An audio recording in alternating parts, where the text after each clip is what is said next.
They say if you walk the old McCoy lands on a cold January night, when the wind moans through the bare sycamores, you can still hear her. A woman's voice, thin and full of sorrow, whispering two names into the darkness. Alifair Calvin. It's the ghost of Sarah McCoy, they say, the living curse of the great feud, a mother forever searching for the children who were murdered right before her eyes. But how does a person become a ghost while they're still breathing? How does a tough, resilient mountain matriarch, the very heart of a family, get broken so completely that her grief itself becomes a local legend? Hers is not a story of bullets and bravado. It's the story of what happens after the guns fall silent, and of a sorrow so deep it haunts the hills to this very day. Today, we separate the woman from the haint and trace the path that led Sarah McCoy into that long, lonely darkness. To understand the woman, you first have to understand the mountains that made her. Sarah Mullins was born in 1829 into a world of sharp ridges and deep, isolated hollows along the Kentucky side of the Tug Fork. This wasn't a land of easy living. It was a place that demanded everything from you: your strength, your sweat, your resilience. The seasons were harsh, the soil was rocky, and the outside world with its formal laws and governments was a distant rumor.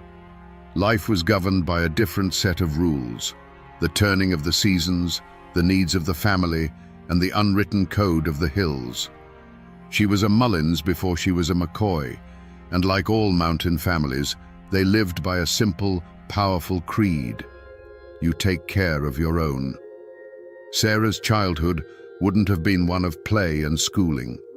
Her education came at her mother's side, learning the hard-won lessons of survival. She learned how to birth a child and how to bury one. She learned which roots could break a fever and which berries were poison. She learned to mend clothes, cure meat, and stretch a handful of cornmeal to feed a hungry family through the dead of winter. It was a life that forged a quiet, unbreakable strength into the very marrow of her bones. There are no documents that tell us of a single, defining moment in her youth. But the life of every mountain girl was filled with them. You can imagine a winter so fierce it threatened to starve the family out, and a young Sarah, not yet a woman, helping her mother keep a dying fire alive. You can picture her nursing a younger sibling through a sickness, learning for the first time that hollow-eyed fear that comes when a loved one's life hangs by a thread. These small, forgotten battles were her forge, tempering her into a woman who could endure hardship without complaint, because complaining was a luxury the mountains never afforded. In 1849, that quiet strength was joined with the formidable pride of Randolph McCoy. Randall, as he was known, was a stubborn, unbending man, quick to see a slight and slow to forgive a debt. When Sarah married him, she wasn't just becoming a wife, she was becoming the bedrock of a new dynasty. Her life's work would now be to build a family, to raise sons and daughters who carried the McCoy name. He was the stone wall facing the world. She was the mortar holding it all together, the quiet force that turned a rough log cabin into a home. Her code was not the code of the gunman or the feudist, not yet. Her code was the ancient, unspoken law of the Appalachian matriarch. It was a law written in the rhythm of a rocking chair, the smell of baking bread, and the fierce, protective glare she'd give anyone who threatened her children. Her honor wasn't tied to land disputes or stolen hogs. It was tied to the well-being of the 13 souls she brought into this world. Her domain was the hearth. Her ambition was a full pantry, and her loyalty was absolute, not to a cause, but to the lives she had created. Before the first shots of the feud echoed in her memory, Sarah McCoy's world was one of simple, profound purpose. Her domain wasn't the courthouse or the battlefield. It was a rough-hewn log cabin on a Kentucky hillside, a home that was overflowing with the noise and chaos of life. While Randall was out wrestling a living from the rocky soil or nursing a grievance with a neighbor, Sarah was the quiet gravity that held their chaotic world in orbit. The cabin wasn't just a shelter, it was her life's work, a testament to her endurance, filled with the smell of wood smoke and stew and the constant hum of her children's lives. And what a life it was. She was the mother of 13. Imagine that. 13 times she went through the trial of childbirth, and 13 times she held a new life in her arms. Her days weren't measured in hours, but in the tasks required to keep that many souls alive and well. It was an endless cycle of mending torn shirts, calming fevers with cool rags, breaking up squabbles between brothers, and singing the youngest ones to sleep. Her hands were never still. They were either kneading dough, churning butter, snapping beans, or gently brushing the hair from a sleeping child's face. She wasn't a woman given to grand pronouncements.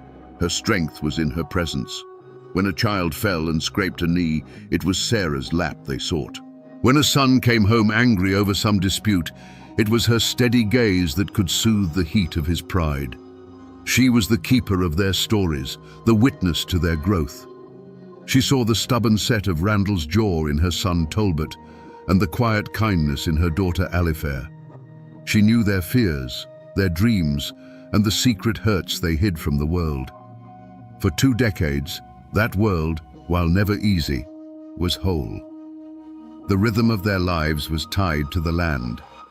There was the hard work of planting in the spring, the relief of the summer harvest, and the huddling together for warmth and stories in the long, dark winters. This was the world Sarah McCoy had built and fought to protect. It wasn't a kingdom of wealth or power, but it was rich in what mattered most to her: the sight of her family, gathered and safe, under one roof. Her treasure wasn't a plot of land. It was the sound of her children's laughter echoing through the hollow. This was what was at stake. Not honor, not a family name, not the ownership of a stray pig. For Sarah, the escalating tensions with the Hatfields across the river were a terrifying threat to the only thing she held sacred. Every angry word Randall brought home, every dark rumor that drifted over the tug fork, was like a tremor beneath the foundation of her home. She was a mother standing guard over a precious, fragile peace, and she could feel a storm gathering on the horizon that threatened to wash it all away. Every great tragedy is driven by a fatal flaw, a crack in an otherwise strong foundation. For Randall McCoy, it was his unbending pride. For his sons, it was their quick, violent temper. But Sarah's flaw was something far more subtle and heartbreaking. It wasn't a sin, but a virtue taken to a terrible extreme: her absolute, unconditional love for her family. Her love was so powerful, so all-consuming, that it blinded her to any path that required her to stand against her husband or her sons. She saw her duty not as guiding them, but as enduring with them, no matter the cost. We see this flaw in sharp relief after the tragedy of 1882. The Hatfields had captured 3 of her sons, Tolbert, Farmer, and Randolph Jr., and, in an act of brutal frontier justice, tied them to pawpaw trees and executed them. The grief that fell upon Sarah's house was a physical thing, a suffocating shroud. This was the moment where a different kind of woman might have broken. She might have screamed at Randall, "Your pride has already cost me 3 sons. Are you waiting for it to take the rest?" She could have begged him to leave the valley, to sell the land, to save what was left of their family from the fire of his feud. But she didn't. Her love and her grief fused into a kind of hardened, silent resolve. To suggest leaving would have felt like a betrayal of her murdered boy's memory. To question her husband's path would have been to break the sacred code of a mountain wife. And so, she stood by him. While the men spoke of honor and revenge, Sarah's world was one of empty chairs at the dinner table and ghosts in every corner of the cabin. Her loyalty, once the family's greatest source of strength and comfort, now became the quiet engine of its destruction. She would support their fight, even if it led them all to the grave. This unwavering devotion was, for most of her life, her greatest strength. It's what allowed her to raise 13 children in the harshest of conditions. It was the bedrock on which the McCoy family was built. But in the face of a blood feud, that same strength became a profound weakness. It made her a passive participant in her own family's annihilation. She couldn't see that sometimes the most loving act is to say no more. She couldn't imagine a world where her family was separated or their honor was compromised, and that inability to envision a different future trapped them all on the path to ruin. And so, she supported Randall's stubborn refusal to back down.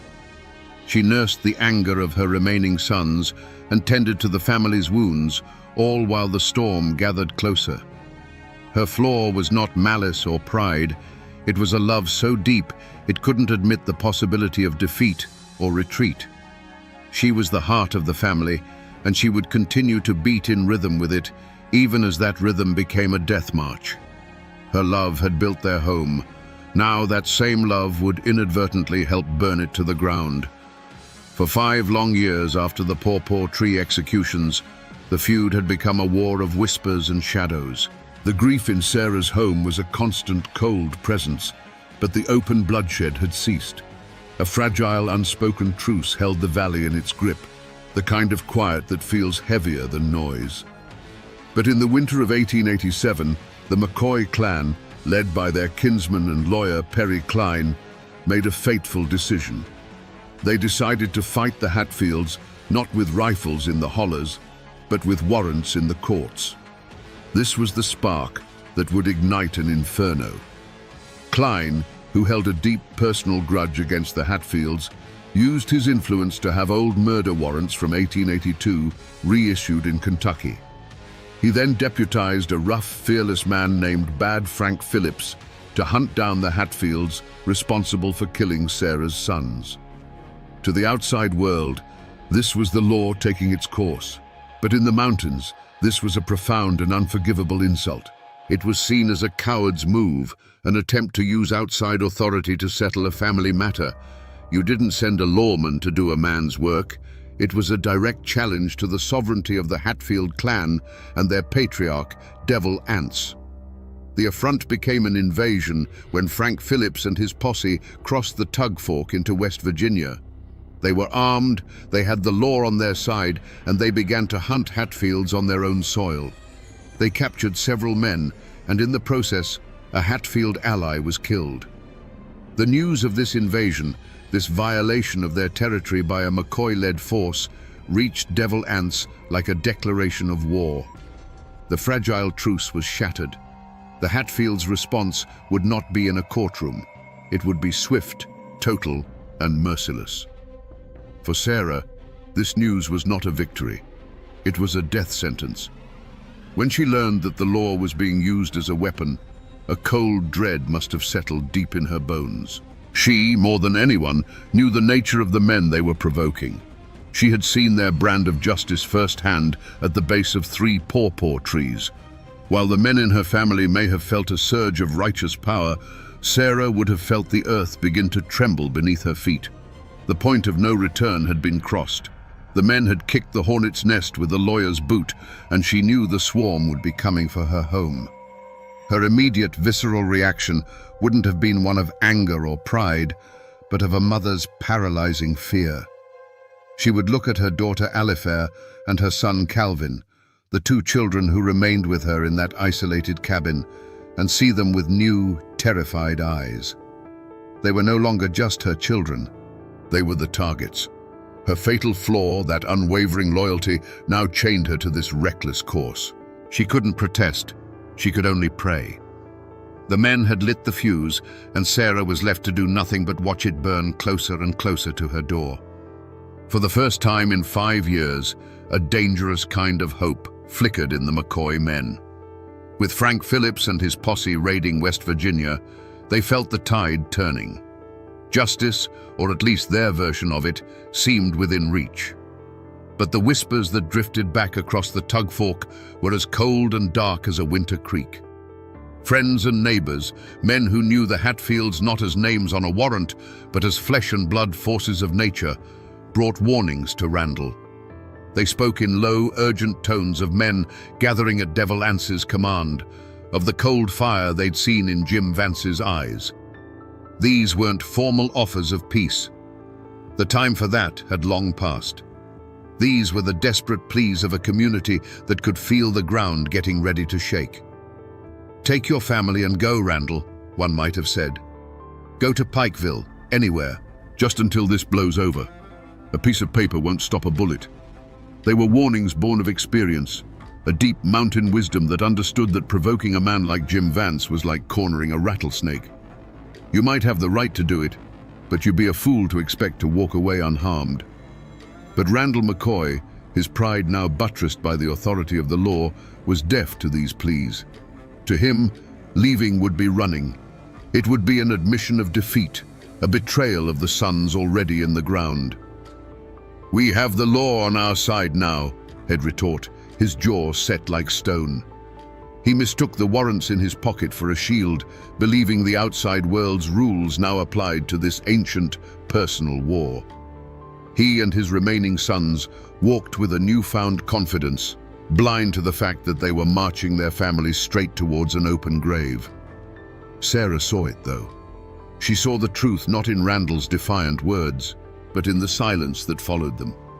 She saw it in the way neighbors averted their eyes, in the sudden quiet that fell over a room when she entered. She could feel her family being walled off, isolated by her husband's stubborn pride. The warnings the men ignored, she heard as a deafening roar. She knew the Hatfields. She knew what they had done to her boys at the pawpaw trees, and she knew they had done it without the pretext of a legal invasion. What would they do now, with their homes raided and their kinfolk dragged away in irons? Her path of no compromise was one of silent, terrified endurance. Every day that passed was another missed opportunity to flee. Every sunset that painted the winter sky felt like a final act. The cabin, once her sanctuary, began to feel like a trap made of logs and pride. While her husband saw their stand as a matter of honor, Sarah saw only the shrinking circle of safety around her children. The men were too busy listening to the lawyers and the deputies to hear the sound that Sarah heard every night in her sleep, the sound of approaching footsteps in the snow. And so, with every warning ignored, with every chance for escape dismissed, the certainty of a violent end grew. The feud was no longer a simmering conflict. It was a runaway wagon careening downhill, and the McCoy family was tied to the driver's seat. Their isolation was now complete. They were alone in their holler, surrounded by a world that was holding its breath, waiting for the inevitable crash. The only question left was how terrible the wreckage would be. The final chance for peace didn't come with a white flag or a parley at the river's edge. It came in the dead of night, on New Year's Eve, 1887, inside the four walls of the McCoy cabin. It came not as a negotiation, but as a wife's desperate plea to her husband. The children were asleep, their breathing soft and even in the cold air. The only sounds were the crackle of the fire in the hearth and the low moan of the wind outside, a sound that seemed to be whispering a warning. Sarah sat watching the fire, but she wasn't seeing the flames. She was seeing the faces of her sleeping children, Calvin and Alifair, and the image of them was superimposed over the memory of her 3 dead sons. The fear she had been swallowing for weeks finally rose in her throat, too powerful to be contained. She turned to Randall, who sat cleaning a rifle, his face a grim mask in the flickering light. Her voice, when it came, was barely a whisper. "Randall, let's leave this place." He stopped his work, the sound of the oiled rag on steel falling silent. He didn't look at her. "Leave? And go where?" "This is our home, woman." But Sarah pressed on, her words tumbling out in a torrent of a mother's terror. "To Pikeville, just for a while. Let the lawmen do their work. The land will be here when we come back, Randall. The house will be here. But the children, I can't lose any more children." This was her one and only act of defiance, a desperate attempt to place the lives of her family above the honor of their name. For a brief, flickering moment, the iron in Randall McCoy's gaze seemed to soften. He looked over at his son, Calvin, a young man now, asleep by the fire. He looked at his daughter, Alifair, her face peaceful in her dreams. He saw the genuine, heart-stopping fear in his wife's eyes. This was the crossroads.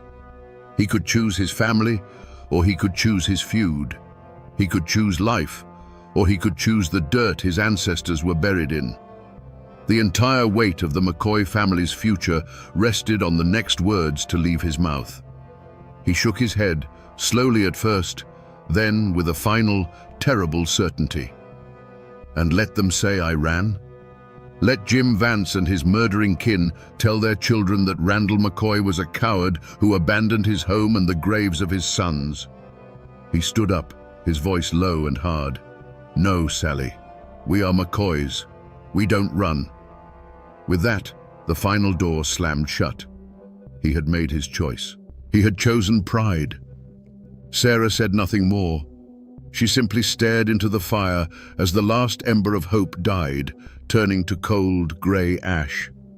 The silence that filled the cabin now was the silence of a tomb waiting for its occupants. It started not with a shout, but with the sound of the world breaking. A splintering crash from the door, and then the night outside the McCoy cabin exploded. The family's dogs, which had been barking frantically, fell suddenly, horribly silent. The air turned to thunder. Flashes of orange light punched through the thin wooden walls, each one a deafening crack that seemed to rip the fabric of the cold January night. For Sarah, the world shrank to the terrified faces of her children, illuminated in strobing, violent bursts of light. The cabin was no longer a shelter, it was a cage. Then came a new smell, sharp and hungry. Kerosene. A sudden, whooshing bloom of light appeared at the windows and beneath the doors, painting the inside of the cabin in a ghastly, dancing orange. The dry roof caught with a hungry roar, and the heat became a living thing, a monster breathing down on them, driving them out into the open. Smoke, thick and acrid, filled their lungs, turning every breath into a choking gasp. The home Sarah had built with her own two hands was now a furnace, an altar for a terrible sacrifice. Her son Calvin, now a man, grabbed a rifle, his face a mask of desperate courage. He lunged for the main doorway, a silhouette against the rising flames, trying to give his family a chance to escape out the back. From the darkness came a single sharp report, a sound louder and more final than all the others. The argument that had been Calvin's young life was suddenly, permanently over. He simply crumpled and was gone from the doorway, leaving a void where her son had stood just a heartbeat before. A new sound cut through the chaos, Alifair's scream, raw with terror and grief. "Stop it! Please, stop!" She bolted from the smoke-filled room into the freezing yard, a desperate prayer on her lips, her hands outstretched as if she could physically push back the violence. Outside, in the hellish, flickering firelight, another shot rang out across the holler. The screaming stopped, just like that. In the snow, her daughter's frantic motion ceased, and a terrible, unnatural stillness took its place. Instinct, the purest and most primal force a mother knows, took over. Sarah scrambled out into the freezing air, her world narrowing to the still shape in the yard. She fell to her knees beside Alifair, a mother's wail tearing from her throat, a sound of absolute ruin. A dark shape loomed over her, a man's form silhouetted against her burning home. There was a swift, dark movement in the air above her. Not a sound, not a pain, just a blinding flash of white light behind her eyes. The world tilted on its axis. The roar of the fire and the crackle of gunfire faded to a distant, muffled hum. The cold, soft snow rose up to meet her, and the night, which had been so full of fire and noise, went utterly and completely black. The first thing she felt was the cold. Not the bracing cold of a winter night, but a deep, seeping cold that seemed to be coming from inside her own bones. Consciousness returned not as a gentle dawn, but as a slow, agonizing crawl out of a black, silent pit. There was a ringing in her ears, and the ground was wet beneath her cheek. The sharp, bitter smell of wet ash and burnt pine filled the air. For a moment, there was nothing else, just cold, silence, and the smell of ruin. Slowly, She pushed herself up. A crushing weight of pain exploded in her skull, a blinding agony that made the world swim. Her hand went to her head and came away slick and dark, with something that wasn't melted snow. Her eyes focused. Above her, the stars were still glittering, cold and indifferent.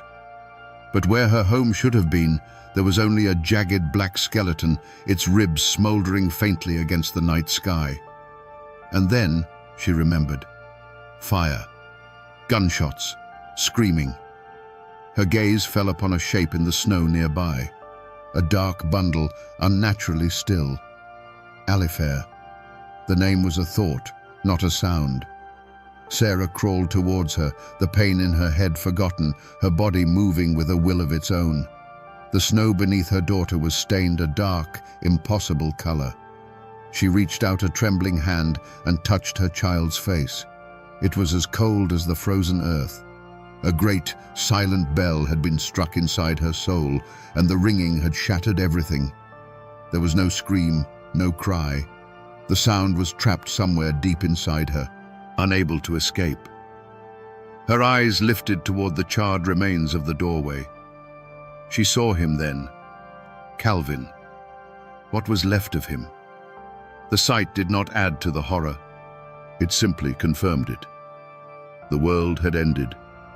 This was what came after. She was no longer a wife or a mother. She was a witness, a survivor left behind in the graveyard of her own life. There was no triumph, no shock, no regret. There was only a vast, hollow emptiness where a heart had once been. She didn't flee into the mountains. She didn't stand her ground. She simply knelt there in the blood-soaked snow, a frozen statue between her two dead children, staring at the smoldering corpse of her home. Hours later, when the first grey light of dawn threatened the sky, Randall and the others who had escaped crept back out of the woods. They found her there. She looked at them, but her eyes were vacant, seeing something far away, or perhaps nothing at all. Randall had survived the night, but the woman he found in the ashes was not the wife he had left behind. The Sarah McCoy, who had raised 13 children and anchored a family, was gone forever, and in her place was only a ghost. The fire that consumed the McCoy cabin sent shockwaves of a different kind across the mountains. The immediate wreckage wasn't just timber and ash, it was human. Randall McCoy, a man whose pride had forbidden him from leaving his home, was now forced to lead a ragged procession of ghosts away from the Tug Fork. They were homeless, landless, and carrying with them a grief so heavy it was a physical burden. Their destination was Pikeville, a town that offered safety, but also the quiet shame of exile. They were refugees from a war they had helped start, driven from their ancestral land not by an army, but by the hatred of their neighbors. But the most profound piece of wreckage was Sarah herself. They had managed to save her body from the flames, but her spirit had been left behind in the snow with Alifair and Calvin.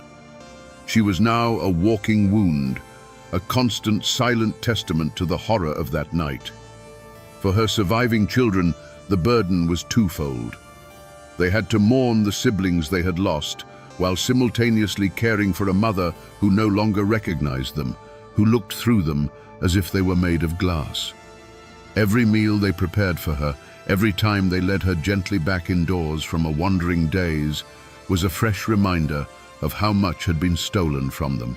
They hadn't just lost a home, they had lost the heart of their family. News of the New Year's massacre spread through the hollers, not like a rumor, but like a pestilence. This wasn't another chapter in the feud.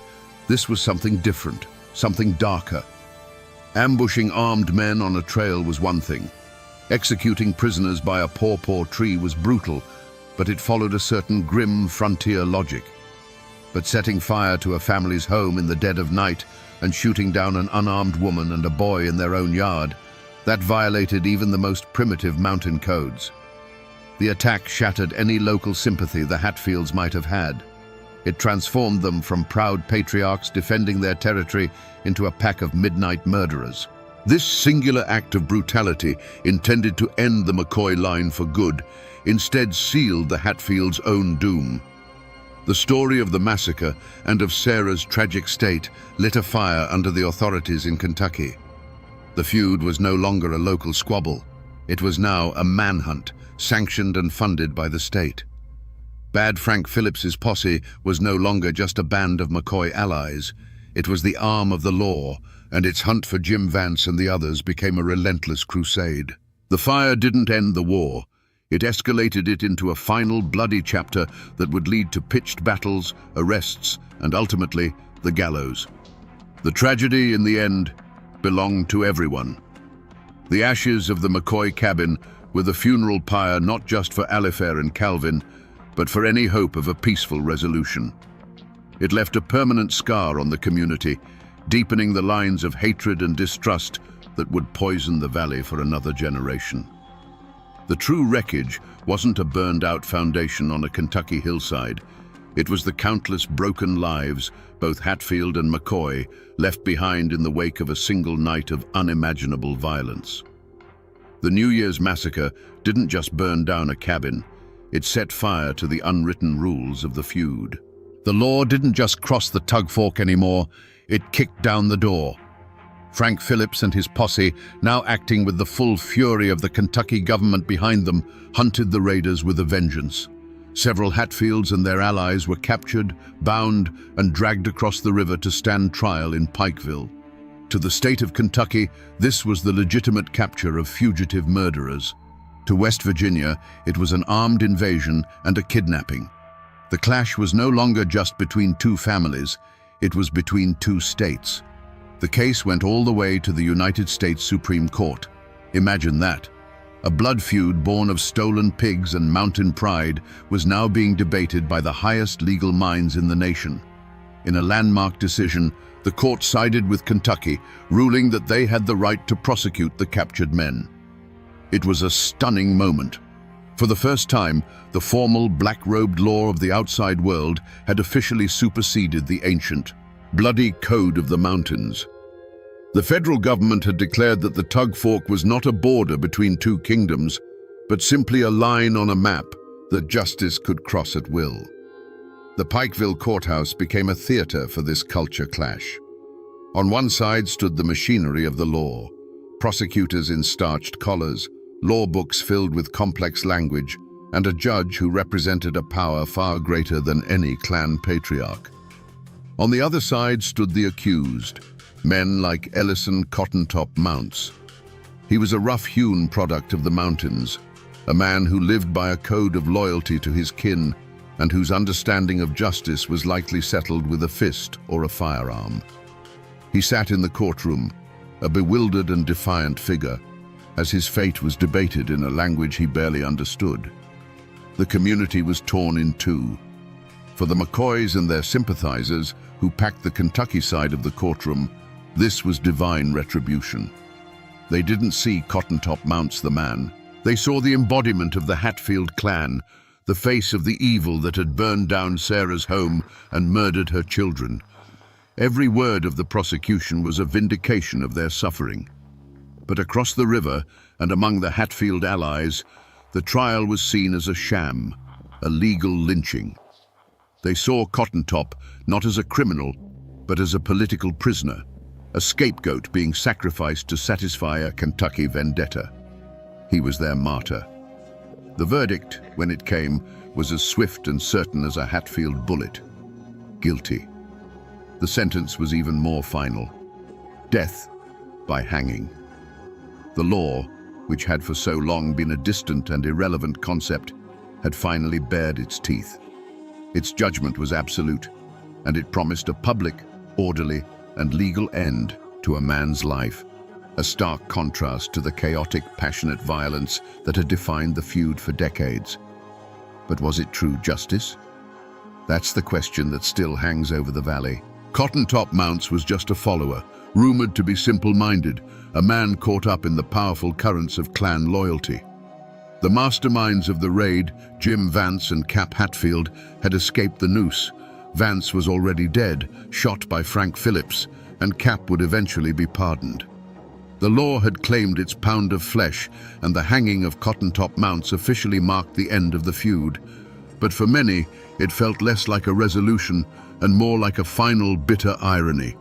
A war started by powerful men had ended with the execution of one of their weakest soldiers. So, what became of the men who brought hell to Sarah McCoy's doorstep? Did they face a reckoning of their own? The answer, like everything in this story, is a tangled mess of violence, irony, and unsatisfying justice. The fates of the Hatfield leaders show that in the mountains, the ledger of right and wrong is rarely balanced so neatly. Jim Vance, the old wolf of the clan, the man widely believed to have delivered the crippling blow to Sarah's head, met a fittingly violent end. He was hunted relentlessly by Frank Phillips, who pursued him not with a warrant, but with the cold fury of an avenger. In January 1888, just weeks after the massacre, Phillips cornered Vance in the woods. There was no trial, no judge. There was only a final, brutal shootout. Jim Vance, who had lived his life by the gun, died by the gun, his body left in the frozen wilderness. For the McCoys, this was the only kind of justice they could truly understand. But for the others, the law's judgment was far more elusive.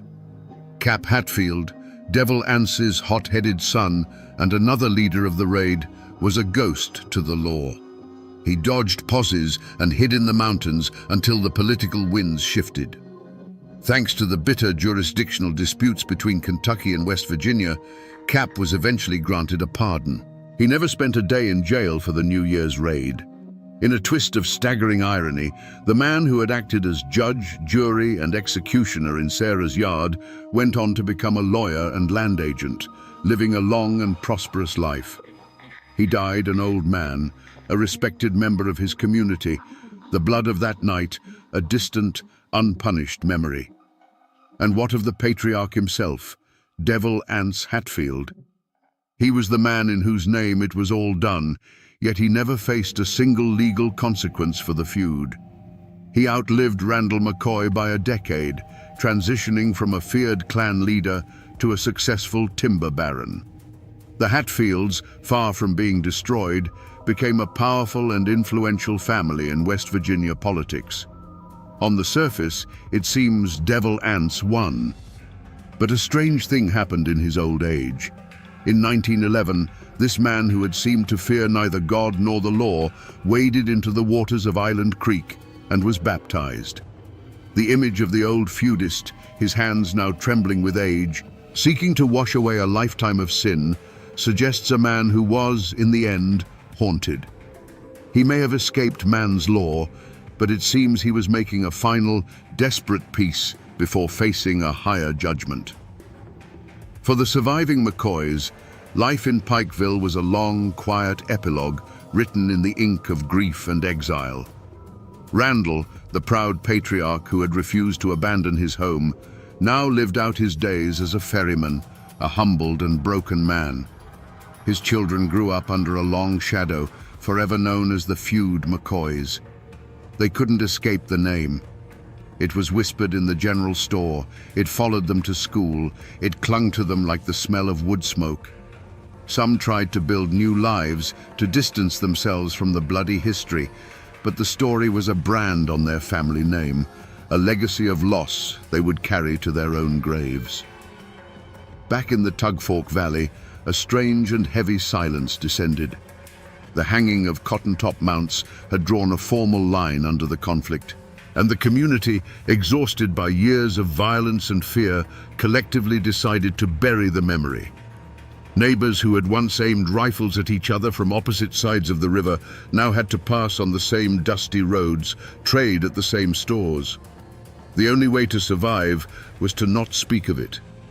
The feud became the great unspeakable trauma, a ghost in the attic that everyone knew was there, but no one dared acknowledge. The healing was not a process of reconciliation, but of willed amnesia, a fragile peace built on a foundation of unspoken horror. The power dynamics of the region had been permanently redrawn. The fall of the McCoys from the Tugfork was absolute. Their land was gone, their influence shattered, their name reduced to a cautionary tale. But for the Hatfields, the feud had the opposite effect. It cemented their legend and consolidated their power in West Virginia. They transformed their notoriety into political and economic capital. Devil Ance's sons became sheriffs, lawyers, and businessmen. The Hatfields, far from being destroyed by the conflict, had emerged as a formidable Appalachian dynasty, their success built, quite literally, upon the ashes of the McCoy homestead. And in the middle of this silent, shifting landscape was the memory of Sarah. While the men's names became synonymous with the fighting, her story endured as the symbol of its true cost. She was the ghost that haunted the community's silence. The men's legacy was one of pride, violence, and shifting power. Hers was a legacy of pure, inconsolable sorrow. Long after the last shot was fired and the last grave was dug, it was the image of the broken mother, wandering the hills and calling for her lost children, that served as the feud's most chilling and enduring epitaph. If you travel to the Tug Fork Valley today, you can find the place where it all happened. The state has put up a historical marker, a neat metal sign that tries to tame the wildness of the story with dates and official language. But the sign isn't what holds the power of that place. A little farther in, you can still see the foundation stones of the cabin, half buried in the earth. And you can see the old well, its stone ring, a silent, hollow mouth in the ground. To stand there is an eerie experience. The air is heavy with a profound and unsettling quiet, and you can't help but feel you are trespassing on sacred, sorrowful ground. A few miles away, in a small cemetery, you can find their names carved into weathered stone. Randall lies there, and Sarah is beside him. Their graves are simple, unadorned, the final factual statements in a story that has since become a legend. People come from all over the country now, tracing the feud's bloody map from one site to another. They take pictures of the tombstones, treating them like relics of a distant, almost mythical past. But the names etched there, McCoy, Alifair, Calvin, are a stark reminder that these were real people, with real lives that were violently, tragically cut short. The story of Sarah, however, did not get buried in that cemetery. It seeped into the soil and became part of the folklore of the hills. Long after she died, people kept telling the stories. They weren't talking about Crazy Sally anymore. They were talking about a true spirit, a haint bound to the land by the force of her grief. Hunters moving through the woods at dusk would swear they heard a woman's voice carried on the wind, whispering those two names. Travelers would tell of a sudden, bone-deep cold that would settle over them near the old cabin site, the kind of cold that has nothing to do with the weather. Her tragedy has been transformed. It's now a key chapter in the American saga of the Hatfields and McCoys, a cautionary tale told to children about the poison of hatred. It has been written into books, acted out on television, and even sung about in mournful mountain ballads. The raw, private agony of one woman has become a public ghost story, a piece of our shared dark heritage. The world remembers the feud as a story of stubborn, violent men, but it is the ghost of Sarah McCoy that gives the legend its soul-chilling power. And so, she endures. Devil Anse, Randall McCoy, Frank Phillips, they are figures of history, their actions debated and analyzed. But Sarah is a figure of pure, human tragedy.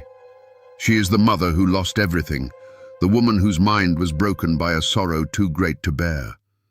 The men's spirits may rest in the ground, their battles long over. But her spirit, the spirit of a mother's eternal, inconsolable grief, that is the one that still truly haunts these mountains.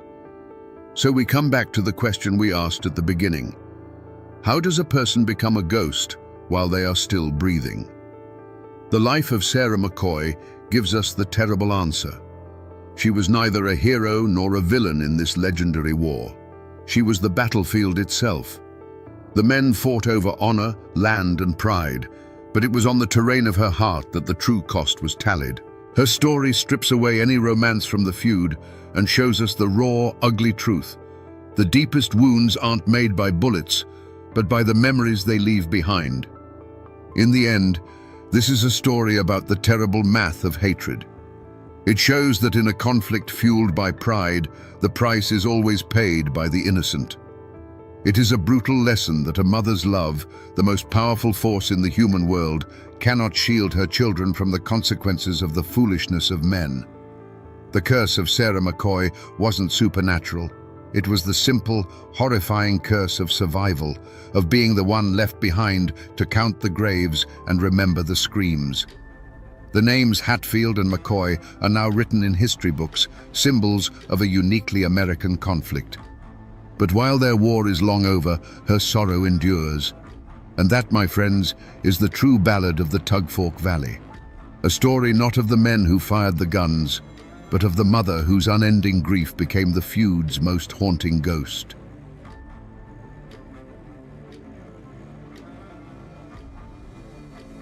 They say that on the day of her trial, the air in the Russellville courthouse was thick with hate. The good people of Kentucky wanted a hanging.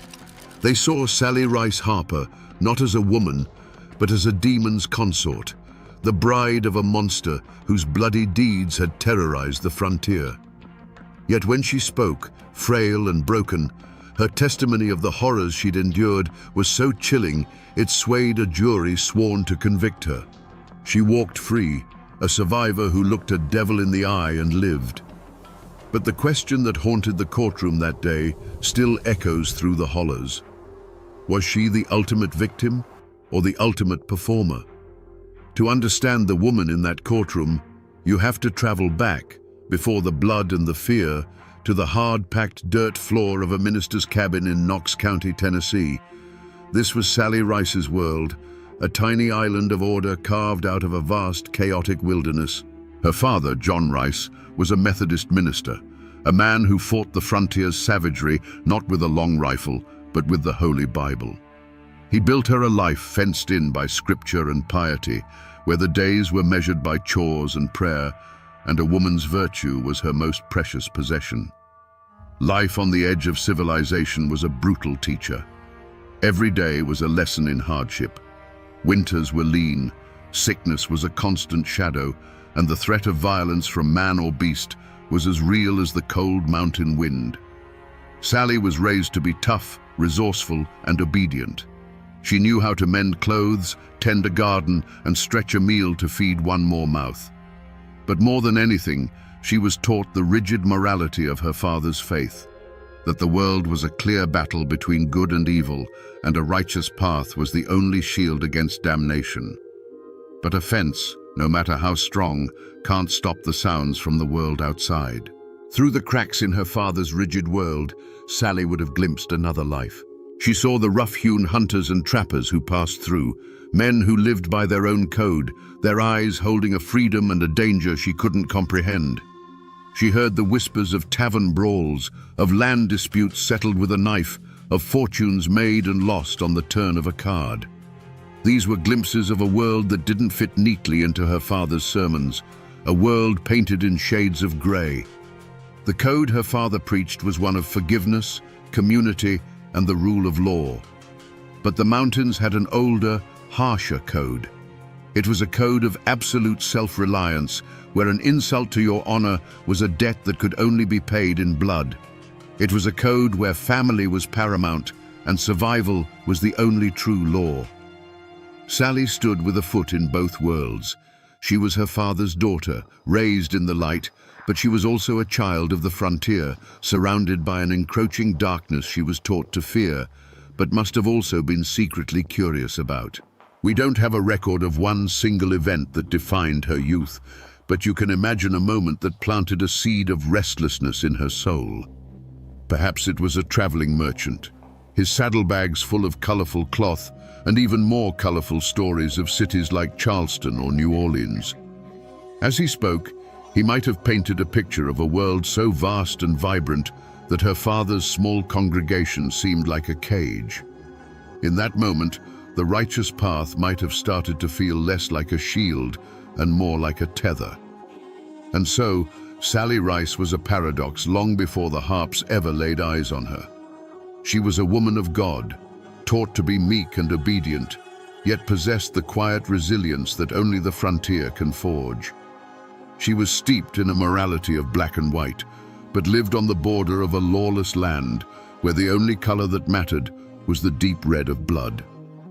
This internal conflict was the fault line running through her soul, and when the Harper brothers arrived, they were the earthquake that would finally tear her world apart. History doesn't give us a diary from Sally Rice, no collection of letters detailing her hopes and dreams. But we can piece together the life she must have lived, the world that was stolen from her. In the years before the storm, she wasn't a legend or a ghost. She was simply a daughter, a neighbor, and a cornerstone of her father's small, devout community. Her life was one of quiet, relentless purpose. Her hands were rarely still, whether kneading dough for the Sunday communion bread, stitching a quilt for a neighbor's newborn, or tending to the sick with a poultice of herbs her mother had taught her to find. In the eyes of her community, Sally was the very picture of respectable frontier womanhood, pious, diligent, and modest. Young men, clearing their own patches of land and dreaming of starting a family, would have looked upon her with a deep and sober respect. She was the kind of woman you could build a life with, one who would stand by you through harsh winters and uncertain harvests. She was a promise of stability in a world that offered very little of it. Her relationships were woven into the very fabric of this small settlement. There was the deep, if perhaps demanding, love for her father, a man whose approval was her guiding star. There was the easy camaraderie with the other women, a bond forged over shared labors at the washing creek and whispered conversations by the hearth. This wasn't just a place she lived, it was an identity. She was John Rice's daughter, a good Christian woman, a future wife and mother. Her name was clean, her path was clear, and her future seemed as solid as the Appalachian mountains themselves. This was the world at stake. Not a great fortune or a vast tract of land, but something far more precious. A good name, a place in her community, and a future unburdened by shame. It was a simple, fragile world, built on faith and mutual reliance, where the sound of hymns on a Sunday morning could, for a little while, drown out the howl of a wolf in the woods. This was the life Sally Rice knew, a world of simple decency and hard-won peace. And it was about to be burned to the ground. But in every fortress, there is a weak point, and in every soul, a hidden crack. For all her piety and obedience, Sally Rice harbored a fatal flaw, one common to so many people trapped in a life they did not choose, a deep and restless curiosity. It was a yearning for a world larger than the one she could see from her father's doorstep, a hunger for a story that wasn't already written for her in the pages of a hymn book. She was a good daughter, but a part of her spirit chafed under the bit of rigid righteousness. There's a story, a piece of local law that never made it into the official records, that speaks to this hidden side of Sally. They say that sometimes, when she was supposed to be gathering firewood or checking rabbit snares, she would instead climb the highest ridge behind her family's cabin. Up there, clinging to the rocky outcrop, with the wind whipping her hair, she could see the world unfold.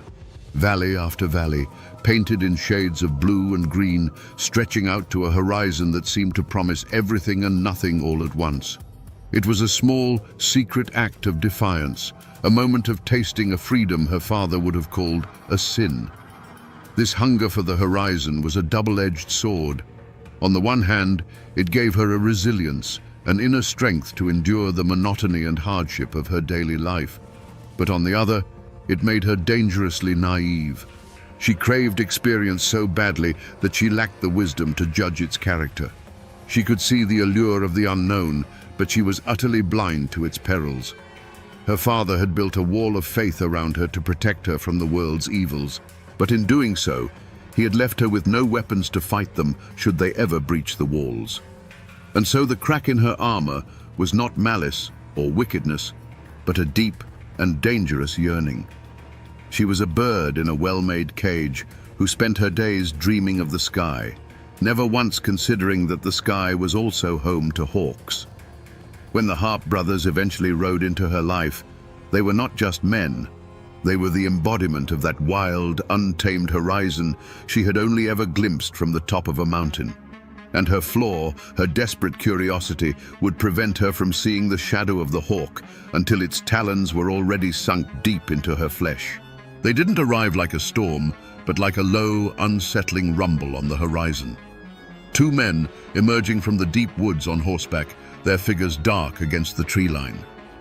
They approached the rice cabin not with the caution of strangers, but with an unnerving ownership, as if the entire frontier belonged to them. The smaller man, Wiley, was wiry and watchful, but it was the giant Mikaja Harp who seemed to suck the very air from the clearing. He was a mountain of a man, his face a mask of hardened leather and dark scowls, and he carried himself with the predatory grace of a bear. Minister John Rice, bound by the sacred frontier code of hospitality, met them at the door. He offered them water and a place to rest their horses, his voice steady with the authority of a man of God. But Big Harp's gaze passed right over him. His eyes, dark and possessing, settled on Sally. And in that moment, the unforgivable affront occurred. It wasn't a shouted threat or a drawn weapon. It was in the way Harp looked at her, not as a person, but as a prize, a piece of property he had just discovered and intended to claim. In his stare, all of her father's laws, all of God's commandments, were dismissed as meaningless. For Sally, this should have been a moment of pure terror. Her father's world was being challenged by a raw, masculine power that was its complete opposite. But her fatal flaw, that restless curiosity, flared to life. This man was not like the shuffling, deferential farm boys from the congregation. He was the wilderness given human form. He was dangerous. He was chaos. He was real in a way that felt more potent than any sermon she had ever heard. The fear was there, a cold knot in her stomach, but beneath it was a terrifying, exhilarating flicker of fascination. This was the spark. The choice that history has debated ever since wasn't really a choice at all. The myth says he seduced her with promises of adventure. The official record says he dragged her screaming from the cabin. The truth likely lies in the murky space between. Perhaps he spoke a few words to her, his voice a low growl that promised to show her that horizon she had always dreamed of. And perhaps for one foolish, fatal second, she listened. Her curiosity, for the briefest of moments, outweighed her fear. That hesitation was all the opening Big Harp needed.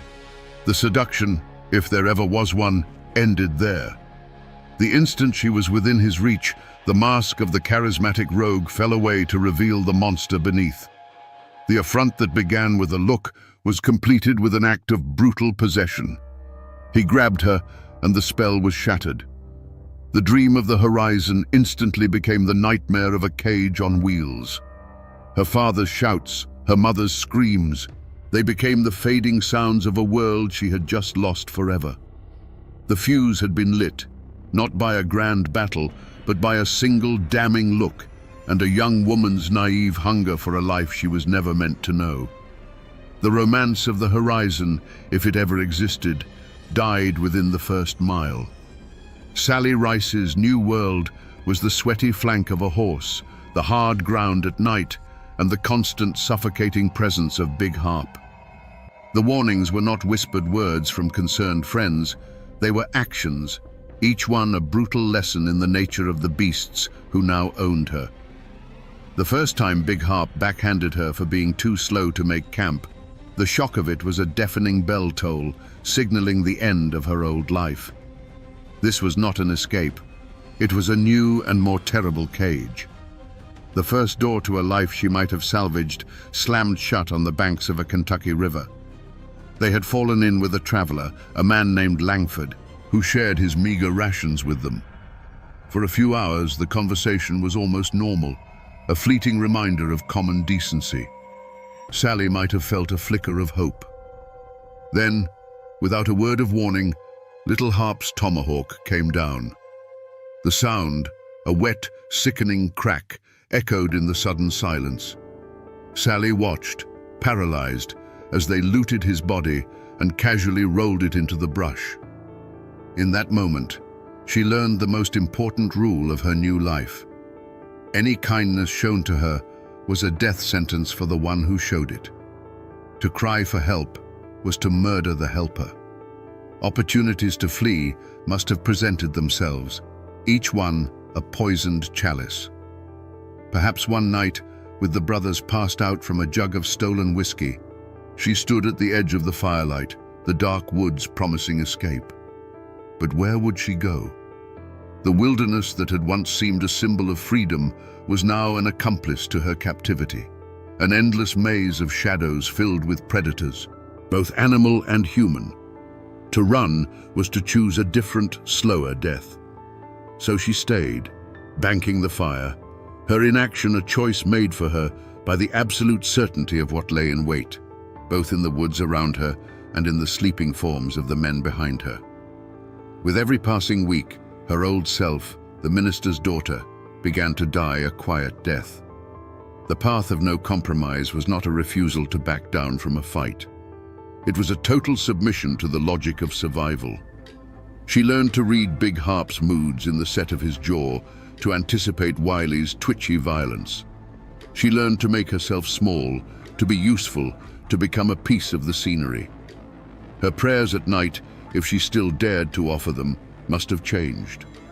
She no longer prayed for rescue, but for the strength to endure another sunrise.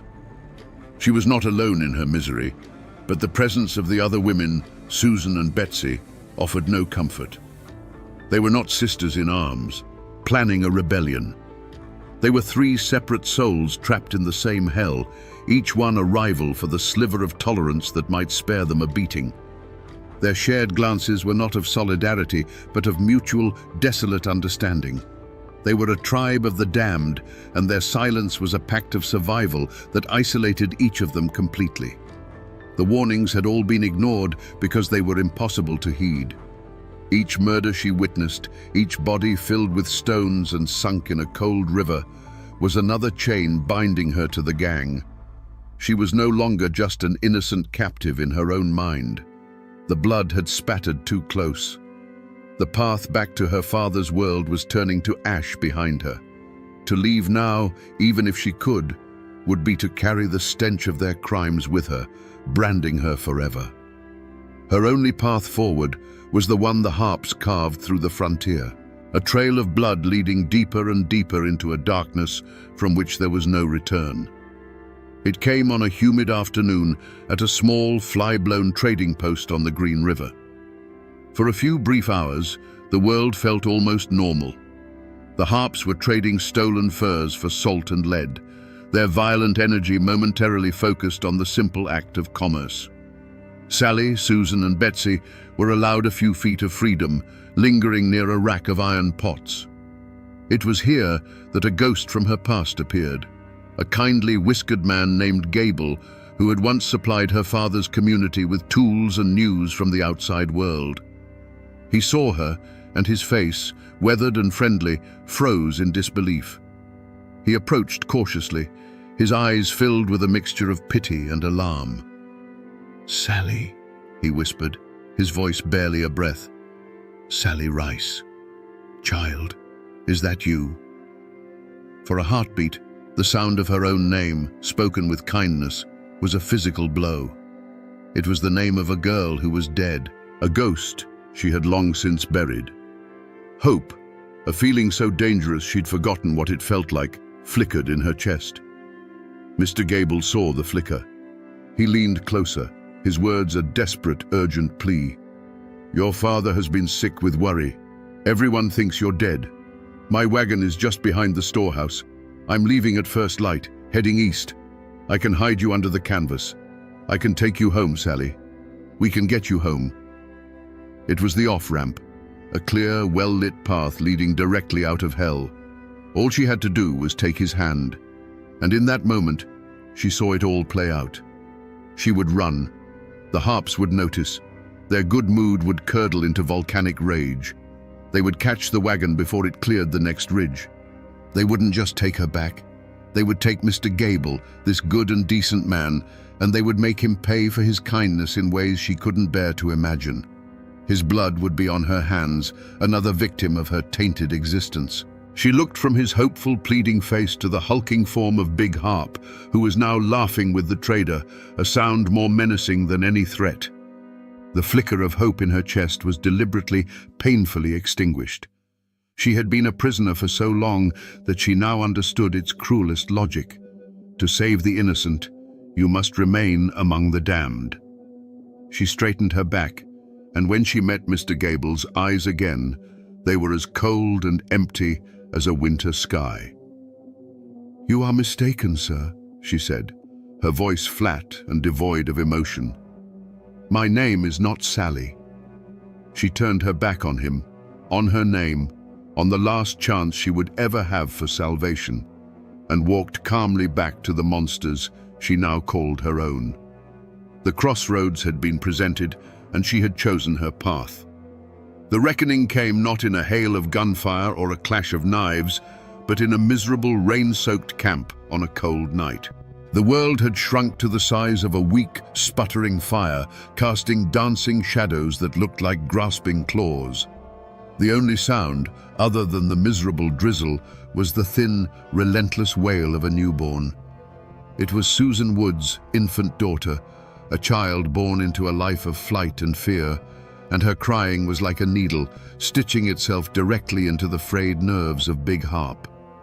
He sat staring into the flames, his massive shoulders hunched. He wasn't enraged, not in the way a normal man would be. It was something colder, a deep and profound irritation, the annoyance of a god swatting at a fly.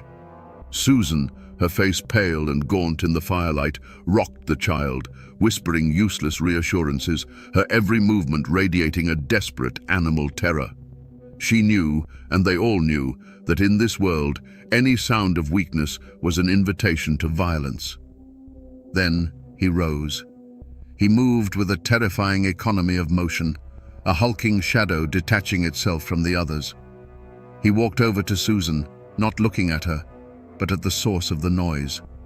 Sally's breath caught in her throat, a cold stone lodging itself in her chest. The world seemed to slow down, every detail sharpening into painful focus. The glint of firelight on his wet hair, the dead expression in his eyes, the way Susan flinched, trying to make herself and her child invisible. He reached down. A shot of motion, too quick to comprehend, cut through the night. The crying, which had been the constant pulse of the camp's misery, stopped. It didn't fade. It was just gone. It was replaced by a single sickening sound that the rain almost swallowed. And then, an absolute, profound silence that was 1,000 times louder than the baby's wail had ever been. In that silence, the world had fundamentally and irrevocably changed. Susan Wood's face, which had been a mask of fear, simply collapsed. Her mouth opened in a perfect silent O of horror, but no scream came out. She had seen an act so far beyond the boundaries of human cruelty that her own body couldn't even process the sound it demanded. The tiny bundle she had been desperately trying to quiet was no longer in her arms. From her place across the fire, Sally watched, and a part of her soul turned to ice and shattered. This was the ultimate truth of her captivity. This was not a man driven by greed or revenge. This was a force of nature, a void where a soul should be. She understood then that there was no line he would not cross, no act too monstrous. The argument that had raged between a fragile new life and a world of pure malice was suddenly, permanently over. He turned and walked back to his spot by the fire, as if he had done nothing more than toss a log on the flames. The drizzle continued to fall, hissing in the embers, washing away the evidence of a life that had barely begun. The chilling silence that followed was the sound of a new law being written, one that Sally now understood completely. To survive, you had to be quieter than the dead. After the night of the silent baby, the world of the Harp gang became a waking purgatory. The air was thick with a new kind of fear, a brittle, silent dread. The women moved like ghosts, their faces hollowed out, their eyes vacant. Even the harps seemed to feel it. Their brutal confidence was curdling into a cornered animal's paranoia. They were no longer hunters, they were prey. The entire frontier had become a vast posse, and every rustle of leaves, every distant dog's bark, was the sound of the world closing in. For Sally, the terror was no longer about what Big Harp might do to her, but about the violent end she now knew was coming for all of them. The final chase was a grim, exhausted flight through the dense canebrakes of western Kentucky. They were running not to escape, but just to delay the inevitable. Then, one hot August morning, the inevitable arrived. It came as a shout from the woods, followed by the thunder of hoofbeats and the crack of long rifles. The posse, led by the vengeful Moses Stegel, descended upon their camp like a righteous flood. Chaos erupted. Sally and the other women scrambled for cover, becoming spectators to the final bloody act of the drama they'd been forced to star in. She saw Big Harp try to make a stand, saw him leveled by a shot that shattered his spine. He fell not like a giant, but like a puppet with its strings cut. As the posse swarmed his crippled, roaring form, Sally watched with a profound and chilling detachment. There was no joy, no relief, only a vast, hollow emptiness. She saw Moses Stegel, his face a mask of cold fury, kneel beside the dying monster. She watched the slow, deliberate work of the knife. And when Stegel raised Harp's head by its matted hair, a gruesome trophy against the morning sky, Sally felt no horror. She had already witnessed the murder of an innocent. This, by comparison, was just the slaughter of a beast. Her state of mind in that moment was not triumph or regret. It was a complete and total exhaustion of the soul. The nightmare was over, but she was not awake.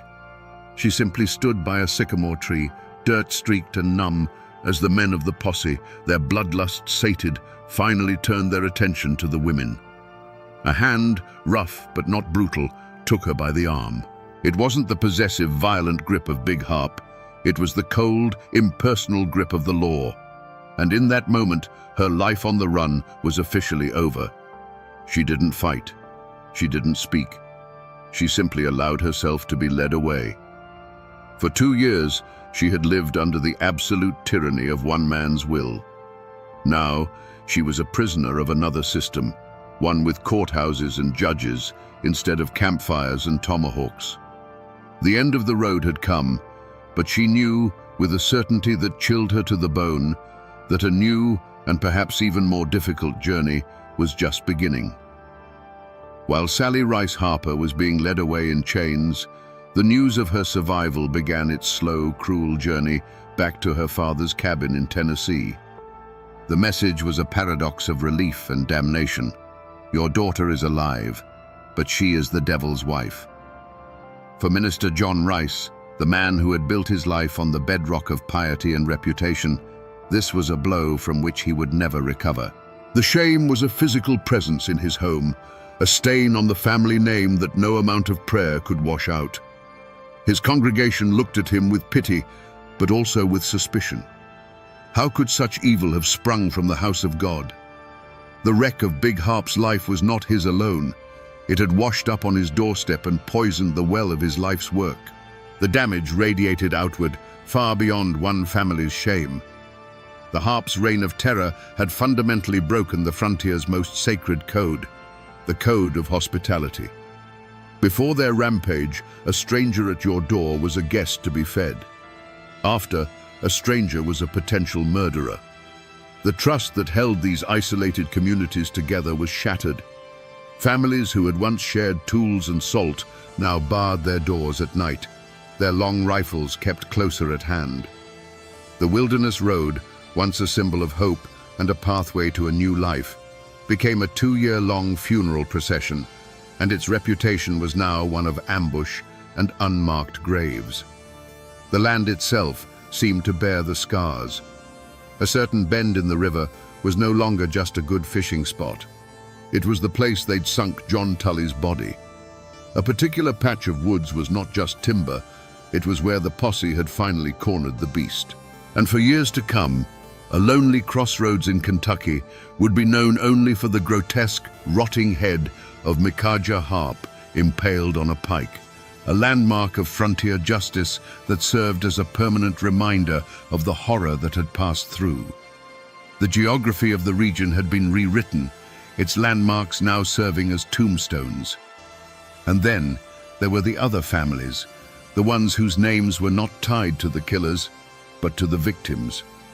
For the wives, children, and parents of men like Thomas Langford and John Graves, the death of Big Harp brought no closure. It only cemented their loss. Their lives were now defined by an empty chair at the table, by a future that had been stolen by a moment of senseless, random violence. The Harps' legacy was not just in their own death and infamy, but in the countless quiet tragedies they left in their wake, in the dozens of families whose stories were now permanently rerouted down a path of grief and hardship. The tragedy of the Harper brothers, you see, did not end when a knife sawed through Big Harp's neck. That was simply the end of the killing. The true wreckage was in the survivors, in the communities paralyzed by fear, and in the shadow of suspicion that would fall over Sally Rice's family for a generation. The violence was a stone thrown into the placid pool of the frontier, and its ripples would disturb the waters for decades to come. The Russellville courthouse was little more than a log cabin with a judge's bench, but on the day Sally and the other women were brought to trial, it was the center of the universe. It was packed to the rafters with the husbands, sons, and brothers of the Harps' victims, their faces grim, their hands resting on the butts of the pistols in their belts. This was not a crowd seeking justice. They were a congregation demanding a sacrifice. To them, these women were not captives. They were the devil's brood, witches who had lured good men to their deaths. The air was thick with a righteous, murderous hum. This was the ultimate clash of cultures. The court, with its powdered wigs and leather-bound books, operated on the principles of evidence and testimony, of a world governed by man's law. But Sally's defense was based on an unwritten, brutal code that no one in that room, save the other two women, could truly understand. The mountain code of absolute survival. The prosecutor's questions were logical, but to Sally, they were absurd. "Why didn't you try to escape?" he would thunder. How could she explain that escape meant a slower death by starvation or a quicker one upon recapture? Why did you not cry for help? How could she describe the cold certainty that her cry would be a death sentence for whoever was foolish enough to listen? Here, in the crucible of the courtroom, Sally Rice Harper gave the performance of her life. She did not stand tall and defiant. She was the very picture of a broken victim. Frail, emaciated, her voice a fragile whisper, she painted a picture of unendurable horror. She spoke of her abduction, of the constant beatings, of the soul-crushing fear that was her daily bread. She understood her audience perfectly, a jury of stern, patriarchal frontiersmen who believed in the inherent weakness and moral purity of women. She could not be their equal. She had to be their ward, a fallen dove in need of their protection. Her trump card, the story that would save her life, was the murder of Susan Wood's infant daughter. As she recounted the tale, a hush fell over the hostile courtroom. She described the baby's relentless crying, Big Harp's cold annoyance, and the final sickening moment of silence. She looked at the 12 grim-faced men on the jury, her eyes brimming with tears she had learned to summon on command, or perhaps they were horrifyingly real. What chance, her voice cracked, did an unarmed woman have against a beast who would snatch his own child from her mother's arms and silence her against a tree? That single, horrific image shattered the prosecution's case. It was a truth so monstrous it transcended legal arguments. In that moment, the men on the jury no longer saw an accomplice. They saw their own wives, their own daughters, and imagined them in the grip of such an inhuman force. The code of the mountains, the law of survival, had finally been translated into a language the court could understand. It was the language of pure, unrestrained evil, an evil against which they reasoned no woman could possibly stand. The verdict, when it came, was a shock that rippled through the courtroom. not guilty. Sally Rice was acquitted. A murmur of disbelief and anger went through the crowd, but the law had spoken. True justice, however, remained an open question. Was this a triumph of empathy, a rare moment where a court understood the realities of coercion and abuse? Or was it the ultimate con, a masterful manipulation by a hardened survivor who knew exactly what a room full of men needed to hear to let her go free? The law had rendered its judgment, but the mountains and the whispers of the people who lived in them would keep their own verdict for centuries to come. While Sally walked free, the story of the harps was not yet fully written. The main antagonist, the hulking big harp, had already met a gruesome end, his head left to the sun and the crows. But the other side of that evil coin, his brother wily little harp, had cheated the hangman's rope. Before he could be tried and executed, he and Betsy Roberts managed to escape the flimsy Russellville jail, slipping through the bars like a shadow and vanishing back into the wilderness that had spawned them. The law had failed. The monster was not dead. It had merely shed its skin. For a time, Little Harp prospered in the only way he knew how. He changed his name, calling himself John Seton, and fell in with another notorious gang of river pirates led by Samuel Mason. He went right back to a life of robbery and murder along the Natchez Trace, proving that the evil was not just in his brother, but was a deep and shared corruption. He found a new pack to run with, and for a while it seemed as if he might just get away with it all, a ghost of the frontier's greatest nightmare, still preying on the innocent. But the story of Wily Harp ends with a final bitter twist of irony. It wasn't a lawman's rifle or a judge's gavel that ended his story. It was greed. A large bounty was placed on the head of his new leader, Samuel Mason. Seeing an opportunity, Harp and another outlaw conspired to murder Mason and claim the reward money.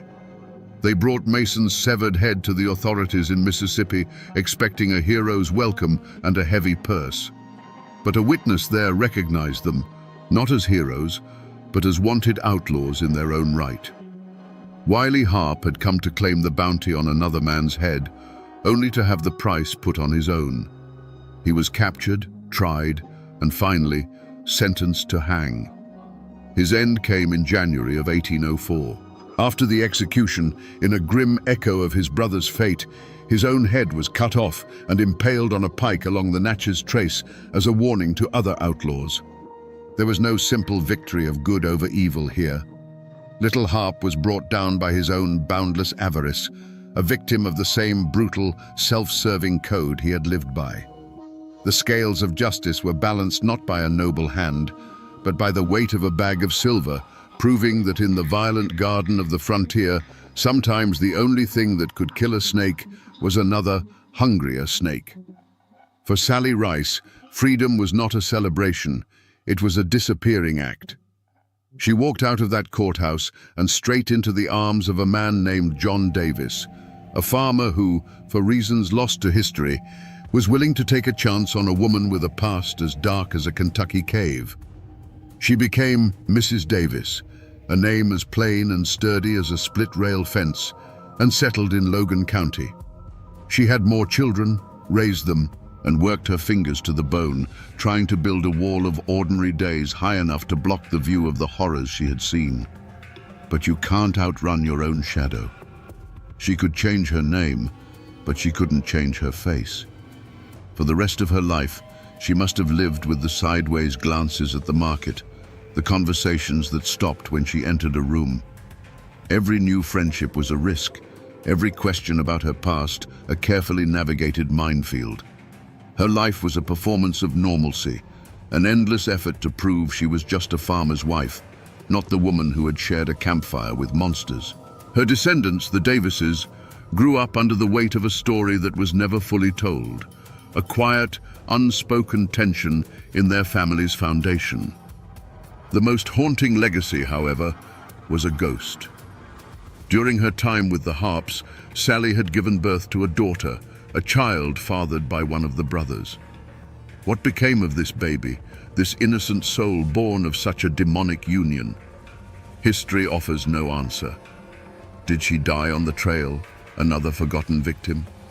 Did Sally, in an act of desperate love, give the child away to a stranger to grant her a life free of the harp name?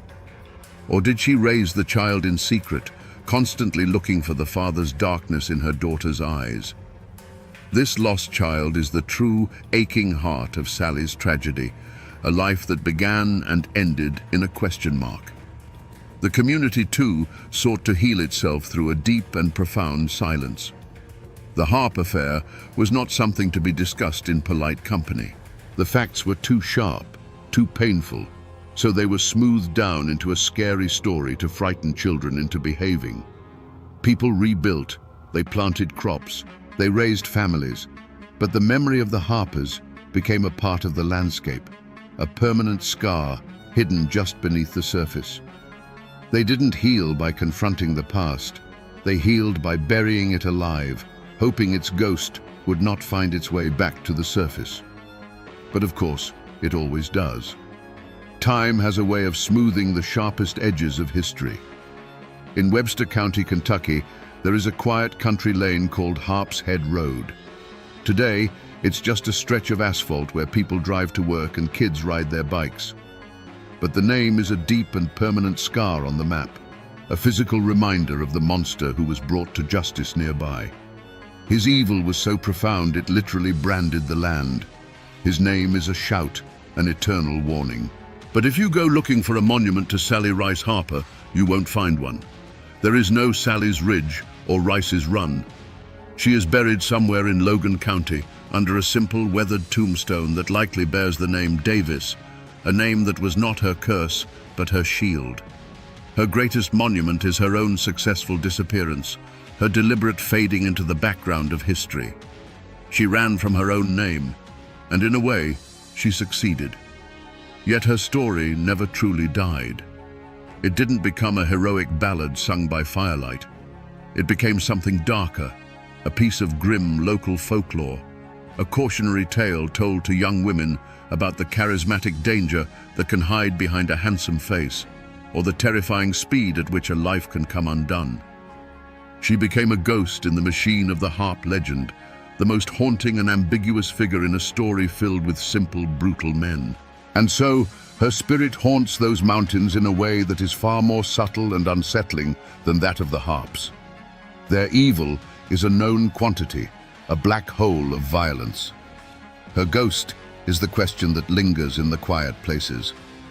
When you stand on a high ridge overlooking those old hills, you can almost feel it. While Big Harp's name is a shout of infamy, Sally's is a whisper in the pines, the ghost of a choice, a question that the wind still asks in the high, lonely places. Was she the innocent dove or the clever serpent? So we return to the question that hung in the air of that Russellville courthouse. Was Sally Rice Harper the ultimate victim or the ultimate performer? The truth, as it so often does in these old mountains, refuses to be so simple. She was undeniably a victim, a young woman stolen from her world and subjected to 2 years of unimaginable horror. But to survive the judgment of men after surviving the cruelty of monsters, she had to become a performer. She took the most traumatic event of her life, the murder of an innocent baby, and fashioned it into a key to unlock her own cage. Her performance was not a lie, it was the horrifying truth, weaponized. In the end, this is a story about the terrible, soul-altering cost of survival. It's a lesson in what happens when an ordinary person is thrown into a world of absolute evil and is forced to learn its brutal logic to see another sunrise. To live, Sally had to bury a part of herself so deep it might never have returned. She had to learn to be silent when every fiber of her being screamed, to be still when her instinct was to run, and to turn her back on the last good man who offered her a hand. Her survival was not a clean triumph. It was a messy, painful, and morally ambiguous victory won on the monster's terms. The ghosts of the Harper brothers are loud and bloody. They are simple tales of butchery and frontier justice.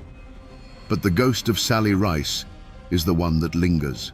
It's a quiet, unsettling whisper that asks the most difficult question of all. She escaped the devil, yes, she even outlived him. But when you are known to history only as the devil's wife, can you ever truly be free of his shadow? And that, my friends, is the chilling ballad of Sally Rice Harper. A reminder that when you're forced to live with monsters, the most terrifying question isn't whether you will survive, but what part of you will have to die in order to do so.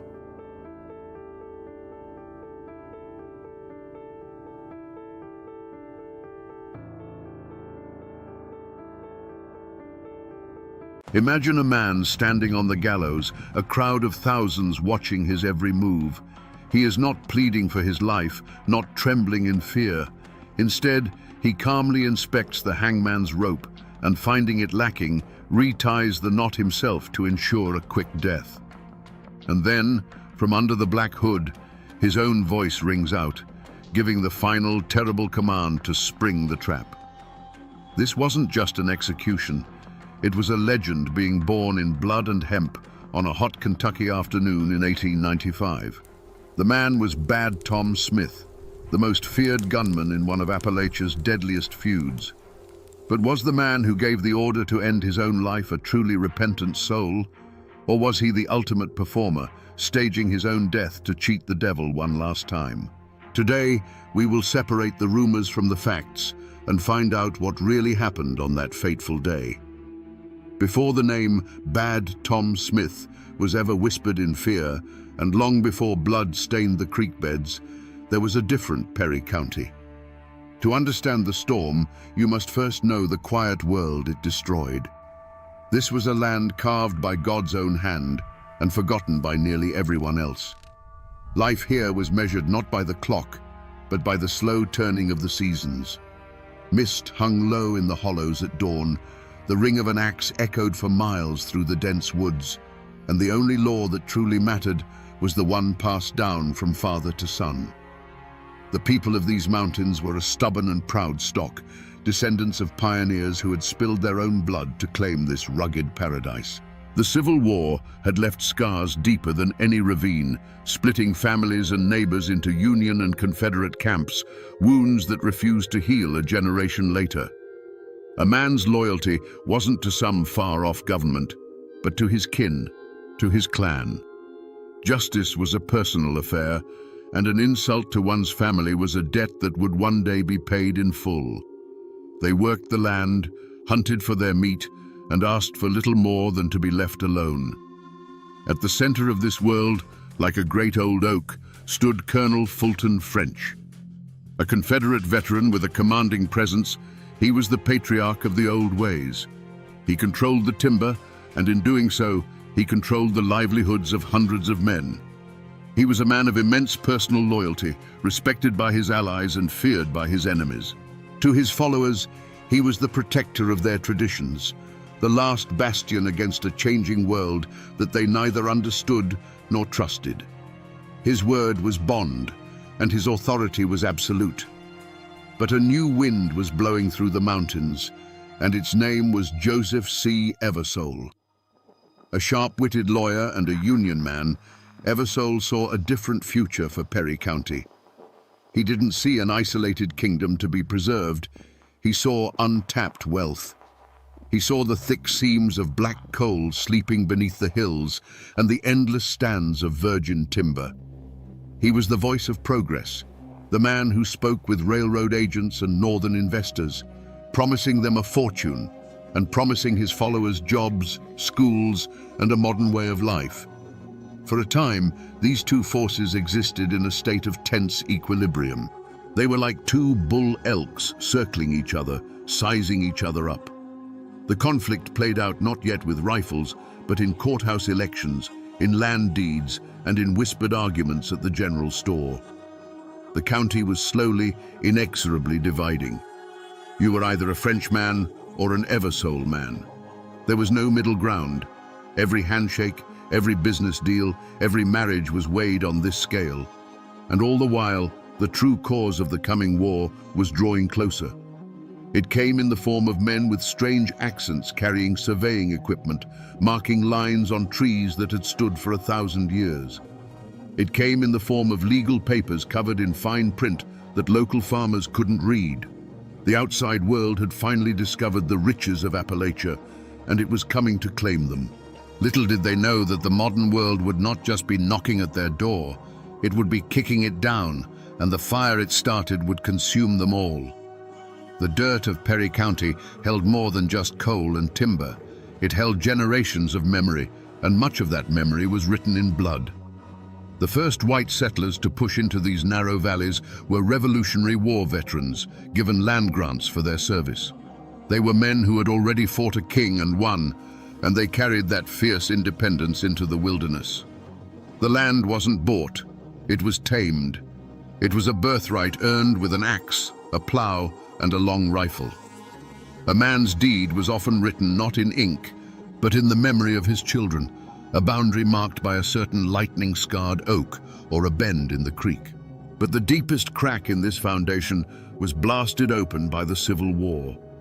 Kentucky, a border state, was a land of divided hearts, and nowhere was the split more vicious than in these mountains.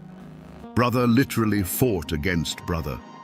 When the war ended, the soldiers returned, but the animosity did not. They went back to plowing the same fields and walking the same paths, but now they were forever branded. You were either a Reb or a Yankee. Fulton French had been a colonel in the Confederate Army, a leader of men who fought for the Old South. Joseph Eversole, by contrast, was a staunch Unionist, a man who believed in the power and authority of the federal government. The war didn't end at Appomattox for these men. It just went quiet for a while. The French-Eversole War was not a new conflict. It was the Civil War reignited, a smoldering ember fanned into a raging inferno by the winds of greed. The fight over timber and coal was just the surface. Beneath it lay the raw, unhealed wound of that older war, a deep well of bitterness and suspicion that poisoned everything it touched. In these mountains, a family name was a heavy burden, a thing that defined you from the cradle to the grave. It carried a history of pride, duty, and sometimes a legacy of hate. To stand with Fulton French meant you believed in the old ways, in a man's right to settle his own scores without interference from a distant government. It meant your loyalty was to your kin first, your neighbor second, and the law a distant third. To side with Joseph Eversole meant you saw the law as a tool, a way to build a future, and you saw the old clan system as a roadblock to progress.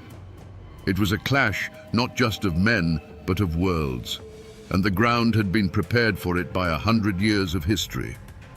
Long before the first ambush, the war was fought with whispers. In a place with no newspapers to speak of, and where news traveled by horseback, rumor was a powerful and dangerous weapon. The front porch of the general store, the smoky interior of the blacksmith shop, the churchyard after Sunday service, these were the battlefields. Every land sale, every new hire at the timber mill, every drunken brawl was picked apart and analyzed. Was he one of ours or one of theirs?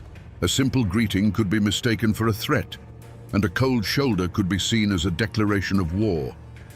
Into this poisoned atmosphere stepped the enforcers, the men who turned whispers into action. For Fulton French, that man was Tom Smith. Smith wasn't just a supporter, he was the physical embodiment of French's will.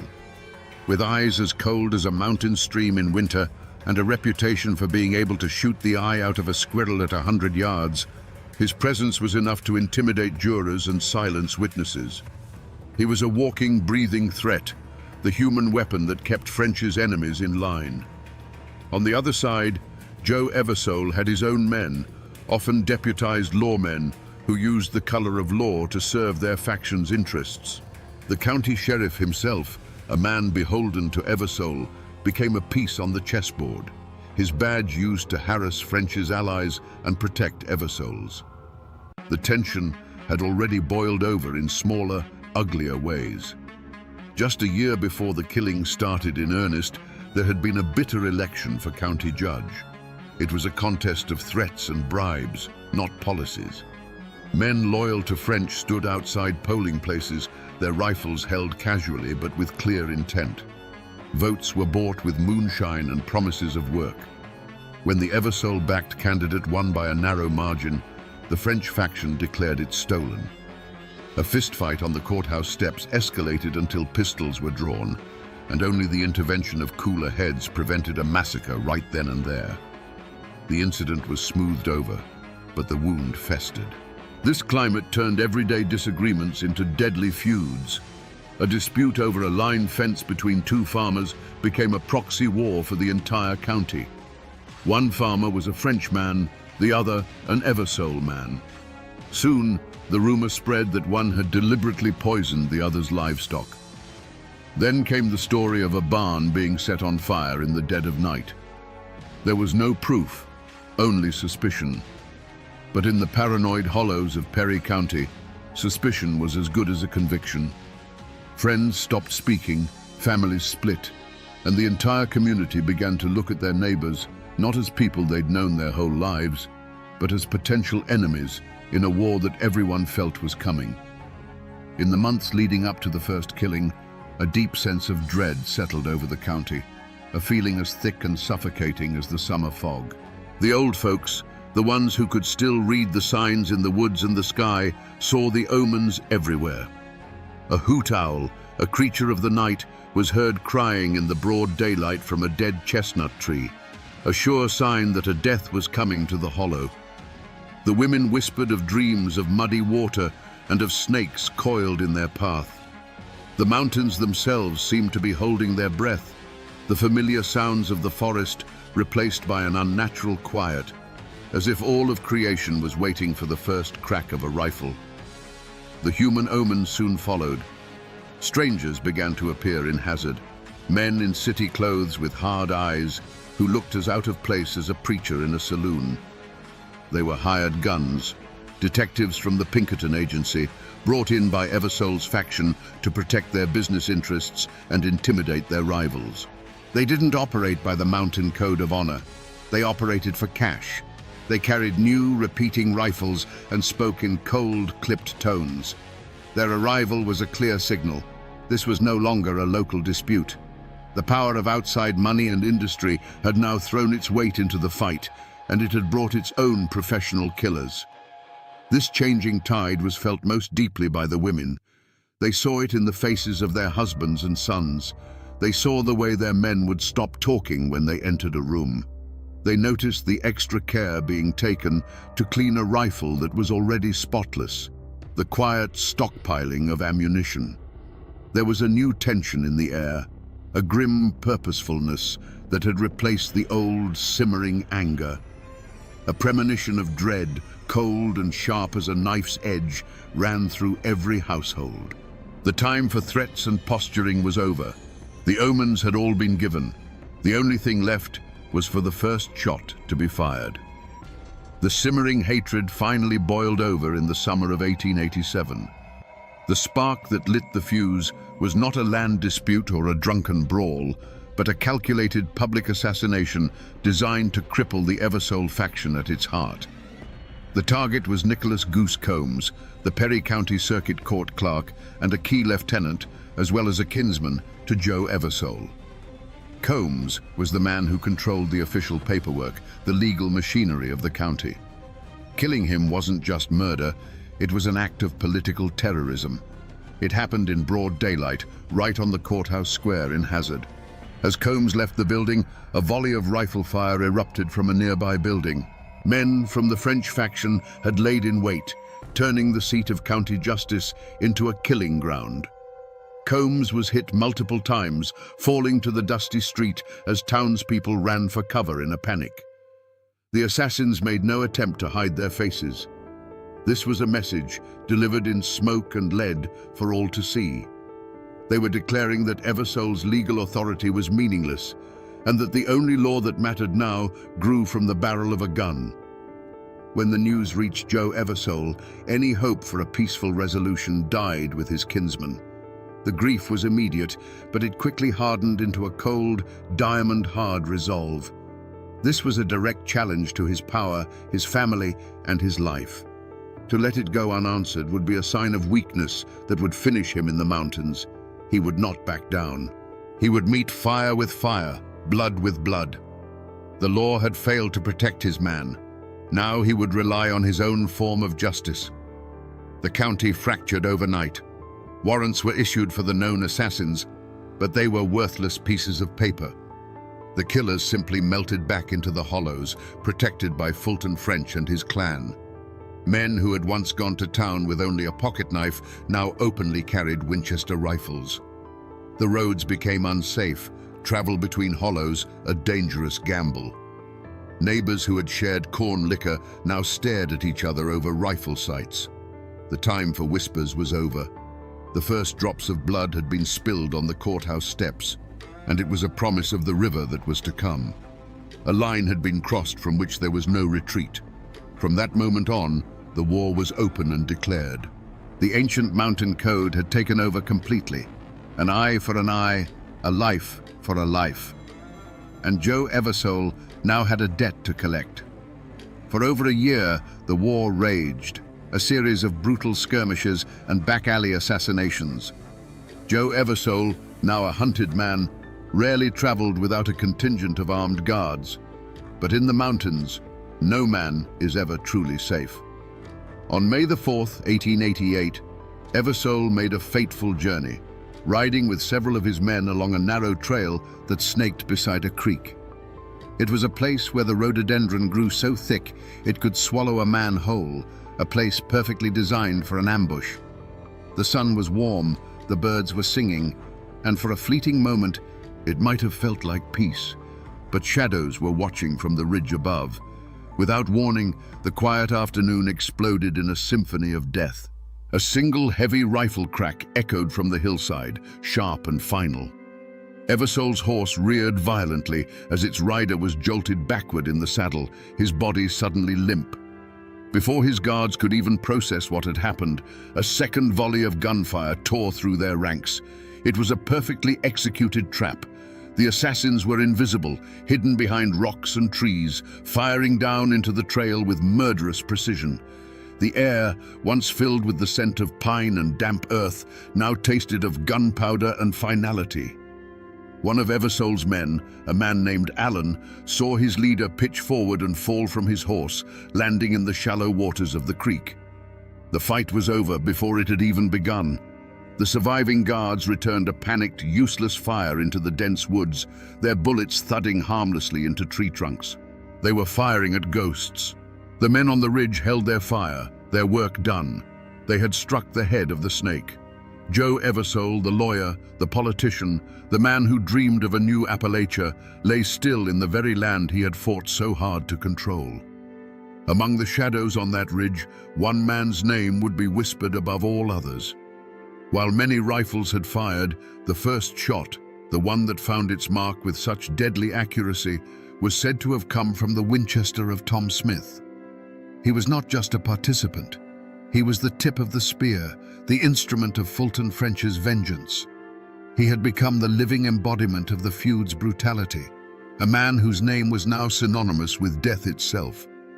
The most chilling image from that day was not one of violence, but of its aftermath. When the gun smoke cleared and the assassins had melted back into the wilderness, all that remained was the unnatural silence.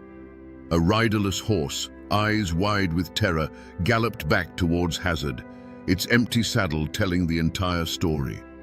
The surviving guards, stunned and broken, gathered what was left of their leader and began the slow, grim journey back to town, carrying the news that would plunge the entire county into a new level of darkness. The word spread like a fever. They got Joe. Eversole is dead. The news traveled from cabin to cabin, a shockwave of fear and grim satisfaction. For the Eversole faction, it was a devastating blow, a loss that seemed to signal the end of their cause. For the French faction, it was a triumphant victory, a reassertion of the old mountain law. But for the state of Kentucky, it was the final straw. This was no longer a local feud. It was an open insurrection. The assassination of a prominent political figure in broad daylight could not be ignored. The governor called out the state militia, and the full weight of the law began its slow, grinding turn towards Perry County. And at the top of their list of wanted men, circled in red, was the name of the man who they believed had pulled the trigger: Bad Tom Smith. To understand what went through Tom Smith's mind as he lay on that ridge, you must first throw away every modern notion of law and justice. In his world, Joe Eversole was not a fellow citizen with a different political opinion. He was a foreign invader. Eversole was the face of the slick-talking lawyers who used indecipherable documents to steal land from men who could only sign their name with an X. He was the agent of the coal companies that would tear the tops off their sacred mountains and turn their clean creeks black with slag. In the twisted logic of the feud, killing Joe Eversole wasn't murder. It was an act of war, the righteous removal of a mortal threat to his entire way of life. The switch didn't flip for Tom Smith in a moment of white-hot rage. It had been flipped years ago when he pledged his rifle and his life to Fulton French. He was a soldier, and French was his general. His internal monologue wasn't one of hatred, but of cold, grim duty. As he watched Eversole ride into the kill zone, there was no emotional storm. There was only the calm, practiced focus of a master hunter. The wind, the distance, the lead on a moving target, these were the things that occupied his mind. He was an instrument of the clan's will, and in that moment, as he slowly squeezed the trigger, he felt a sense of profound purpose. He was correcting an imbalance, restoring the natural order of the mountains with a single, perfectly placed shot. After the deed was done, there was no rush of guilt, no haunting remorse. There was only the metallic taste of triumph. He had done his job. He had proven his loyalty. He had removed the enemy. For a fleeting moment, lying there in the woods as the echoes of the rifles faded, he might have felt a deep, chilling satisfaction. But that feeling would have been quickly replaced by something else, the cold, pragmatic reality of survival. He was now the most wanted man in Kentucky. His old life was over. He was a ghost, a phantom who would have to live in the deepest shadows of the mountains he had just fought to defend. The satisfaction of the kill was gone, replaced by the grim calculation of the hunted. And that, in its own way, is the most terrifying thing of all, not a man who kills in a fit of passion, but one who does so as a matter of principle, and then calmly deals with the consequences. When the body of Joe Eversole was carried back into Hazard, laid across a horse like a freshly killed deer, a deathly quiet fell over the town. There were no cries of outrage, no shouts for vengeance, just a deep, collective intake of breath. It was the silence of shock, the silence of a people who knew that a final line had been crossed and that the world they had known was gone forever. The gaping wound in Eversole's body was a wound in the heart of the community itself, a tear in the fabric of their lives that could never be mended. For the surviving members of the Eversole faction, grief was a luxury they could not afford. Their leader was gone, but their fight was not. His death did not break them. It forged them into something harder and more ruthless. Vengeance became their new creed. They no longer spoke of progress or the law. They spoke of blood for blood. They organized, armed themselves, and began their own patrols, their eyes burning with a cold fire. They were no longer just a political faction. They were a hunting party, and they had only one prey in mind. But their prey was a ghost. In the immediate aftermath of the ambush, Tom Smith vanished. The mountains that had been his cradle and his home now became his sanctuary. He knew every hidden path, every forgotten cave, every dense thicket where a man could disappear. He moved like a shadow through the deep woods, supported by a network of French loyalists who saw him not as a murderer, but as a hero. They left food for him under designated rocks, passed whispered messages through their children, and met any questions from outsiders with a blank stare and a shrug. Tom Smith was everywhere and nowhere, his legend growing with every failed attempt to find him. The news of Eversole's assassination reached the state capital in Frankfurt like a thunderclap. The governor, tired of the endless headlines about the dark and bloody ground, had finally had enough. This was no longer a county matter. It was an act of open rebellion against the Commonwealth of Kentucky. He called up the state militia. Within weeks, men in crisp blue uniforms, armed with modern rifles and the full authority of the state, arrived in Hazard. They were an occupying army, outsiders who understood nothing of the tangled web of kinship and loyalty that defined the mountains. They were there with a single purpose: to crush the feud and capture the man who symbolized its savagery. The official hunt began.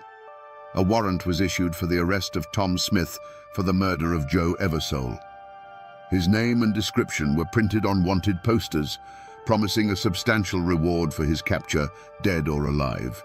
These posters were nailed to courthouse doors, general store walls, and any tree big enough to hold one. A price was put on his head, turning loyalty into a commodity and friendship into a potential betrayal. The manhunt wasn't just a legal procedure.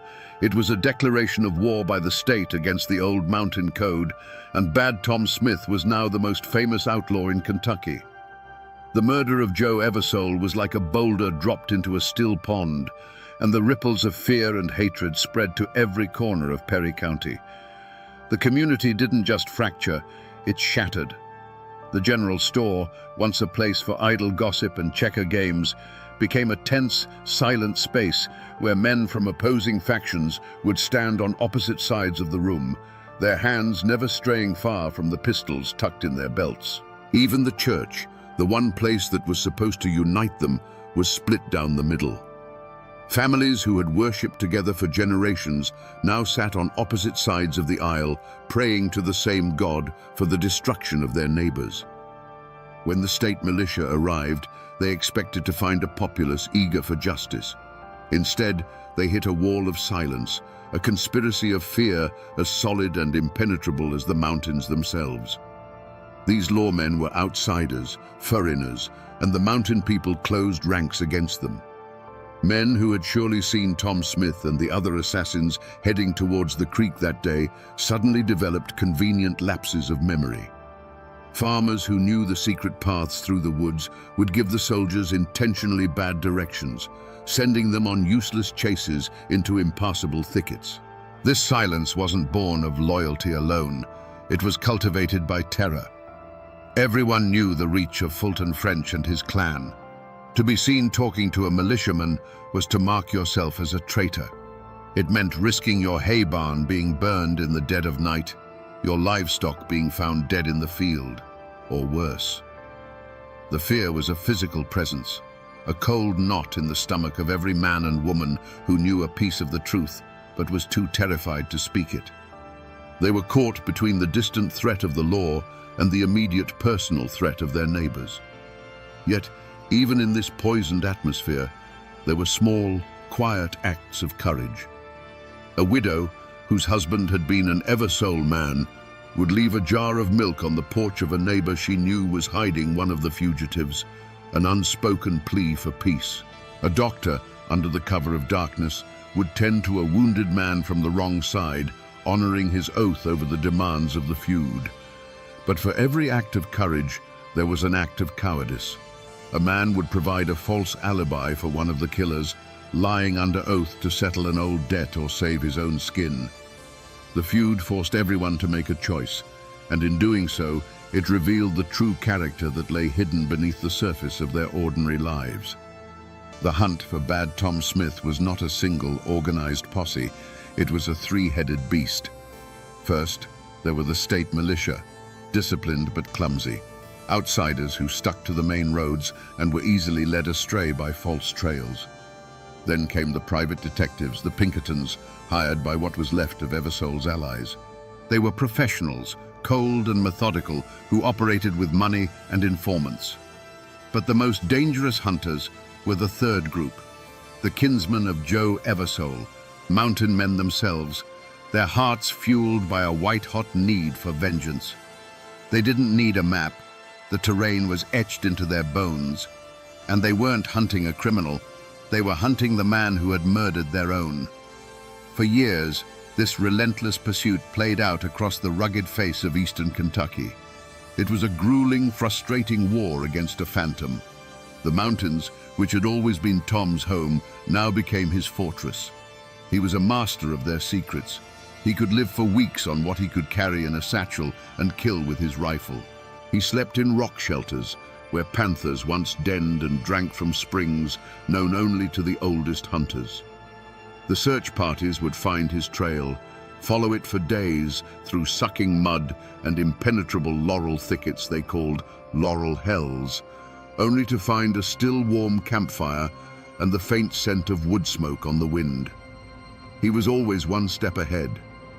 The chase wore down the hunters as much as the hunted.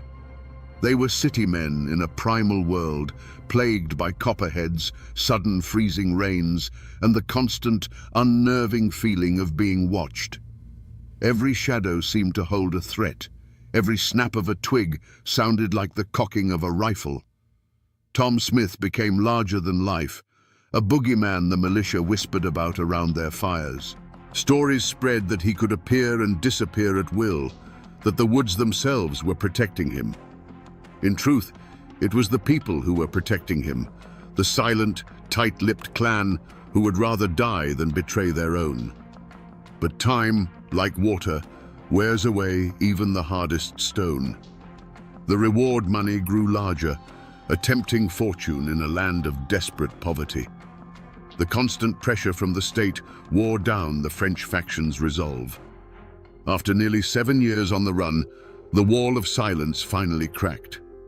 A tip, bought and paid for with state money, led a posse of lawmen to a remote cabin deep in the hills of neighboring Breathitt County. They surrounded the cabin at dawn, rifles ready, expecting a bloody shootout, a final blaze of glory for the legendary gunman. The sheriff called out his name, his voice echoing in the morning stillness. There was a long, tense silence. But instead of a hail of bullets, the cabin door creaked open. A man stepped out onto the porch, blinking in the new light. He was gaunt and bearded, his clothes worn to rags. The fire was gone from his eyes, replaced by a deep, profound weariness. It was Bad Tom Smith, but he was a shadow of the fearsome enforcer they had hunted for so long. He held no rifle, only a strange look of resignation. The hunt was over, not with a bang, but with the quiet click of handcuffs around wrists that no longer had the strength to resist. The trial of Bad Tom Smith in the spring of 1895 was a spectacle. The town of Hazard swelled with people, a volatile mix of the curious, the vengeful, and the fearful. Armed guards from the state militia were posted on the rooftops surrounding the courthouse, their rifles glinting in the sun, a clear warning that any attempt at a rescue or an assassination would be met with overwhelming force. Inside the stuffy courtroom, the air was thick with tension. On one side sat the prosecutors, lawyers from Frankfurt, who saw this as a chance to finally tame the wild mountains. On the other, Tom Smith sat quietly, flanked by his court-appointed attorney, looking more like a tired farmer than a notorious killer. The prosecution built its case with eyewitnesses who had for 7 years been too terrified to speak. One by one, men who had been with Eversole that day took the stand, their voices sometimes trembling, and pointed a finger at Tom Smith. They told of the ambush, the crack of the rifles, the fall of their leader. But the defense lawyers were cunning. They attacked the credibility of the witnesses, painting them as biased members of the Eversole faction with their own scores to settle. They argued that in the chaos of the ambush, no one could have possibly identified a single shooter hidden on a wooded ridge 100 yards away. The most damning testimony came from within the French faction itself. Men who had once been Smith's comrades, now facing their own charges or tempted by offers of immunity, took the stand against him. They testified that Smith had bragged about the killing, that he had described it in detail, claiming the first and fatal shot as his own. As they spoke, Smith watched them with a look that was not of anger, but of a quiet, weary contempt. It was the look of a man who understood the final bitter truth of the mountain code. Loyalty lasts only as long as it is convenient. Throughout the trial, Tom Smith himself remained a silent, stoic figure. He never took the stand in his own defense. He watched the proceedings with a detached calm, as if he were observing a play in which he was merely an actor. There was no defiance, no remorse, just a profound and unsettling acceptance of his fate. It was as if he knew, long before the jury did, how this story had to end. After days of testimony, the jury, a group of men carefully selected from a neighboring county to avoid bias, filed out. They returned in less than an hour. The foreman stood, cleared his throat, and in a voice that barely rose above a whisper, pronounced the single word, "Guilty." A wave of murmurs swept through the courtroom, gasps of relief from Eversole's kinsmen, quiet curses from French's. The judge, his face grim, sentenced bad Tom Smith to be hanged by the neck until dead. There was no outcry, no appeal. This wasn't the justice of the mountains, settled with a rifle. This was the cold, impersonal justice of the state. And it was final. The feud had claimed its last, most famous victim. The hanging of Tom Smith was meant to be an ending, a final full stop on a bloody chapter of Kentucky history. But for the people of Perry County, it was more like a cauterized wound. The bleeding had stopped, but the scar ran deep and ugly. The great French Eversole War was over. The state had won. Yet there was no celebration, no sense of victory, only a profound and unsettling exhaustion. The cost had been too high. For the surviving members of the Eversole clan, justice was a bitter pill. Their enemy's most fearsome soldier was dead, but it couldn't bring back their leader. They had won the war, but lost the peace. Many of them, having looked into the abyss of mountain violence, wanted nothing more to do with it. They had seen what the old ways led to. In the years following the trial, many sold their land and timber rights to the very coal companies Joe Eversole had championed, taking the money and leaving the mountains forever. They scattered to Ohio, to Indiana, to the west, anywhere they could escape the ghosts that haunted every creek and hollow. And what of the mastermind, Colonel Fulton French? He was never convicted for his role in the war. The law couldn't touch him. But he faced a different kind of justice, a slower and perhaps more fitting punishment. The execution of Tom Smith was a public spectacle of his defeat. His power, which had been absolute, was broken. Men no longer feared him because the state had proven it was the bigger, stronger beast. As the coal companies moved in with their railroads and their armies of lawyers, French's old-world influence crumbled.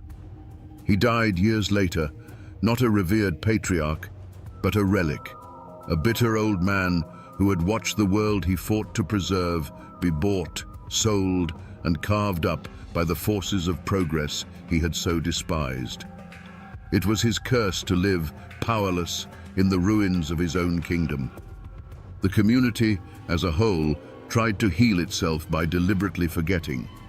The feud became the great, unspoken trauma. It was too painful, too shameful to talk about openly. Parents stopped telling their children the full, brutal story, wanting to spare them the poison of that inherited hate. The tale of bad Tom Smith and the war he fought in was pushed into the shadows, becoming the stuff of whispers and warnings rather than history. Perry County desperately wanted a new identity. It wanted to be known for its coal, its timber, its hard-working people, anything but the dark and bloody ground where brother had slaughtered brother. A thick blanket of collective silence was pulled over the past, but under it, the memory lay restless and unquiet. Walk through Perry County today, and you will still find the old names. There are Frenches and Eversoles and Smiths living in these hills, their mailboxes standing on the same roads their ancestors bled on. But the feud is a ghost story now, a grandparent's tale told on a cold winter night. The great-grandchildren of mortal enemies are now neighbors, friends, sometimes even husband and wife. The blood hatred has been diluted by time, washed away by a conscious collective decision to break the cycle. They chose peace, and in doing so, they gave their children a future that was not defined by the graves of the past. The physical traces of that war are harder to find, but they are there if you know where to look. There is no monument, no plaque marking the spot where Joe Eversole was ambushed. But drive along the Kentucky River in Hazard, and you will find a quiet, unassuming field. Today, it might be a place where kids play baseball or families have picnics, but the older folks still know it by another name: Hangman's Hollow. The gallows are long gone, rotted back into the earth, but the name remains, a permanent scar on the landscape, a whisper of the day that thousands gathered to watch a man die. In an old cemetery overlooking the town, you can find the final resting place of Tom Smith. There is no grand tombstone, no epic inscription detailing his infamous life or his dramatic death. His grave is simple, almost anonymous, the resting place of a man, not a monster or a legend. It's a quiet, humble end for a life that was anything but. But the real echo of this story isn't found in stone or on a map. It's in the folklore, in the very air of the mountains. The official histories may gather dust in the courthouse basement, but the story of Bad Tom Smith is still alive. It's told by old men on their front porches, a warning about the poison of hatred. And some say, on a dark, moonless night in Hangman's Hollow, if you listen closely when the wind is just right, you can still hear a voice boom out from the darkness, clear and unwavering, giving its own final command. For though people may try to forget, the mountains remember everything. So we come back to the question that hangs over this whole story, a question that lingers in the air like the smoke from that final fatal shot on the ridge. Was the good Tom Smith who stood on the gallows a genuinely repentant soul who had made his peace with God? Or was he the ultimate outlaw, the final act of Bad Tom, a master performer who seized control of his own execution to rob the state of its victory and ensure his name would pass into legend on his own terms? The historical record is silent on this. The truth of it went with him into the dark. It's a mystery locked forever in the heart of a man who lived and died by a code the modern world will never fully understand. But in the end, the state of Tom Smith's soul is not the most important lesson of this story. His life and death are a monument to a bloody and bygone era. This is a story of how the poison of old hatreds, stirred by the coming of industrial greed, can turn a land of breathtaking beauty into a killing ground. It's a testament to the destructive power of blind loyalty, where allegiance to a clan becomes more sacred than the life of a neighbor. But it is also a story of the indomitable and sometimes terrifying Appalachian spirit, a spirit that values honor above life and that can face death not with a plea, but with a command. The great feud is long over. The rifles are silent, and the graves are covered with moss. But the story serves as a permanent warning carved into the memory of these mountains. A warning that the line between neighbor and enemy, between law and vengeance, is perilously thin. It reminds us that the blood of the past never truly washes away. It just sinks into the soil, waiting for a new conflict to bring it to the surface once more. And now, my friends, you know the rest of the story.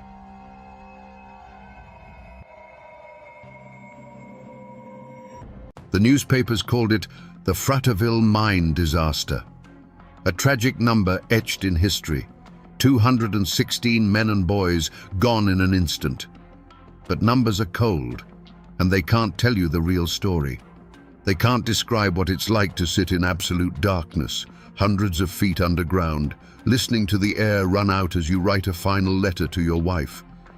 They can't make you feel the horror of a father holding his dying son on his lap. They say it was an accident. But the true story of Fraterville isn't about the explosion that shook the earth. It's about what happened after, in the suffocating silence.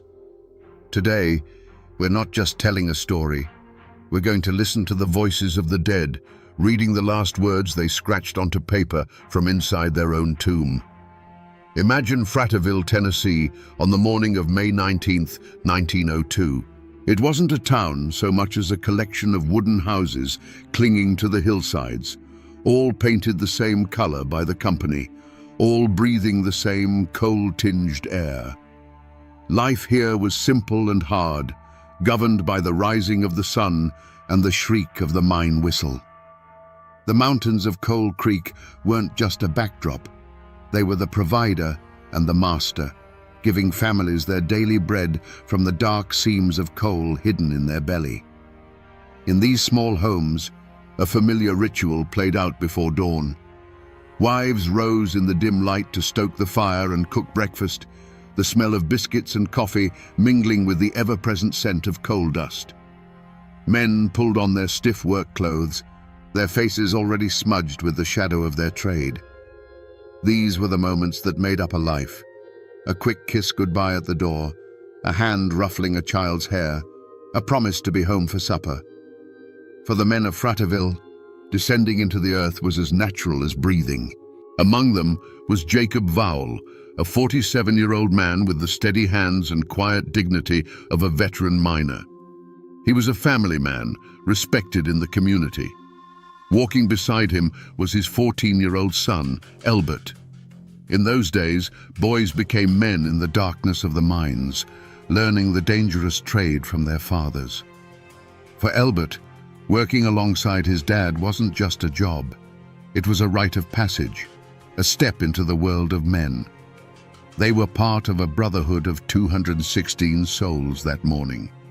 Husbands, fathers, brothers, and sons, some boys no older than Elbert. They walked together toward the gaping mouth of the mine, their lunch pails clanking, their carbide lamps not yet lit. The air was cool, the sky was beginning to lighten, and the world above ground was waking up to a beautiful spring day. There was no sense of doom, no premonition of what was to come. It was just another Monday. They stepped onto the man trip, the string of open cars that would carry them down the sloping shaft into the heart of the mountain. The journey into the darkness was a daily routine, the familiar rumble of the wheels a mundane soundtrack to their lives. They joked and talked, their voices echoing briefly before being swallowed by the immense, earthy silence of the deep. But the mountain they trusted was holding a secret. Deep within the labyrinthine tunnels, a pocket of methane gas, odorless and invisible, was seeping from the coal seam. It was a time bomb, silently counting down. Every foot the men traveled deeper into the earth brought them closer to the moment when their ordinary world would be torn apart by a roar from hell itself. Deep inside the earth, the men worked in the flickering glow of their carbide lamps. The air was thick with the smell of damp soil and coal. The only sounds were the rhythmic scrape of shovels against rock and the metallic ring of pickaxes striking the black seam. And then, in one of the far-flung tunnels, it happened. A miner's open flame, the very tool that let him see in the dark, touched a pocket of invisible methane gas. In that single fatal instant, the air itself caught fire. The explosion wasn't just a sound. It was a physical force, a giant fist that punched through the mine's narrow arteries. It ignited the fine, suspended coal dust, creating a secondary, even more powerful blast that ripped through the tunnels at the speed of sound. A wave of fire and pressure shot outwards, snuffing out lamps and lives without distinction. For the men caught in its path, there was no time to scream. The world simply ceased to exist.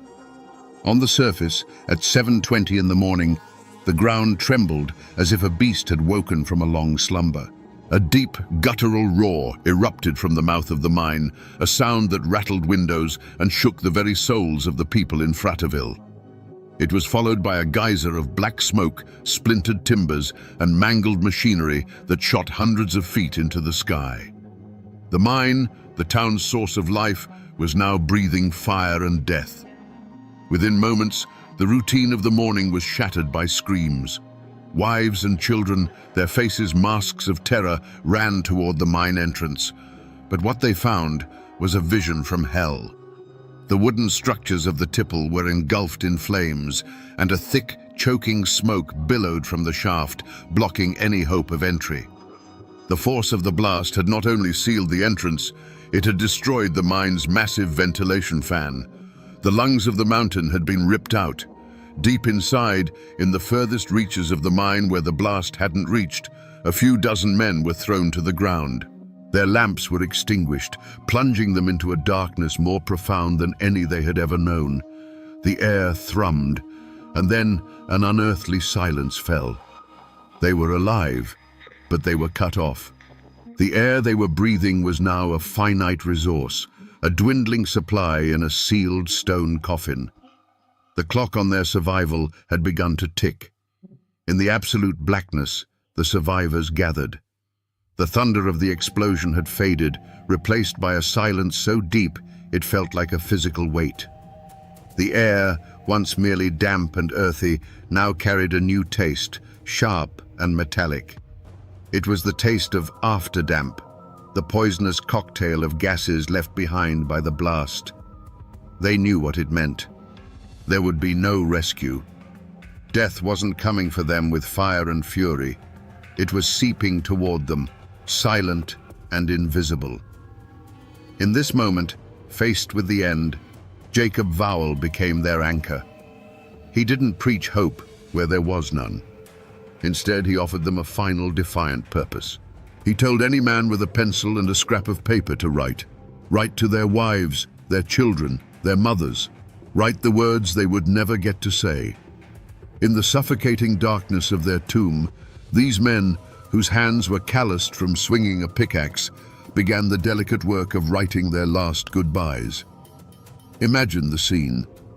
A handful of dying carbide lamps cast a ghostly flickering glow, creating dancing shadows on the coal-black walls. The only sounds were the ragged coughing of men fighting for each breath and the soft, steady scratch of pencil lead on paper. Men leaned against the cold rock, trying to steady their hands, pouring a lifetime of love onto a few precious inches of paper. They weren't writing about death. They were writing about life, about the families waiting for them under a sun they would never see again. Jacob Vowell wrote to his Sarah, his words a simple, heartbreaking testament. Tell my little boys to be good boys and to trust in the Lord. He was a father to the very end. Beside him, his 14-year-old son Elbert, his strength failing, lay his head in his father's lap. In the dimming light, Jacob watched his son's breathing grow shallow, watched him drift into a sleep from which he would not wake. Then, with a hand that must have trembled, Jacob Vowell made one last entry in the margins of his letter. He didn't describe the horror. He wrote a sentence of pure, devastating fact. My boy Elbert has gone to sleep. He has been dead for a few minutes. It was a final act of a father recording his son's peaceful passage, a final whisper of love in a world that had turned to black. One by one, the lamps sputtered and died, plunging the chamber into a darkness that was total. The scratching of pencils ceased. The ragged breaths grew fainter, until at last there was only silence. On the bodies of the dead, pocket watches continued to tick for a few minutes more before they, too, stopped, their hands frozen on the final moment when the last bit of life-giving air was gone from the room. For 3 long days, Fraterville held its breath. The fire at the mine entrance was eventually smothered, but the mountain remained a sealed tomb. On the surface, a grim vigil of hope against reason took hold. Wives and mothers stood in small, silent groups, their eyes fixed on the smoking hole in the ground that had swallowed their world. The company brought in experts and rescue teams, made up of miners from neighboring towns, worked tirelessly, risking their own lives with every step they took into the poisoned darkness. The air inside was a killer, silent and patient. Rescuers had to work in short, desperate bursts, clearing rubble and shoring up collapsed tunnels, all while battling the suffocating afterdamp. With each foot they gained, the hope of finding anyone alive dwindled, replaced by the grim determination to at least bring the men home for a proper burial. They found the first bodies near the entrance, victims of the blast's initial violent fury. But the deeper they went, the more the destruction gave way to an eerie, undisturbed silence. Finally, they reached the crude barricade of rock and clothing. They knew men were behind it. Carefully, they dismantled the wall, stone by stone. The first beam of a rescuer's lamp cut through the darkness and fell upon a scene that would haunt them for the rest of their lives. 26 men were lying on the ground. There was no sign of a struggle, no panic. They looked as if they had simply laid down to rest, many with their arms around each other in a final brotherly embrace. And then they saw the letters, tucked into pockets, clutched in hands, or placed carefully on their chests, were the final messages from the dark. As the bodies were solemnly carried out into the daylight, the news of the letters spread through the grieving crowd like a whisper. This tragedy now had a voice. These were not just numbers in a death toll. They were husbands and fathers who had spent their final moments thinking only of love. Fratterville had become a town of widows and orphans overnight. They say there weren't enough coffins in the county, and they had to be shipped in by the trainload, a final, heartbreaking measure of the town's immeasurable loss. There was no villain in a black hat to put on trial. There was only a company, a mountain, and 216 fresh graves. But the law demanded an answer, so a coroner's inquest was convened. It wasn't a grand trial in a stone courthouse. It was a proceeding held in the shadow of the disaster, a formal attempt to write the final chapter in the official record. For the widows of Fratterville, it was a desperate, flickering hope for accountability. For the Coal Creek Coal Company, it was a matter of containing the damage. Company officials and their lawyers spoke in measured tones. They offered condolences and expressed deep regret. They spoke of the inherent dangers of mining, of the unpredictable nature of the earth. The explosion, they argued, was a tragic accident, an act of God that no one could have foreseen or prevented. They presented charts and testimony from their own experts, painting a picture of a well-run operation that had simply fallen victim to a terrible misfortune. Against this polished defense, who was there to speak for the dead? The miners' letters were their final testimony, but they were testaments of love, not of legal negligence. The living miners in the community, the ones who would need a job when the grief subsided, knew better than to speak out against the only employer in town. To accuse the company was to risk your own family's survival. So they stayed silent, their anger and their knowledge of the mine's gassy reputation a heavy, unspoken secret in the room. The verdict, when it came, was as cold and hard as a seam of coal. The coroner's jury concluded that the miners had died from an explosion of methane gas and coal dust ignited by an open flame. But crucially, they assigned no legal blame. No charges were filed. The company was officially cleared of any criminal negligence. They offered recommendations for the future, the use of safer lamps, better ventilation, but these were suggestions, not punishments. Was this justice? The law of men, the formal system of courts and inquests, had spoken. It had rendered its verdict in clean, legal terms.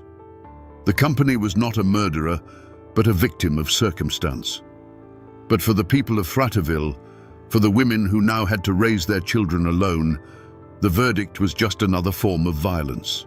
It was a confirmation that the lives of their husbands and sons were worth less than the cost of implementing stricter safety measures. The company walked away free, ready to rebuild and reopen the mine. The town, however, was handed a life sentence of loss and unanswered questions. The inquest provided an official cause of death, but it offered no comfort and no justice. It was a quiet, brutal lesson in the way the world worked in 1902. The law protected property and profit, while the mountains kept the men. The town of Fraterville never recovered. It couldn't. How does a town built around 216 men continue to exist when they are all gone? It became a town of shadows, a community of widows and orphans, where the sound of the mine whistle was replaced by a profound and lasting silence. In time, families moved away, houses fell into disrepair, and Fraterville, the bustling coal town, slowly faded from the map, becoming little more than a name in a history book. But the story didn't vanish completely. It's carved in stone. If you know where to look, you can still find the Leech Cemetery. There, in a large grassy circle, lie the graves of many of the miners. It's known as the Fraterville Miners' Circle, a silent, circular monument to a shared fate. Walking among the headstones is a chilling experience. Name after name, all followed by the same date of death, May 19th, 1902. It's a physical ledger of the price paid for coal. And yet, the most powerful trace of that day isn't made of stone. It's made of paper and pencil lead. The letters, Jacob Vowell's final words to his Sarah, Eugene Daniels's prayer for his children, they survived. They were carefully passed down, preserved in archives and museums, their faded script a direct line to the heart of the tragedy. They are not just historical artifacts, they are sacred relics. When you read them, you are no longer a spectator to history. You are in that darkness with them, listening to the very last words of men who knew they were about to die. The mine itself is long gone, its entrance sealed over, reclaimed by the patient green of the mountains. Most people who drive those Tennessee roads today have no idea they're passing a place where an American tragedy unfolded. But the mountains remember.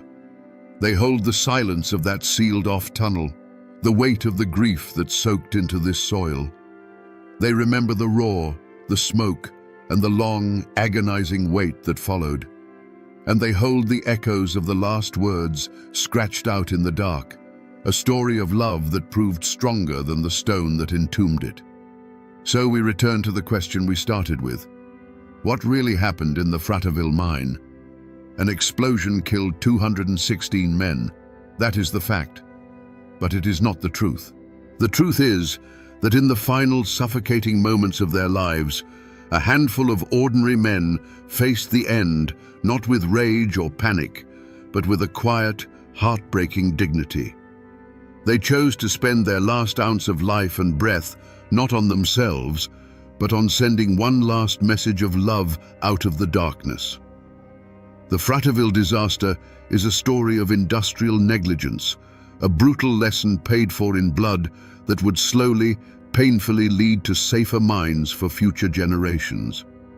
But its truest legacy is not found in safety regulations. It's a lesson in what matters at the very end of everything. It teaches us that the human spirit, when stripped of all else, will reach for connection, for family, for love. In the blackest pit, these men found a light inside themselves and sent it outward. Their bodies were buried in the Tennessee earth over a century ago, their town swallowed by time. But their final words, scratched onto scraps of paper, have traveled through the years to find us. The mountain took their lives, but it could not silence their love. It couldn't bury their story. The first shotgun blast threw her from the saddle into the cold, muddy water of the creek. She was still alive, crawling for the bank, when the second, more brutal blast tore through the air, silencing her forever. The newspapers called her the Bandit Queen, a velvet-clad phantom who rode with the James brothers and ruled the outlaws of the Indian Territory.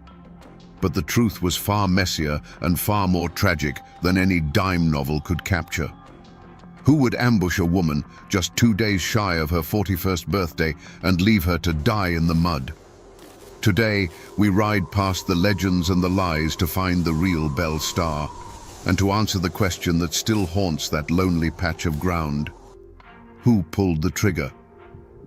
Before the gun smoke and the legend, there was a girl named Myra Maybelle Shirley, born in 1848 into a world that was anything but lawless. Her home was near Carthage, Missouri, a land of rolling green hills and fertile soil that held a promise of prosperity. Her father, Judge John Shirley, was a man of standing, a prosperous farmer and innkeeper whose family lived a life of relative comfort and respectability. They were slave owners and fierce believers in the Southern cause, their identity deeply woven into the fabric of Missouri's divided soul. This was not a world of desperate poverty that breeds outlaws. The Shirley home was a place of order and aspiration. Young Myra was not raised in a dirt-floored cabin, but was sent to the Carthage Female Academy to receive a classical education. She learned literature, rhetoric, and became an accomplished pianist. You can almost picture it, a dark-haired girl with a stubborn set to her jaw, her fingers flying across the ivory keys, filling the respectable Shirley Inn with music that seemed to hold the roughness of the frontier at bay. She was known to be bright, quick-witted, and possessed of a temper that could flash like heat lightning.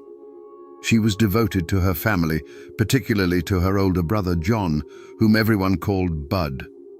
He was the pride of the family, the embodiment of young Southern manhood, and Myra adored him. In those years, her future likely seemed as clear and orderly as a line of sheet music, a good marriage, a family of her own, a life of influence within her community. But their Missouri was a border state, a land of fault lines and hidden pressures. The very inn where Myra played piano was a crossroads of whispers and arguments.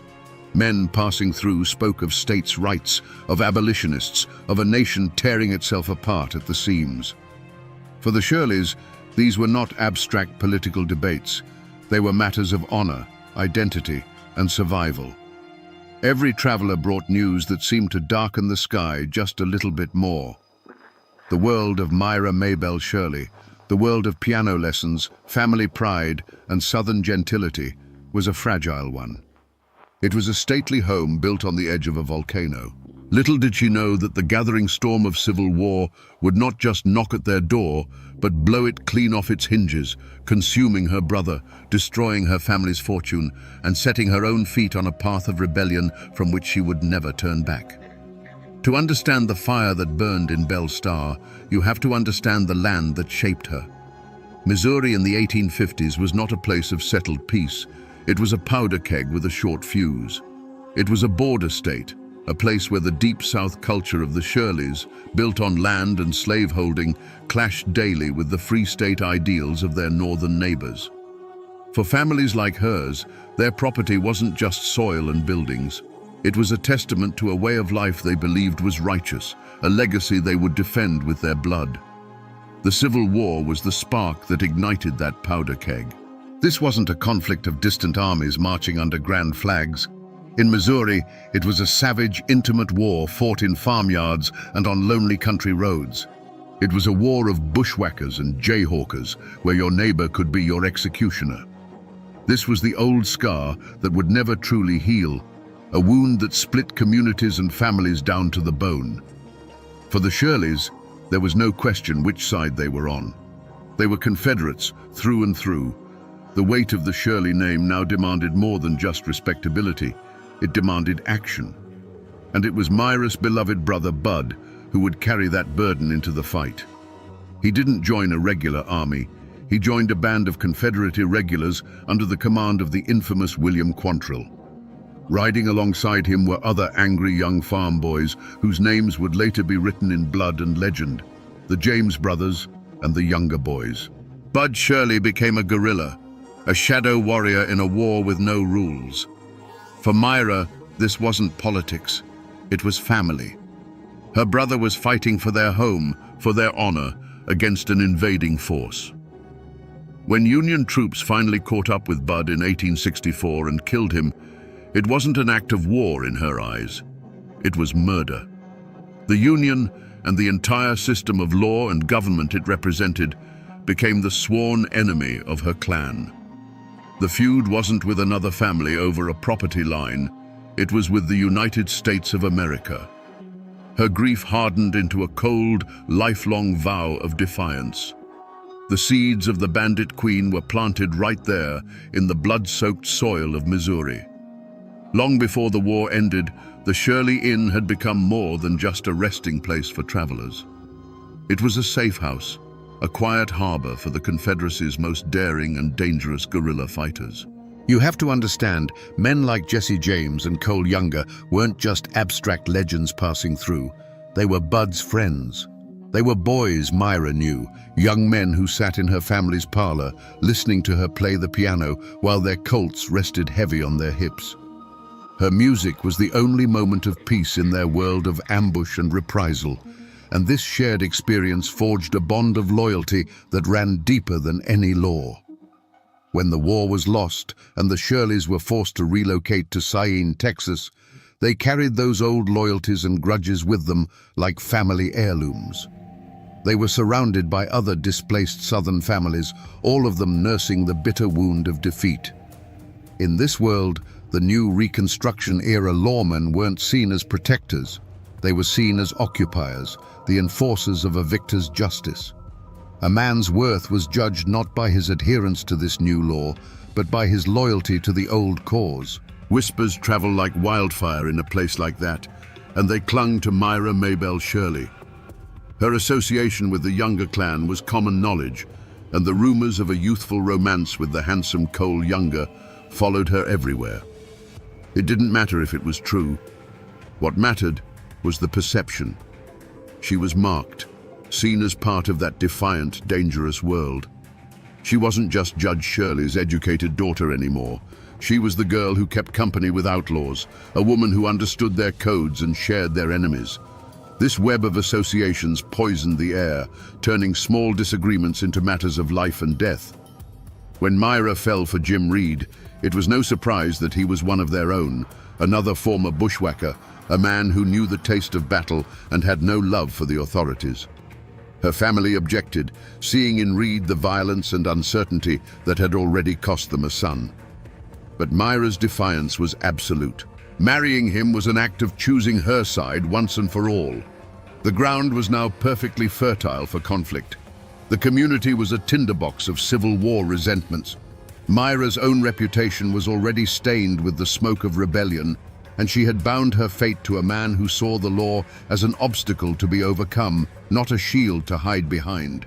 The stage was set, the players were in place, and the air was thick with the certainty that trouble wasn't just coming. It was already there, waiting for its moment. The dream of a quiet life died hard under the relentless Texas sun.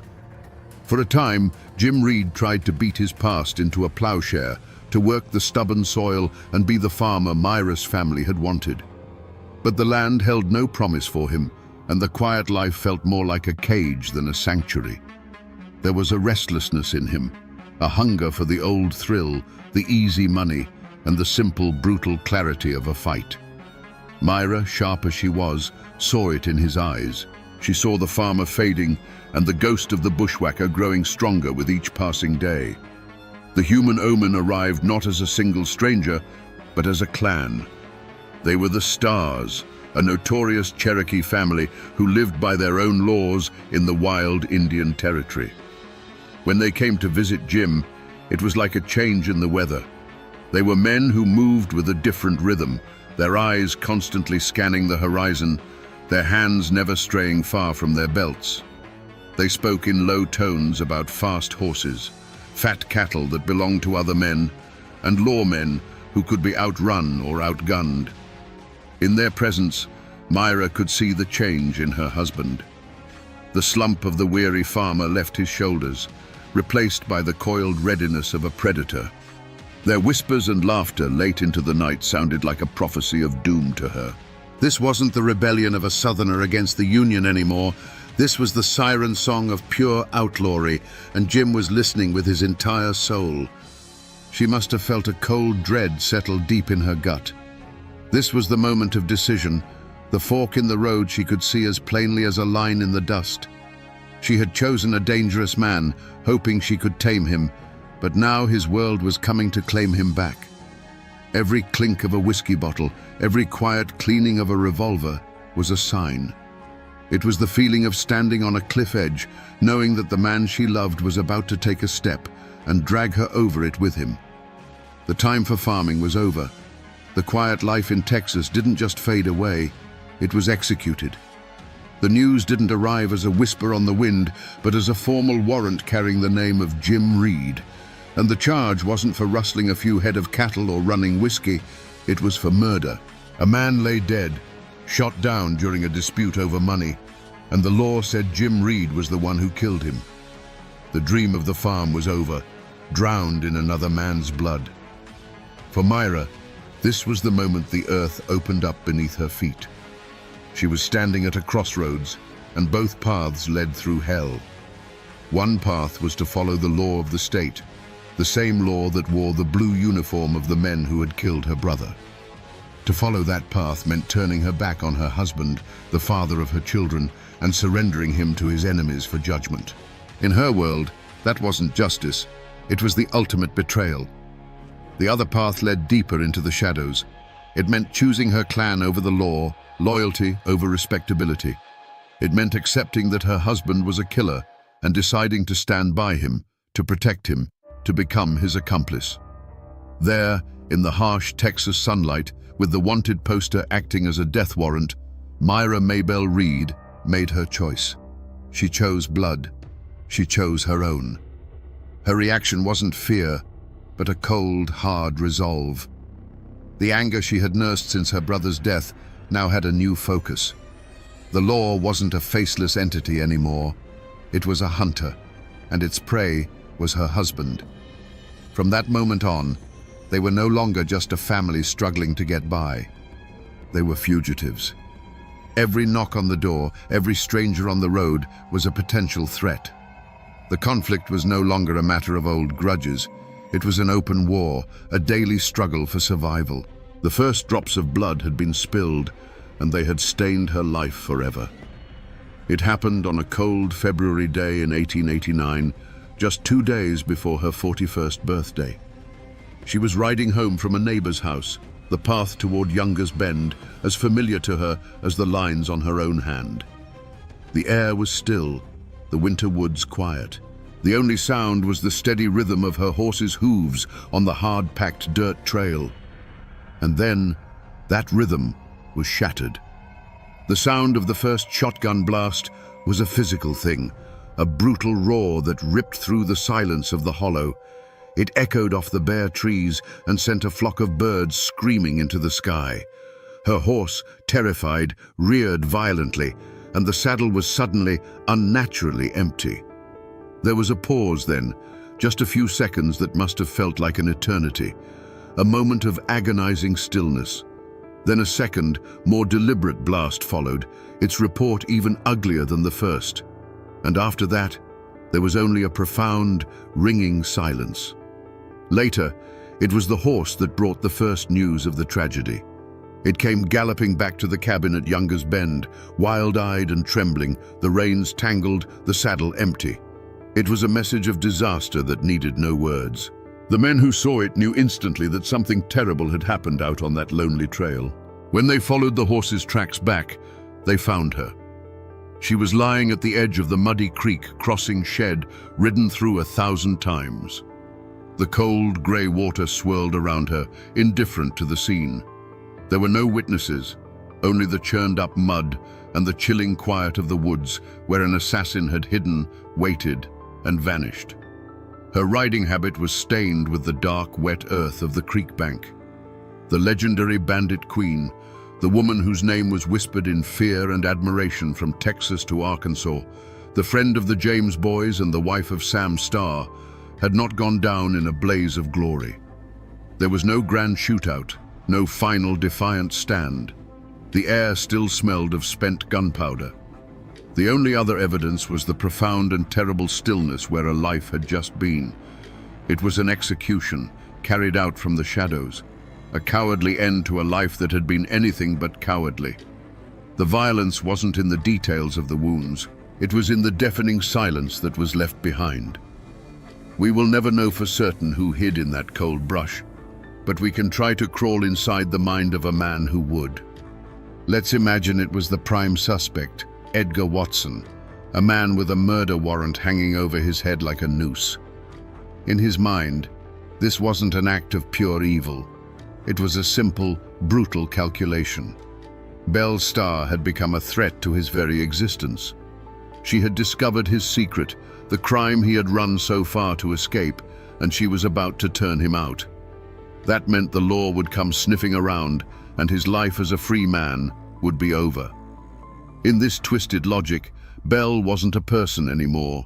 She was a problem, a loose end that needed to be tied off permanently. He saw her not as the legendary bandit queen, but as the one person standing between him and survival. Killing her wasn't an act of passion. It was a business decision, as cold and pragmatic as shooting a lame horse. He was a cornered animal, and in his world, you did whatever it took to break out of the trap. Honor, friendship, decency, those were luxuries a man like him couldn't afford. The switch flipped the moment he realized she would not be bluffed or bought, the moment he looked into her eyes and saw that she was going to act. That was the point of transformation. His anger and fear cooled into a single, sharp point of purpose. The planning would have been methodical. He knew her routines, her paths. He would have chosen the creek crossing deliberately, a place where she would have to slow her horse, where the terrain gave him perfect cover, where the sound of the shot would be muffled by the hollow. He wasn't a raging monster. He was a patient predator setting a trap. And after the second blast tore the air, what did he feel? Not remorse, not triumph. Most likely he felt a profound and chilling sense of relief. The threat was gone. The problem was solved. As he melted back into the brush, his heart would have been beating fast, but not from guilt. It was the adrenaline of survival. His mind would already be working on the next steps. The alibi, the look of surprise on his face when he heard the news. Whether it was the cold calculation of a man like Watson, or the hot, humiliated rage of her own son, the psychology was the same. Belle had become an obstacle, and for the beast in the shadows, obstacles were meant to be removed. When the echoes of the second shot finally died, a heavy, unnatural silence fell over Younger's Bend. The discovery was as grim and undignified as the murder itself. It wasn't a posse of lawmen who found her, but her own people, led to the spot by her riderless horse. They lifted her body from the cold, clinging mud of the creek bank and carried her home. The fearsome bandit queen, the woman who had stared down Judge Parker's court, was gone.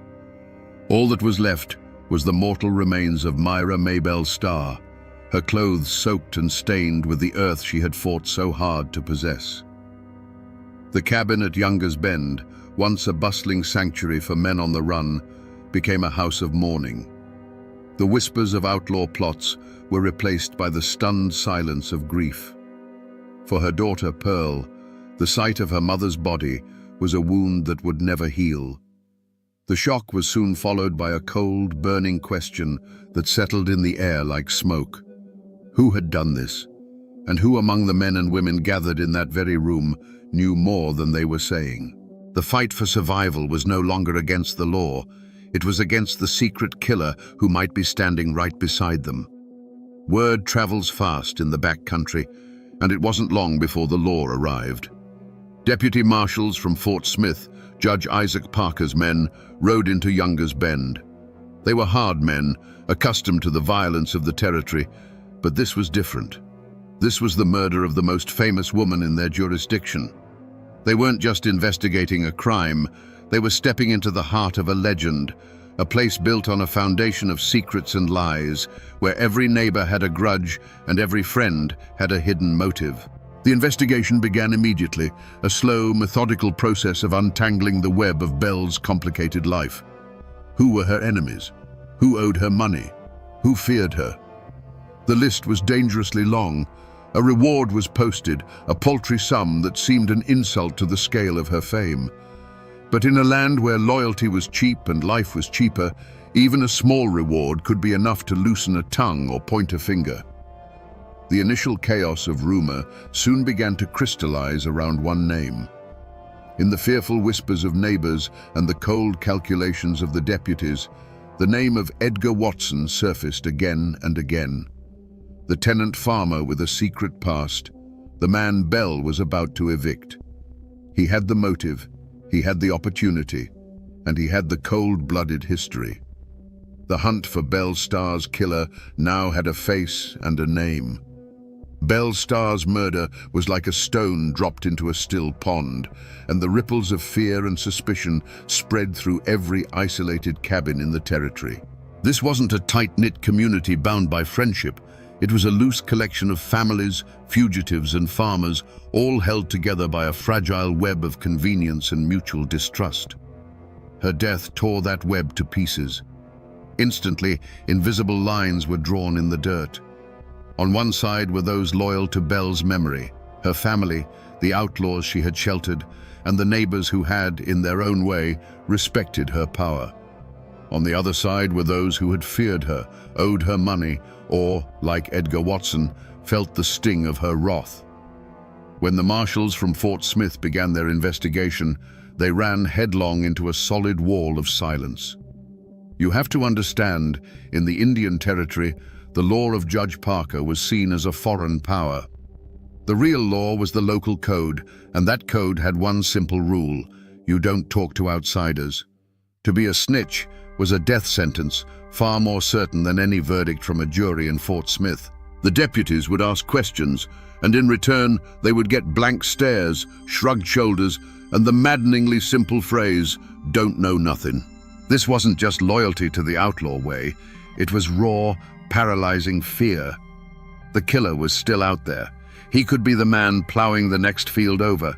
He could be listening from the shadows at the general store. To speak a name aloud to a lawman was to invite a shotgun blast in the dark for you and your family. People who once left their doors unbarred now checked them twice. A strange horseman on the road was no longer a traveler, but a potential threat. The law offered a reward, but the killer offered a much more immediate consequence. In this atmosphere of terror, even the smallest actions became profound statements of allegiance. True courage was rare, and it was quiet.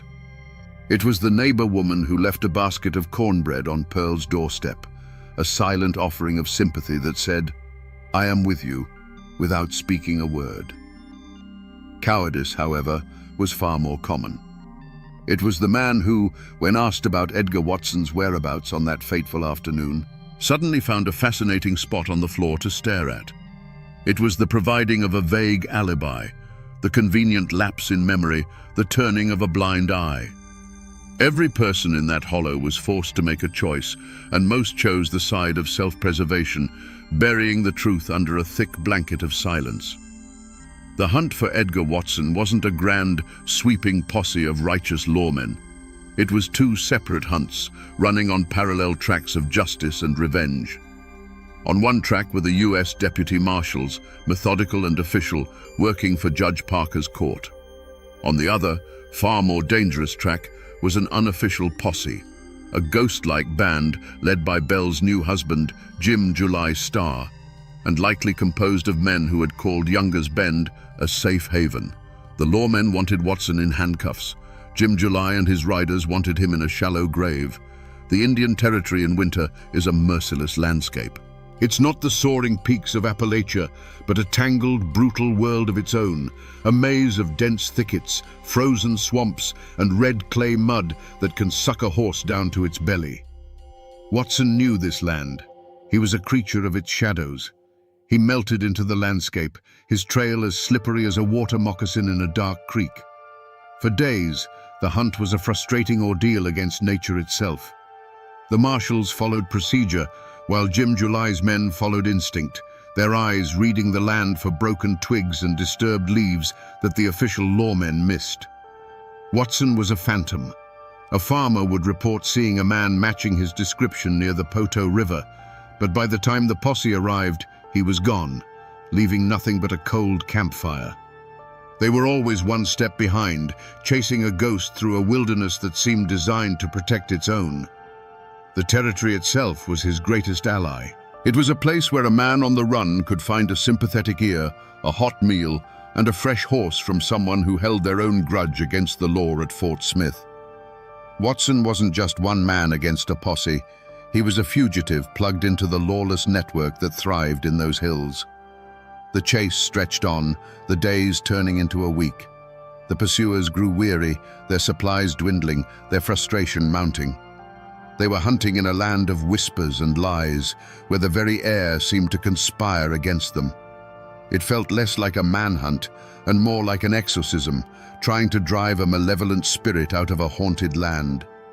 Every cold night spent by a fire was a reminder that their quarry was out there, just as cold, just as determined, and driven by the most powerful engine of all, the will to survive. The end came not with a roar, but with a quiet click. It wasn't in a desperate firefight on a windswept ridge. The U.S. Marshals, relentless in their pursuit, finally cornered him. Perhaps it was a tip from someone who decided the reward money was worth more than the risk, or perhaps Watson simply made a mistake. They found him holed up, exhausted, hungry, and out of options. There was no final, defiant stand. Faced with the unwavering steel of the law, Edgar Watson surrendered. The hunt in the shadows was over, but the fight for what passed for justice in that wild country was only just beginning. The air in the Fort Smith federal courtroom was thick enough to taste, a stale mix of sweat, wet wool, and cheap tobacco. This was the domain of the hanging judge, Isaac Parker, a place where the law of the United States finally sank its teeth into the wild frontier of the Indian Territory. The trial of Edgar Watson for the murder of Belle Starr was a sensation. The public gallery was packed to the rafters with a curious and volatile mix. Sober-faced townsfolk, hard-eyed riders from the territory who watched everything with unnerving stillness, and a pack of slick reporters from the eastern papers, pencils flying, hungry for every sordid detail. Edgar Watson sat beside his lawyer, a picture of calm defiance. He wasn't a cornered, terrified animal anymore. He was clean-shaven and wore a borrowed suit, and he surveyed the courtroom with an almost imperceptible smirk. He knew the rules of this game better than any lawyer. His innocence or guilt would not be decided by facts, but by fear. He understood the code of the hills, and he was betting his life on it.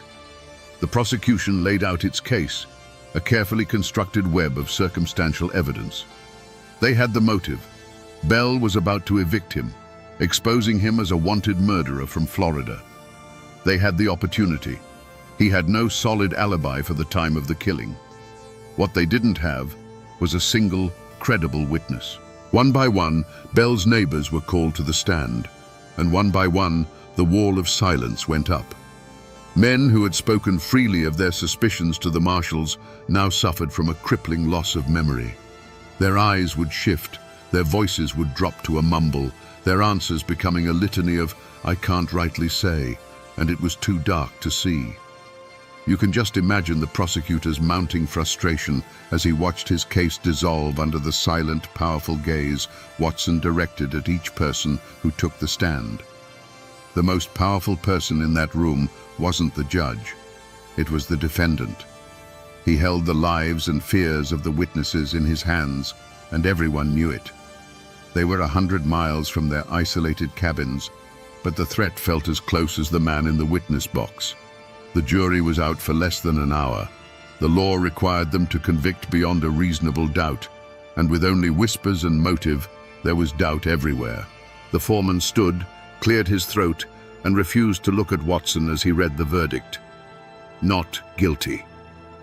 A wave of murmurs and gasps swept the room. Edgar Watson simply nodded, as if he had known the outcome all along. He stood up, a free man in the eyes of the law, and walked out of the courthouse into the sunlight. But as he passed through the crowd, a local legend says he came face to face with Belle's daughter, Pearl. Someone asked her then and there who she thought had killed her mother. Pearl, it is said, never took her eyes off Watson as she replied, her voice cold and clear, "I know who killed my mother, and so does Mr. Watson." The court of men had spoken, but out on the courthouse steps, the justice of the mountains had delivered its own chilling verdict. The verdict was a second shotgun blast, this one fired into the heart of Belle's family. For her daughter Pearl, the acquittal of Edgar Watson was an impossible betrayal. The law had failed, and the man she believed was her mother's murderer was now free to walk the same earth. She and her brother Ed were now adrift, the anchor of their chaotic world gone. They stayed at Younger's Bend for a time, trying to hold on to the last piece of their mother's legacy, but the place was haunted. Every shadow in the woods, every creak of the cabin door was a reminder of the murder and the injustice. Eventually, the weight became too much.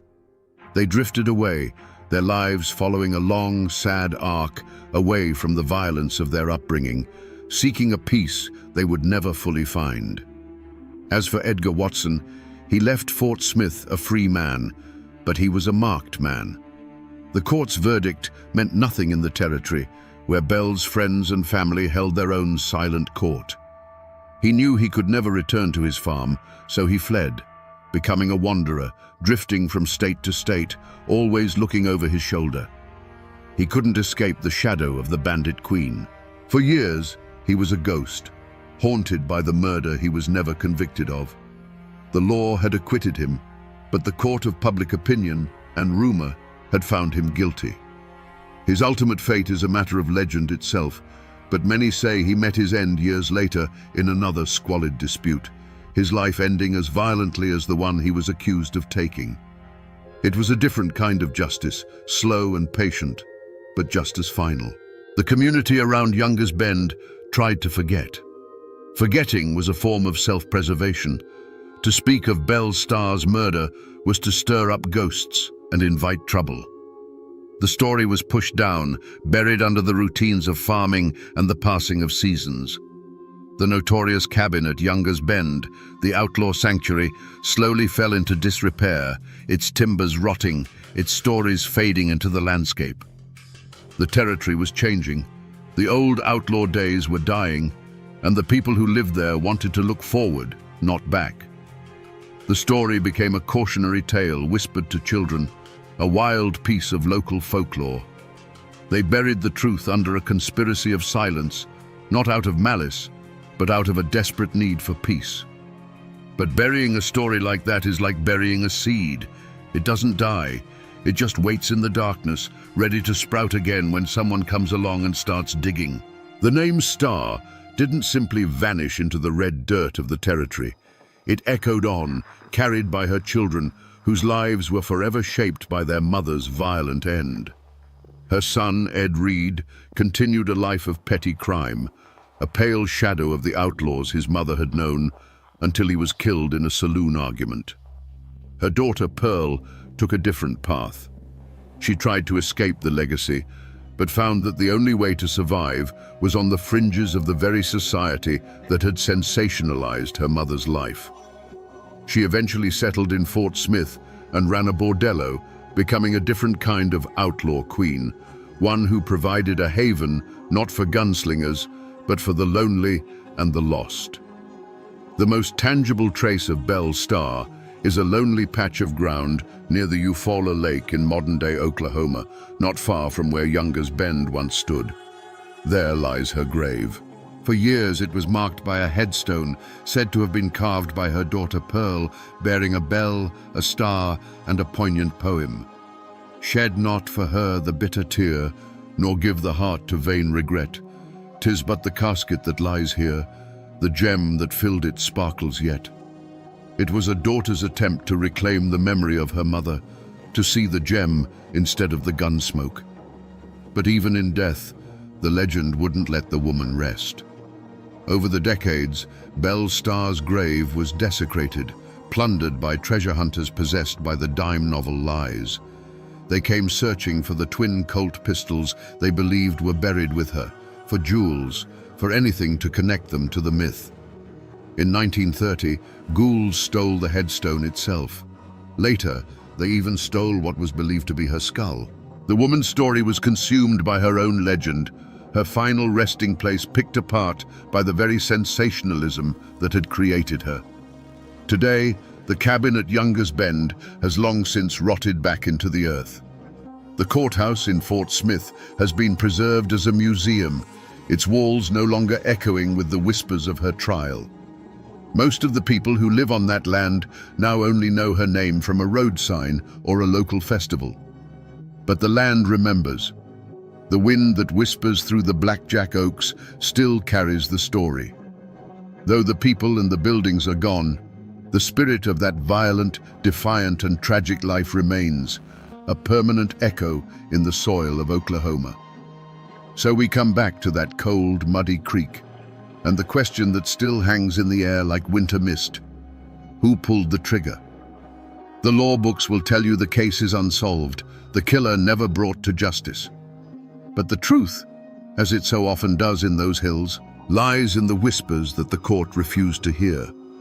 The real killer was likely not some romantic, spurned outlaw, but a desperate man with a dark secret, ending a squalid dispute with a blast of buckshot. A pathetic, cowardly end to a life that was anything but. But perhaps the greatest lesson from this saga isn't about solving a murder. It's about how a real person, made of flesh, blood, and contradictions, can be consumed by the legend created for her. Belle Starr was not the mastermind, the velvet-clad rider leading gangs into battle. She was a woman forged in the crucible of civil war, a survivor who used her wits and her connections to build a life in a violent world dominated by violent men. She was a haven, a negotiator, a mother, and a formidable enemy. The true tragedy of Belle Starr isn't found in the manner of her death, but in the theft of her life by the myth that outlived her.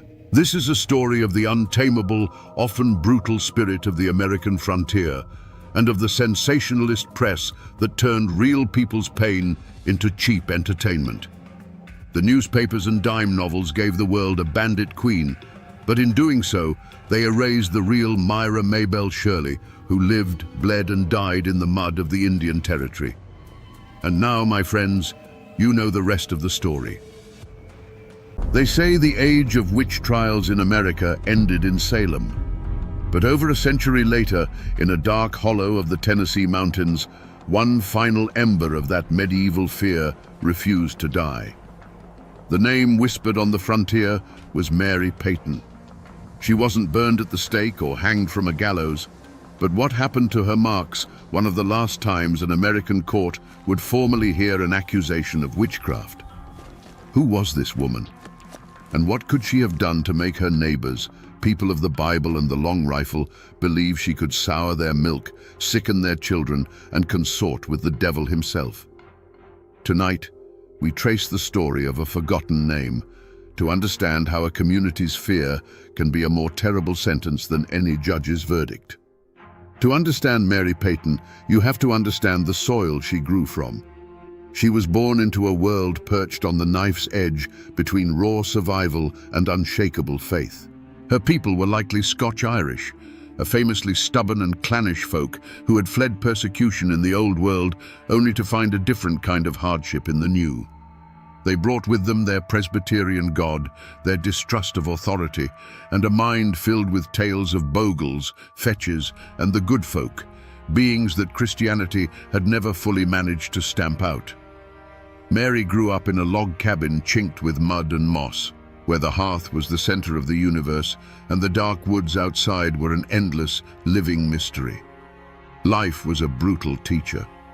She would have seen siblings taken by fevers before they could walk, watched her parents' faces etched with worry over a failed crop, and learned from infancy that a single bad winter or a sick milk cow could mean the difference between life and death.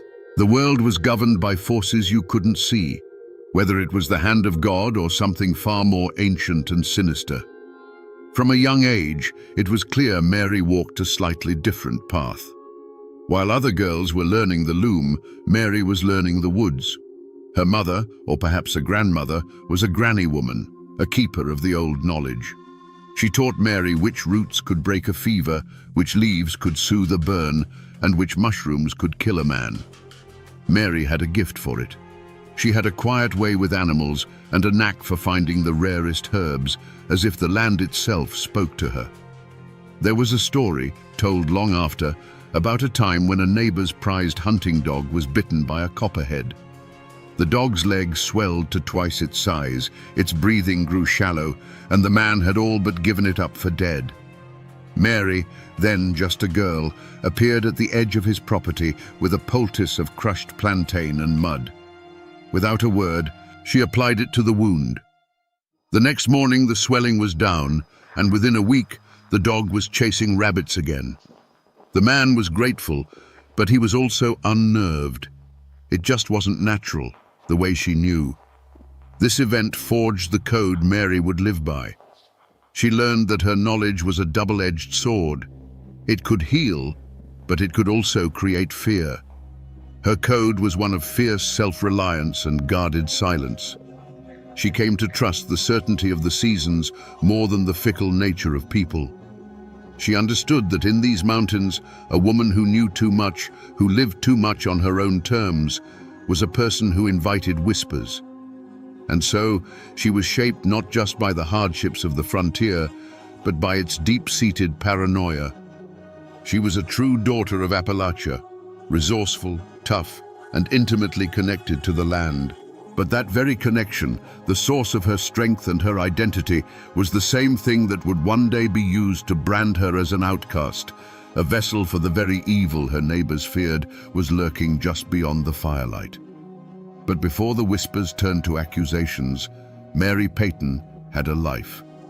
For years, she was a quiet, respected fixture in her small corner of the mountains. In a place with no doctors for 100 miles, Mary was the one you went to when a child's cough turned into a death rattle in the middle of the night, or when a woodsman's axe wound wouldn't stop bleeding. She was, for all intents and purposes, the community's healer, a necessary shadow at the edge of their society. Imagine a young husband, wild-eyed with panic, pounding on her door in the dead of winter. His wife's first child is coming, but it's turned sideways and the labor has gone on for 2 days. The air in their cabin is thick with fear and the scent of blood. Mary would arrive with her leather satchel of dried herbs and roots, a figure of calm in the storm. She wouldn't speak of God or the devil. She'd speak of raspberry leaf tea to ease the pain and the right pressure to apply to the mother's back. Hours later, through her skill alone, the cabin would be filled not with the sounds of mourning, but with the cry of a newborn. Her payment wasn't in coin, but in kind. A sack of meal, a cured ham, a length of homespun cloth, tokens of a desperate gratitude. She asked for little and kept to herself, tending the garden behind her small, well-kept cabin. The place was a world of its own, every inch filled with purpose. Bundles of yarrow, goldenrod, and ginseng hung drying from the rafters, their earthy scent mingling with the constant aroma of wood smoke. Glass jars filled with salves and tinctures lined the shelves. This was the world she had built, a life of quiet competence and solitude after her husband had passed years before. This life, however, was built on a foundation of trust as thin as a winter's first ice. The very people who sought her help in the darkness of the night would sometimes look away when they passed her on the path in the bright light of day. They needed her knowledge, but they did not understand it. It was a power that came not from the preacher's Bible, but from the earth itself, and this made them uneasy. Mary Peyton lived in that fragile space between reverence and fear, a respected healer who was only one failed crop, one sick child, one unexplained misfortune away from being something else entirely. Mary Peyton's greatest strength was also the seed of her undoing.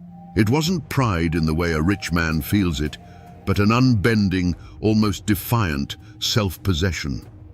She trusted the evidence of her own eyes and hands far more than she trusted the pronouncements of preachers or the gossip of her neighbors.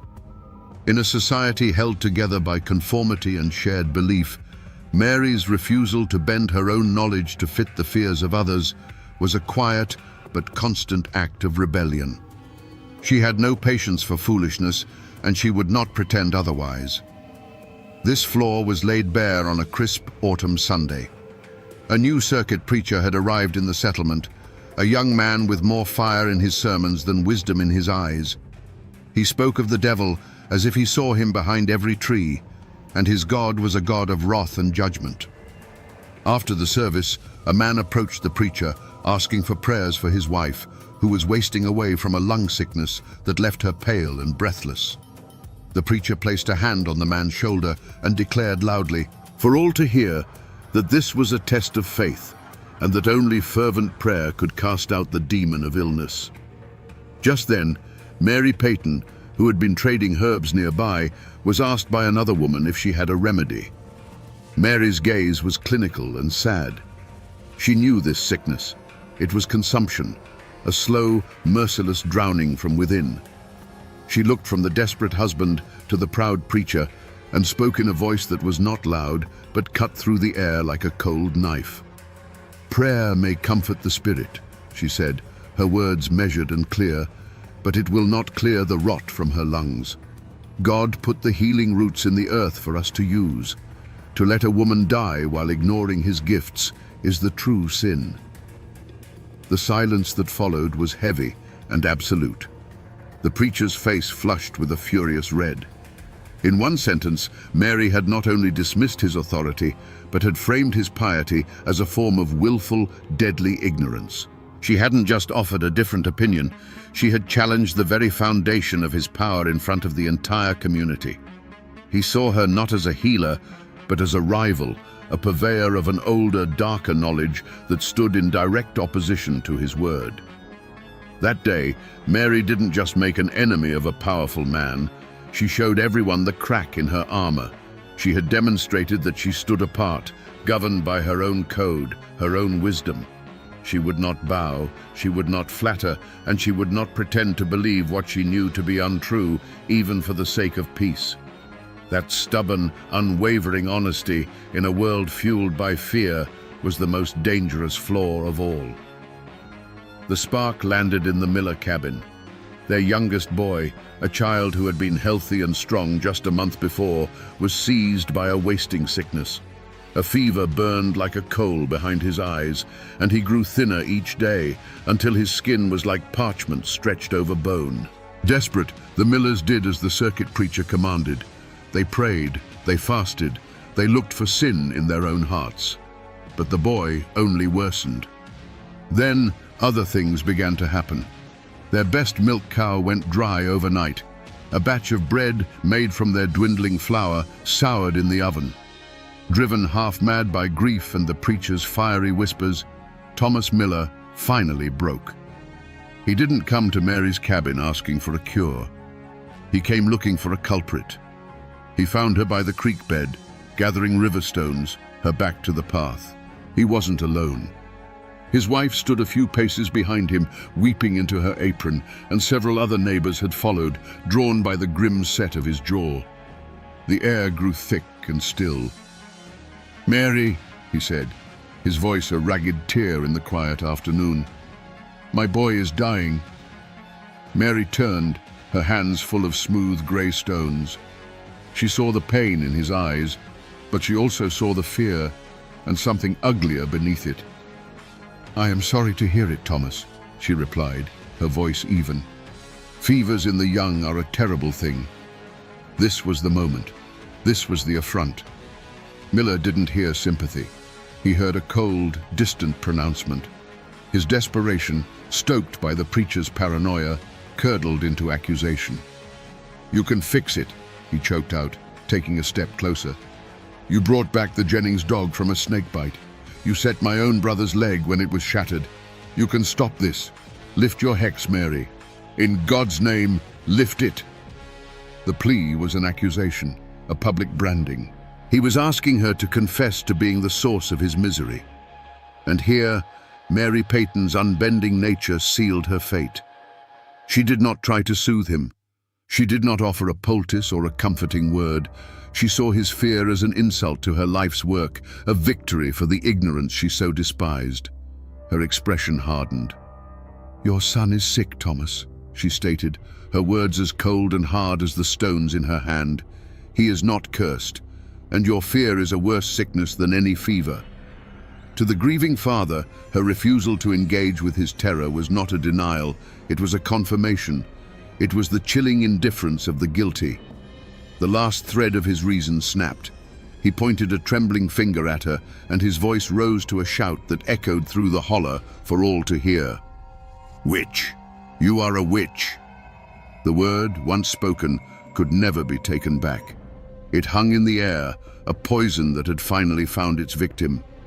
The word witch, once spoken aloud, is a poison seed. It landed on the fertile ground of the community's fear and put down immediate thorny roots. The whispers that had once been confined to the shadows now flew in the open air. Doors that had once opened to Mary with pleas for help now slammed shut as she approached. Mothers who had once thanked her for saving their children now pulled them away from the path when she walked by, shielding their eyes as if from a terrible glare. Mary was no longer just a woman who knew things. She was the thing itself, the source of all their bad luck, the face of their deepest anxieties. Jedediah Stone, an old hunter whose own life Mary had saved years ago after a run-in with a wounded bear, was one of the few who dared to speak to her. He found her at dusk, splitting firewood with a grim, rhythmic determination, as if the accusation had changed nothing. "Mary," he began, his voice low and rough, "you're a sensible woman. Too sensible for your own good, maybe. But you need to put an end to this. Go to the Millers. Take them a sassafras tea. Tell them you're praying for the boy. You don't have to mean it. Just say the words. Give their fear something to chew on besides you." Mary stopped, the axe held motionless in her hand. She looked at Jedediah, and he saw not fear in her eyes, but a cold, burning disappointment. "And what would that be, Jedediah, but a lie?" she asked.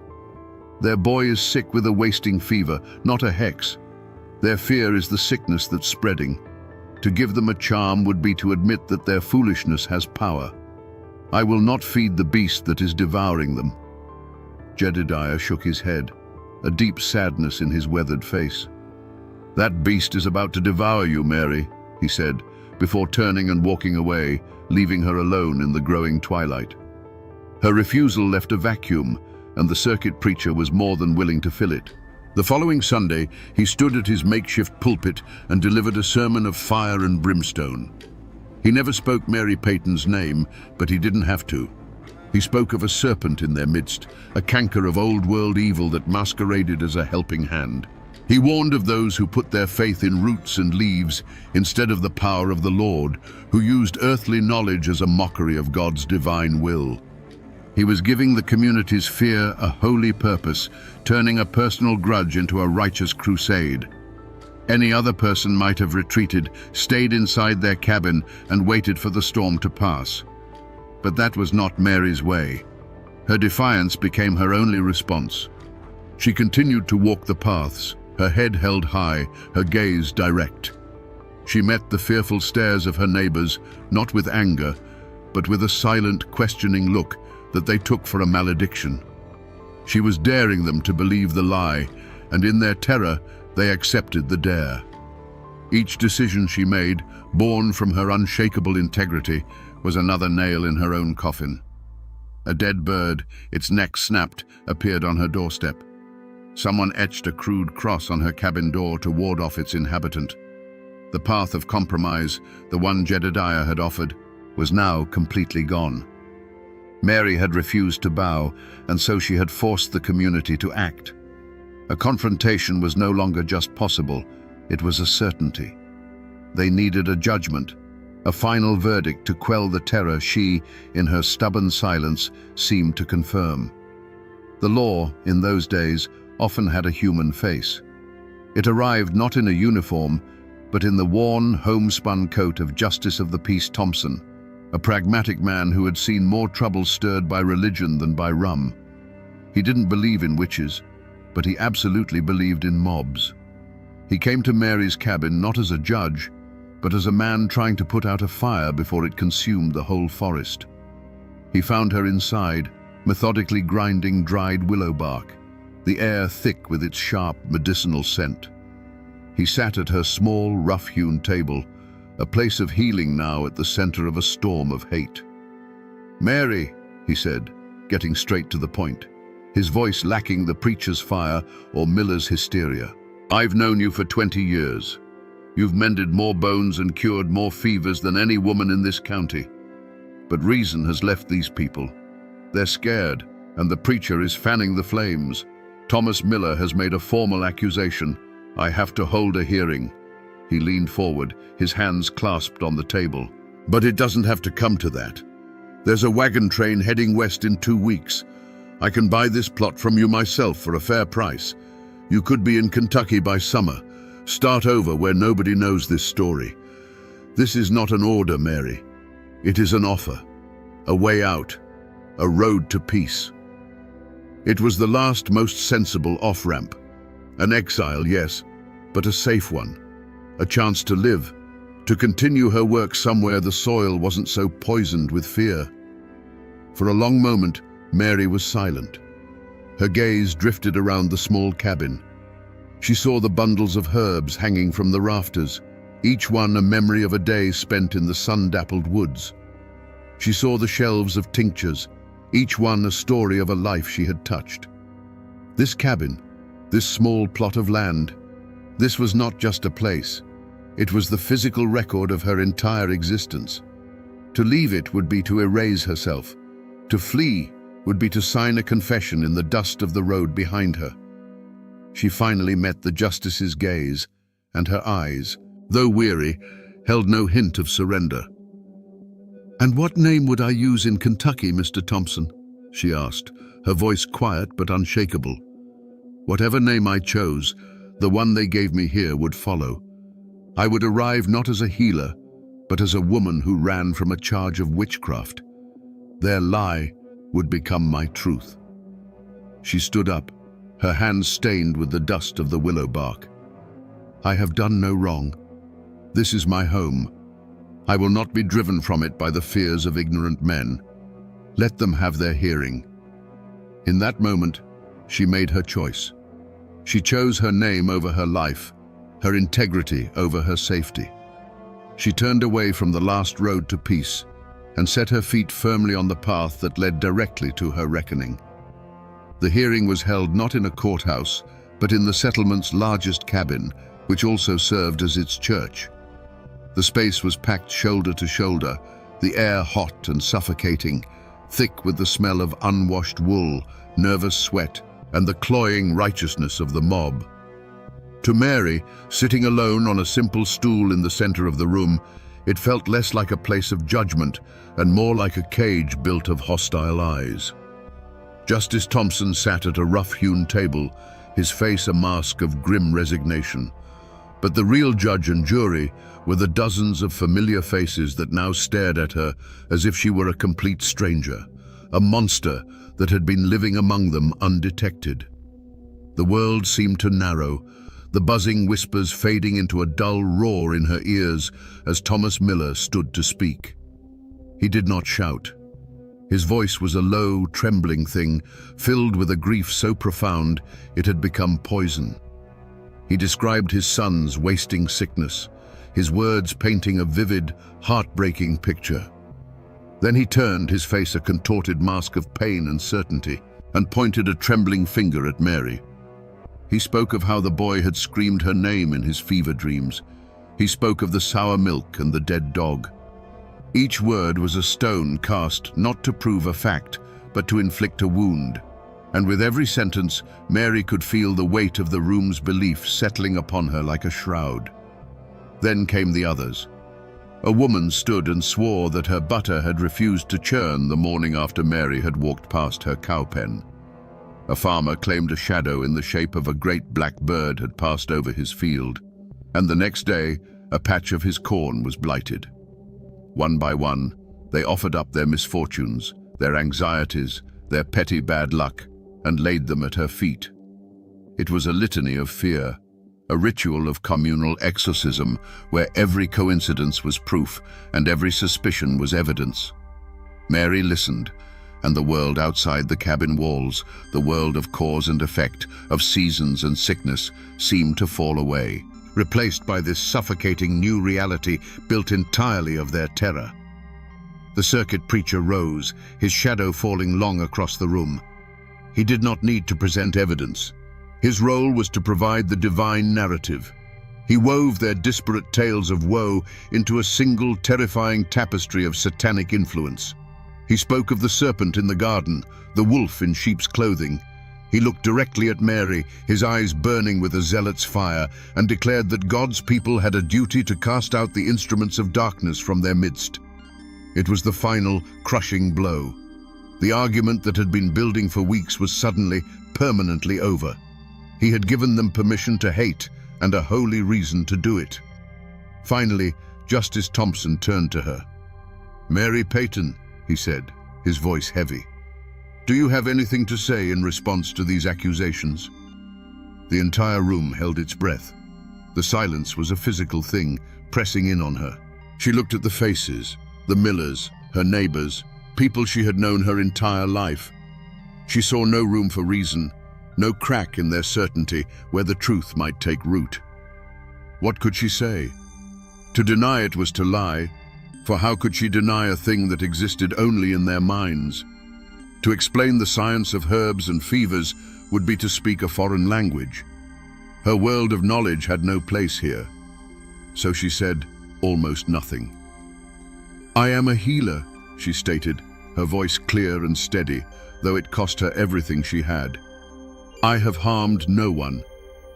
Her simple, honest words were utterly useless against the storm of their hysteria.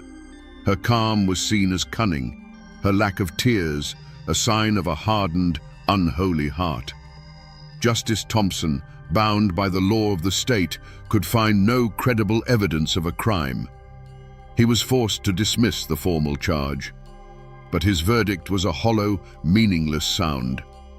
As the hearing concluded, a chilling silence fell. There were no shouts, no threats, just a quiet, absolute change. As Mary walked towards the door, the crowd did not touch her. They simply parted, creating a wide, empty path, as if she were a leper, a ghost, a thing so unclean they could not bear to be near her. The heavy cabin door swung shut behind her, the sound echoing in the sudden quiet. And in that moment, Mary Peyton knew her life, as she had known it, was over. The walk from the meeting cabin back to her own was the longest journey of Mary Peyton's life. The path was the same she had walked 1,000 times, but the world had been remade in the last hour. The sun was still warm on her face, the breeze still rustled the leaves, but the air itself felt different, thin and sharp in her lungs. She did not look at the other cabins she passed. She didn't have to. She could feel the flicker of a curtain in a window, the sudden stillness of a child's game in a yard, the weight of unseen eyes pressing on her back. She was no longer a neighbor. She was a haint, a living ghost walking through a town that had already buried her. When she reached her own door, her hand hesitated for a moment on the latch. This small cabin, once her sanctuary and her workshop, now felt like the only solid ground left in the world. She stepped inside, and the scent of drying herbs and wood smoke greeted her like an old friend. But there was no comfort in it now. It smelled of a life that was already over. With a final weary movement, she slid the heavy wooden bolt across the door. The sound, a solid, definitive thud, was the sound of a tomb being sealed. She was not locking the world out. She was locking herself in. There was no storm of weeping, no rage that shook the walls. What settled over Mary was a profound and chilling emptiness. She looked at her hands, the hands that had set bones and delivered babies and eased the final passage of the dying. They were the same hands, but their purpose had been stolen from them.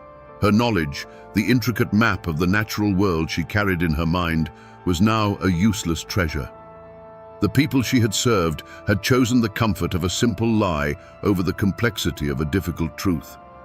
It was a betrayal so deep it felt less like an injury and more like the slow onset of a mortal chill. As dusk bled into a moonless night, Mary sat in her single chair, unmoving, while the shadows in the cabin grew long and deep, consuming the jars of salves and the bundles of herbs until they were just shapes in the darkness. Every creak of the logs, every skittering sound on the roof was now a potential threat. The familiar night sounds of the mountains had become the footsteps of her neighbor's hatred. She hadn't fled. She hadn't been captured or struck down. Her final stand had been a simple refusal to run, and now the sentence had begun. It was not death, but a living burial, a condemnation to absolute suffocating loneliness. The road had ended right here, at her own hearth. The tragedy did not end at Mary Peyton's bolted door. It seeped out. A slow poison poured into the community's well. A week after the hearing, the Miller boy died. The fever finally consumed him in the dead of night. But his passing brought no release, no vindication for his parents. Their victory over the witch now tasted like ash in their mouths. They had done the unthinkable, cast out a neighbor, and for what? Their son was still gone. Their cabin became a place of profound, hollow grief, haunted not by a hex, but by the terrible question of whether they had destroyed an innocent woman for nothing. Thomas Miller, once a solid and respected man, became a ghost himself, his eyes vacant, his shoulders stooped under a weight far heavier than sorrow alone. The wreckage spread. As autumn deepened, bringing with it the croup and the lung fevers, the community felt Mary's absence like a missing limb. A farmer's wife, who had spoken at the hearing of souring butter, watched her own daughter struggle for breath with a cough that Mary could have soothed with a simple mullein tea. But who could she ask for help now? The other granny women in the surrounding hollows, hearing the story, grew cautious. Their knowledge, once a source of pride, was now a liability. They offered only the simplest remedies, their hands trembling, terrified that a failed cure would earn them the same brand that had been put on Mary. The social fabric, once woven tight by necessity and shared hardship, began to fray. The men and women who had stood to testify against Mary now looked at each other with a new, guarded suspicion. If a neighbor's bad luck could be blamed on a witch, whose bad luck would be next? And who would be blamed for it? Jedediah Stone, the old hunter, no longer shared his kills with the families who had spoken against Mary. A quiet, bitter line had been drawn through the heart of the settlement. The unity of the mob had shattered, leaving behind only the sharp-edged fragments of distrust and resentment. The community had sought to purge a single, perceived evil from its midst. Instead, they had invited a dozen real ones to take its place. They had sacrificed their healer on the altar of their fear. They had traded a woman's life for the illusion of control, only to find themselves more vulnerable than ever. The tragedy was not just Mary Peyton's. It was the deep, self-inflicted wound of a people who, in trying to cast out a shadow, had managed only to extinguish a light. The true hex was not one Mary had cast, but one they had cast upon themselves, and its curse was one of silence, guilt, and a fear that had now truly taken root. In a dusty ledger, under the heading of the year 1802, a brief entry was made by Justice of the Peace Thompson. It likely read something to the effect of, "Accusation of maleficium against Mary Peyton, dismissed for want of evidence." With a dip of his quill and a scratch of ink, the official, written law of the state of Tennessee had spoken. On paper, Mary Peyton was an innocent woman. But that piece of paper was 1,000 miles from the truth that now governed her life. This was the heart of the conflict, the true trial. It was the modern world, with its rules of evidence and its presumption of innocence, clashing directly with the ancient, unwritten code of the mountains. The state's law demanded proof, a witness who saw her cast a spell, tangible evidence of a poison. The mountain code required only a sick child, a curdled pail of milk, and a collective, unshakable fear. The law saw a citizen with rights. The community saw a supernatural threat that had to be contained by any means necessary. The community's reaction to the dismissal was not relief or sober reflection. They saw the verdict as a profound failure of the so-called civilized world to protect them. To them, Justice Thompson wasn't a man of reason. He was a fool, blinded by newfangled laws that didn't understand the real dangers lurking in the shadows of the world. The dismissal didn't exonerate Mary in their eyes. It proved that the devil was a cunning lawyer, able to use the very laws of man to shield his servants from righteous punishment. The circuit preacher seized on this narrative. From his pulpit, he likely spoke of the weakness of earthly courts when faced with a spiritual war. The verdict, he would have argued, was not a reason to welcome Mary back, but a command for the faithful to take up the burden that the law had dropped. They were now God's own jury, and their sentence of shunning was not an act of cruelty, but a holy quarantine, a sacred duty to wall off the source of infection from the rest of the flock. And so, was justice served? By the cold letter of the law, yes. Mary Peyton was not fined, imprisoned, or executed. But in the court of survival and belief, the court that truly mattered in that isolated hollow, she had been found guilty and sentenced to a punishment that the law had no name for. The system had protected her body from the mob, but it was powerless to protect her spirit from their certainty. The verdict, meant to be the final word, was just a whisper lost in the roar of their fear, a perfect, tragic illustration of how true justice can be strangled by the hands of those who believe they are serving it. And what of the men who lit the fuse? What justice did the turning of the years bring to them? The answer, like the rest of this story, is not a simple one. The circuit preacher, the man who gave the community's fear its voice and its holy justification, met no grand downfall. He was a force of nature, a wildfire that sweeps through a dry valley. His work in that hollow was done. By the next spring, he was gone, having moved on to other settlements, other souls to save, carrying his brand of righteous fire with him. He likely never gave Mary Peyton another thought. He left behind a community fractured by his sermon and faced no consequence for it at all. The fate of Thomas Miller was a quieter, more personal form of justice.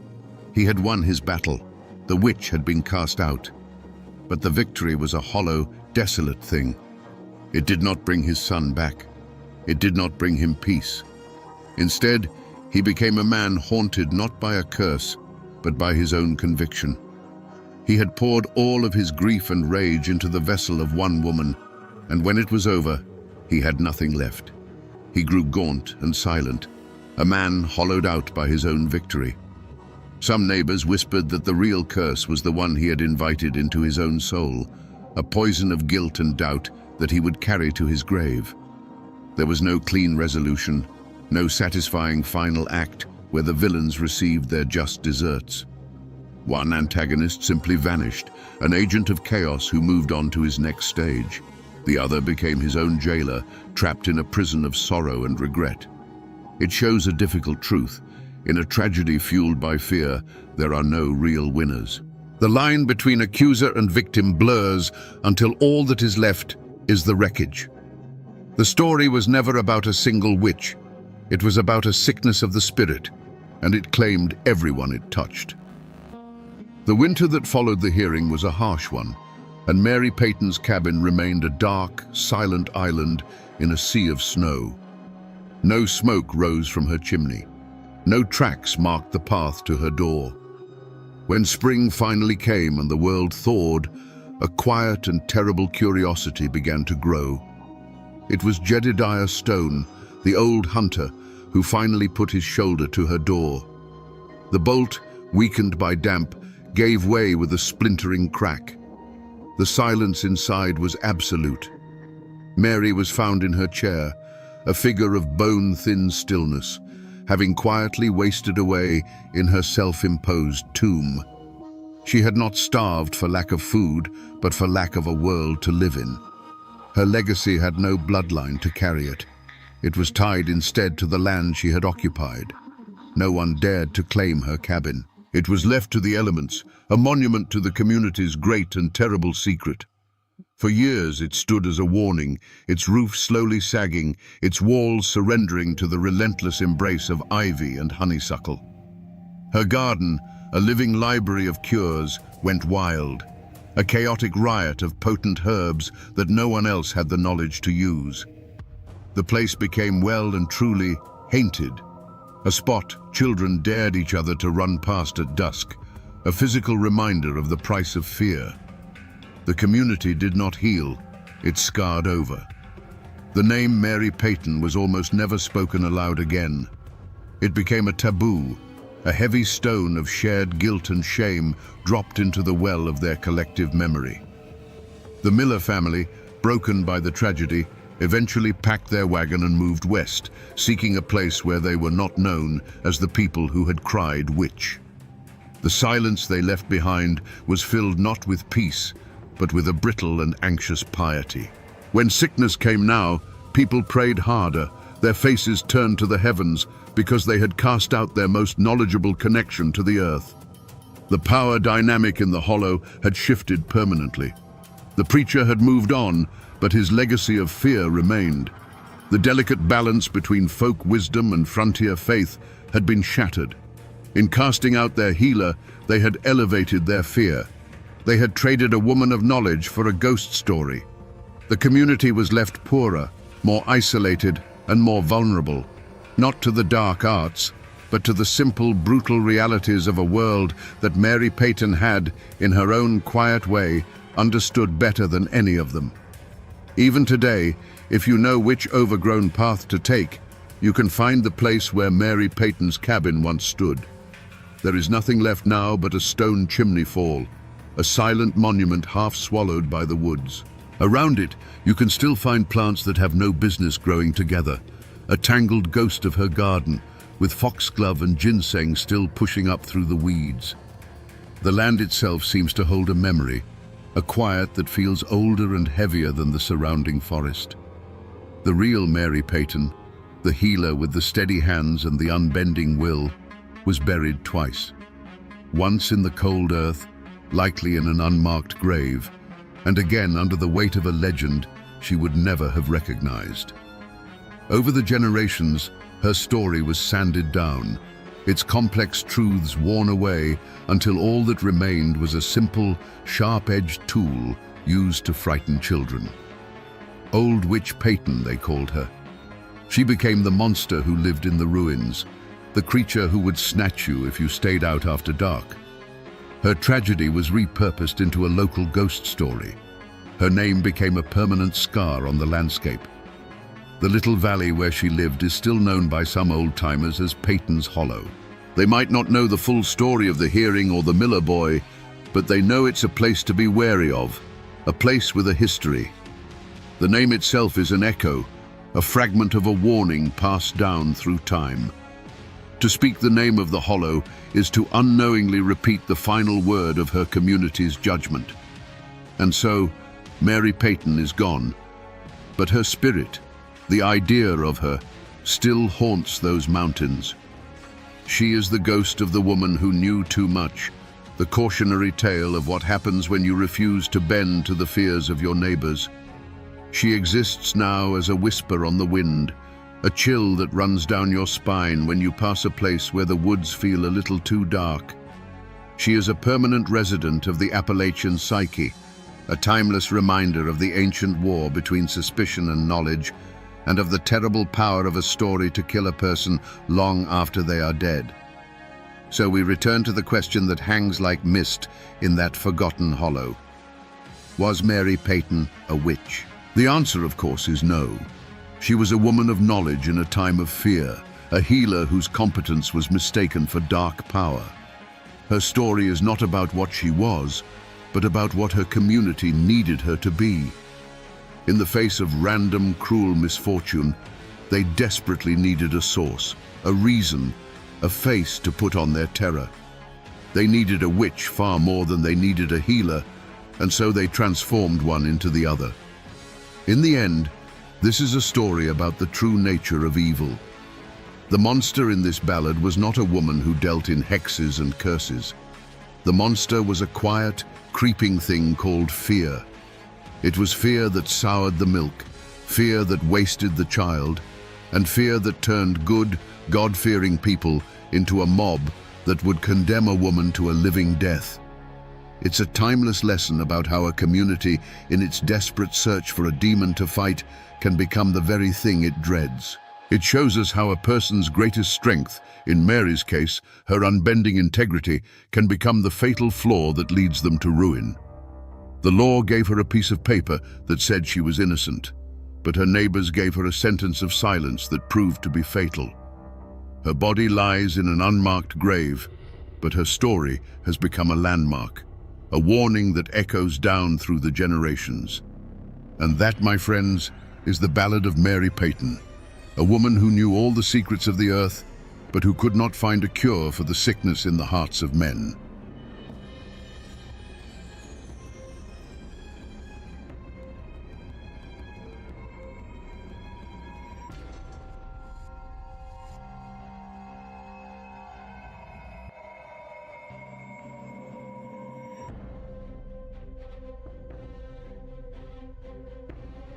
On a cold autumn morning in 1927, the rising sun burned the mist off a treacherous mountain road known as Devil's Drop.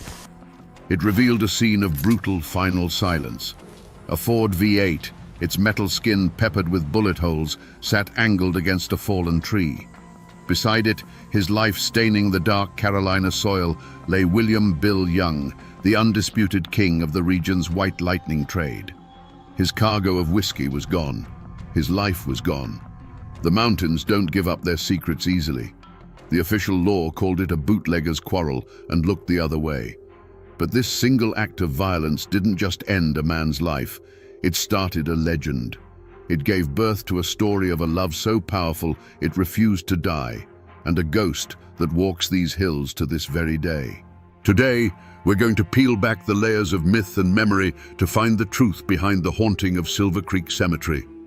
To understand the ghost, you must first understand the man she mourned and the world he ruled. The 1920s in the Blue Ridge Mountains were a time of quiet defiance. For generations, turning corn into whiskey was a way of life, a craft that put food on the table when cash was a stranger in these parts. Prohibition wasn't a law to these people. It was a declaration of war from a distant government that neither knew nor cared about their struggles. In this world, William Bill Young was not just a criminal. He was royalty.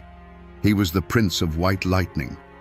His stills were tucked away in rhododendron hells, so thick and tangled, no federal agent could ever hope to find them. And his product wasn't the harsh, blinding moonshine of cheap renown. It was smooth, clean, and powerful, a spirit sought by name in the fine parlors of Charlotte and Asheville. He was a folk hero, a handsome and charismatic figure who drove a Ford V8 modified to outrun any lawman on the twisting mountain roads. But Bill Young's greatest treasure wasn't his reputation or his souped-up engine. It was his wife, Eleanora. She was said to be a preacher's daughter from a neighboring valley, a woman with a gentle soul and hair the color of dark honey. Her quiet grace was the perfect counterpoint to his dangerous life. She was the calm at the center of his storm, the one person who saw the husband and the father, not the outlaw. Their love was a local legend in itself, as fierce and untamed as the landscape around them. In a life defined by risk, by late-night runs with no headlights, by the constant threat of the law and jealous rivals, Eleanora was his one safe harbor. She was the reason he came home. The small cabin they shared was a world away from the stills and the chases, a sanctuary filled with a love that felt unshakable. Yet, in those mountains, success casts a long and hungry shadow. Bill's legend grew, and so did the jealousy of other men. Whispers began to circulate about a new outfit, ruthless men from over the state line in Tennessee.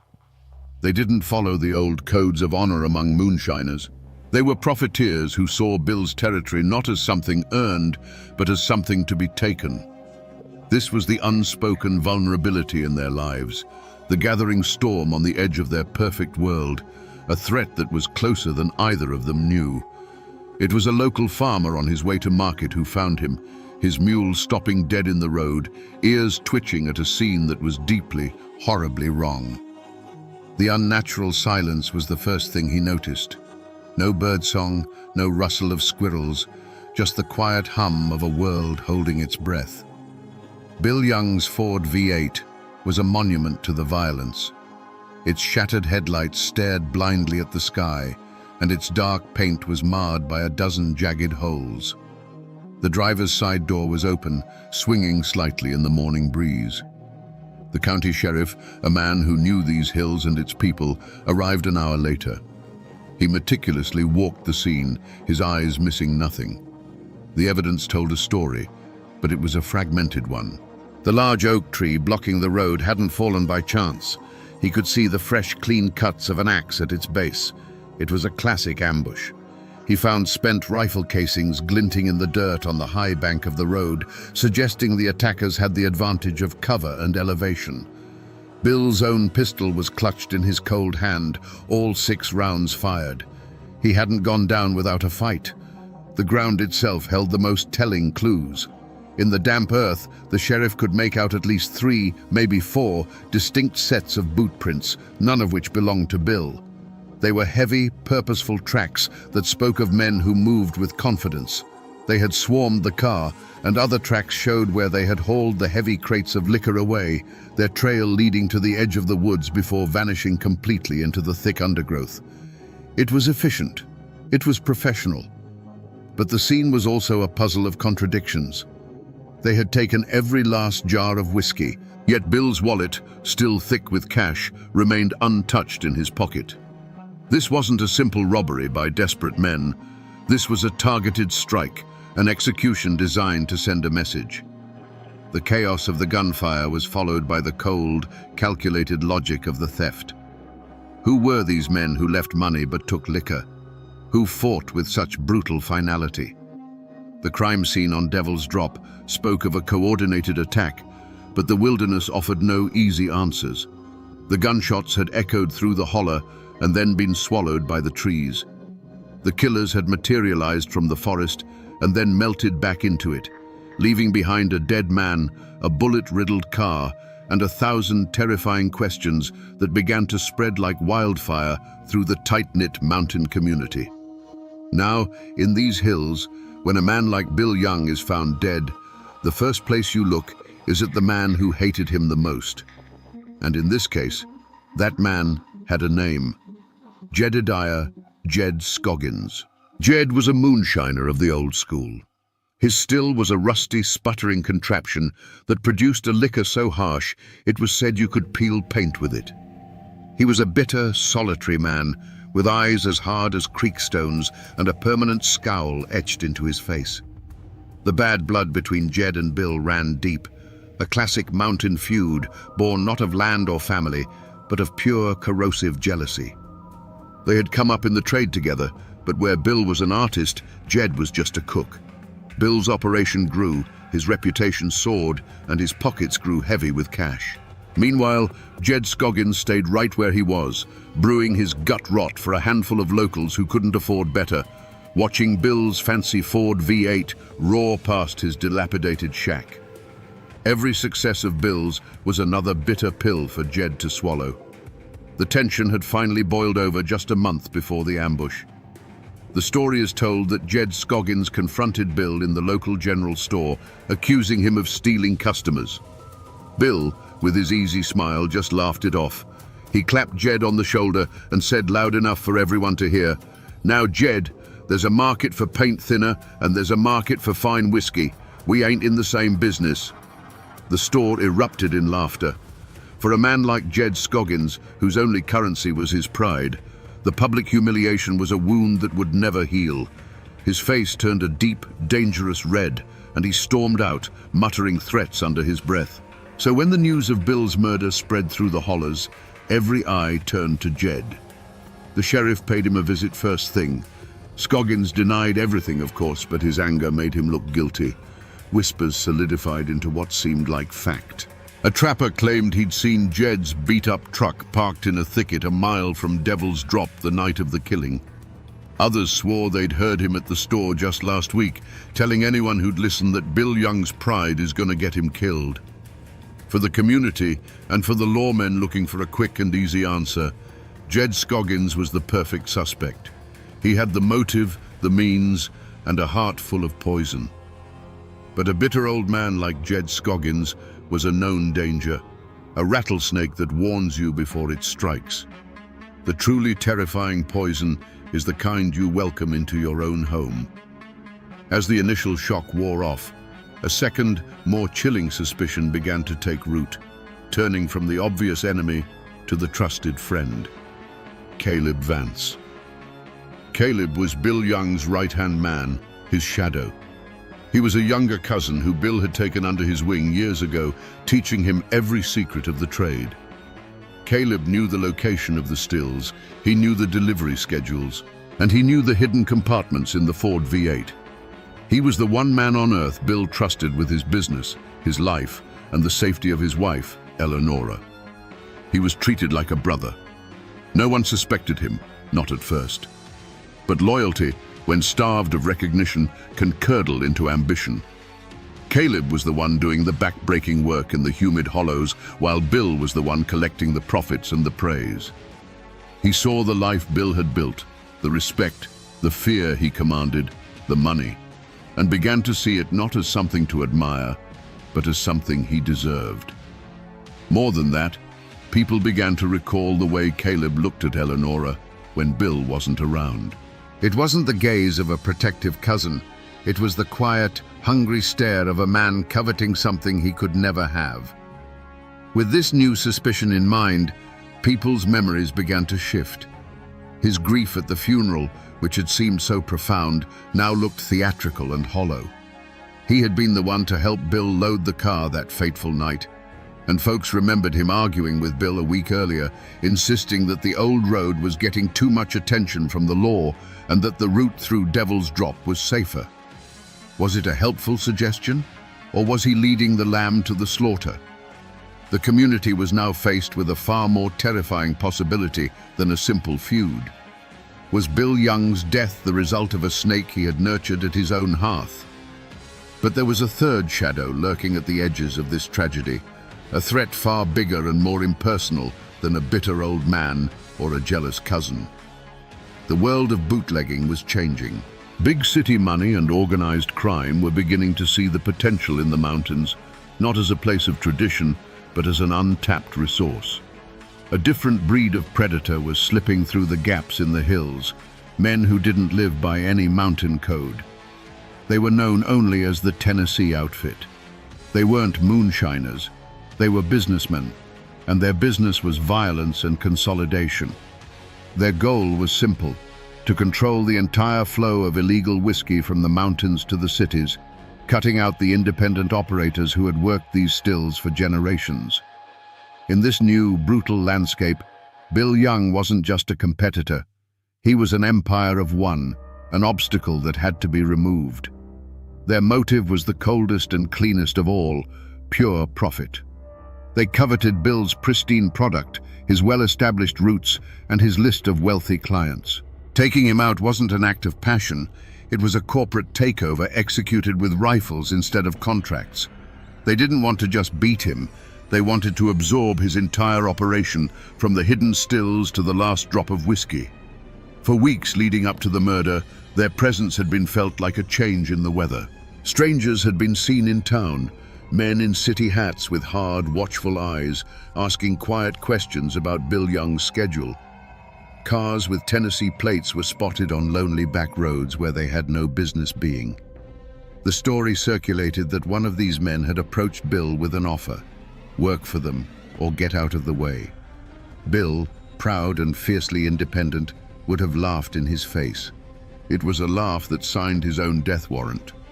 This third possibility was, in many ways, the most frightening. Jed Scoggins and Caleb Vance were known devils. The Tennessee outfit was a faceless, nameless force, a killing machine that operated on the cold arithmetic of profit and loss. The sheriff, a man who trusted his gut, put all his energy into the clearest path. All signs pointed to the bitter, jealous heart of Jedediah Scoggins. A posse was formed, a dozen grim-faced men with shotguns and a cold sense of mountain justice in their eyes.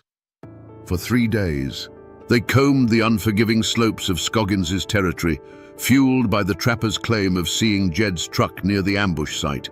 They navigated briar-choked ravines and followed cold tracks through mist-filled hollows, certain that every step brought them closer to their man.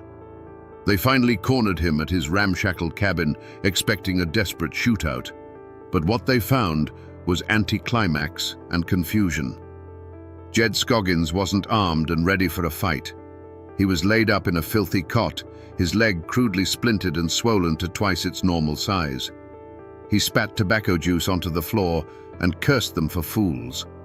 His alibi was ironclad and delivered by the one man in the county whose word was beyond question, the old doctor. The doctor confirmed he'd been at Jed's cabin the entire night of the murder, setting a nasty break after a tree-felling accident. Jed Scoggins, for all his venom, hadn't been anywhere near Devil's Drop. The most promising lead had evaporated into thin air. The sheriff then turned his attention to Caleb Vance. He questioned Bill's cousin for hours, but it was like trying to hold on to water. Caleb's story was seamless, his grief a perfect shield against any probing question. He expressed shock and sorrow that anyone could suspect him. Without a single piece of hard evidence, the whispers against him remained just that, powerless whispers. And as for the Tennessee outfit, they were smoke. The sheriff sent inquiries across the state line, but the men in city hats were ghosts.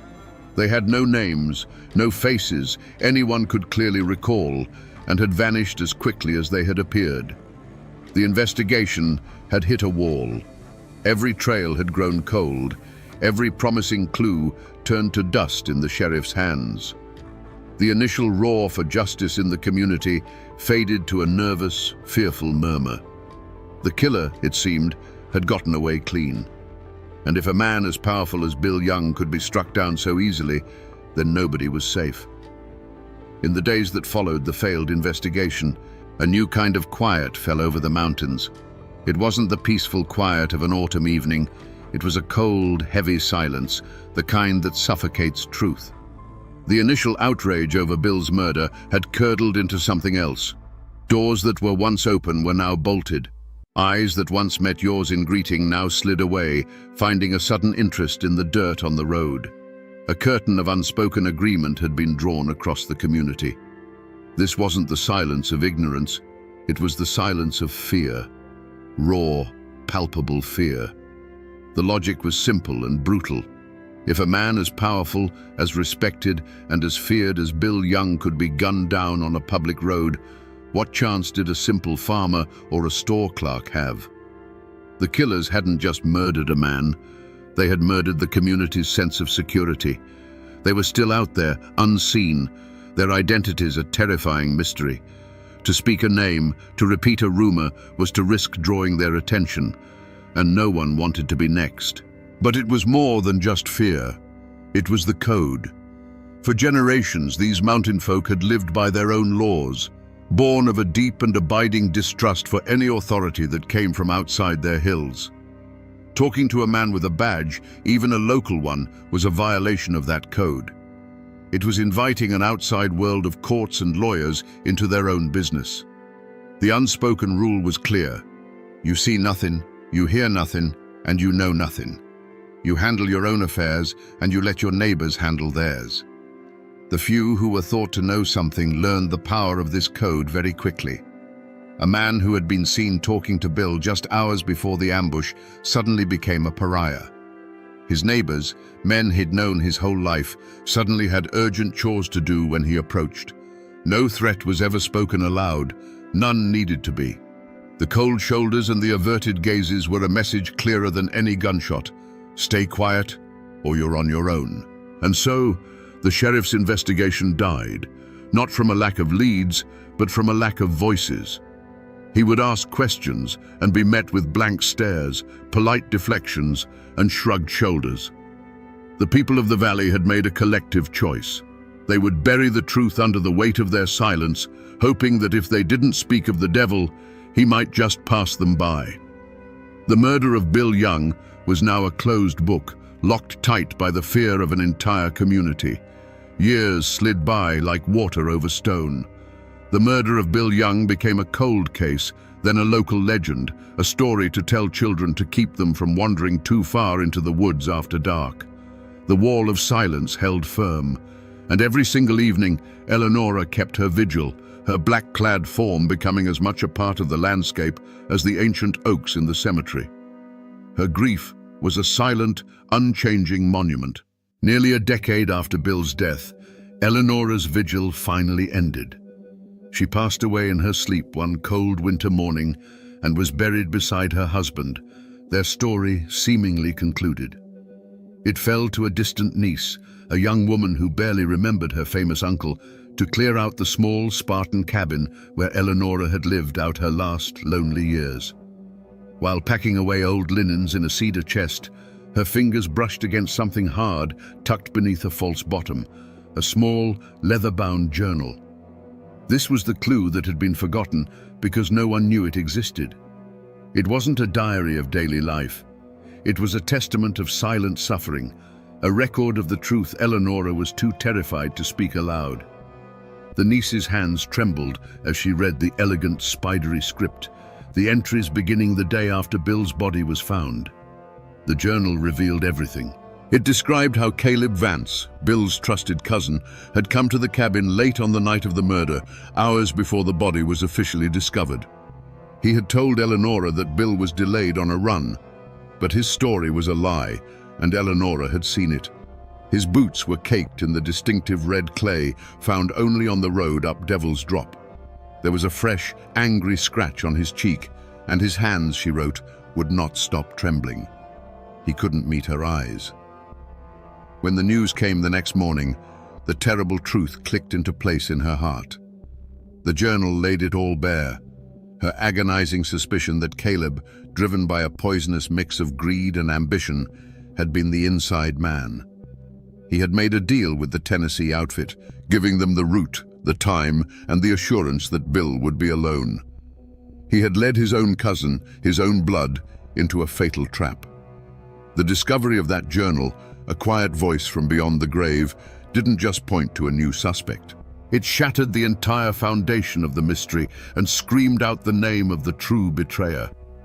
The case of Bill Young was suddenly, violently alive again. The sheriff, now a much older man with the weight of years in his eyes, took the small leather journal from the nervous young woman.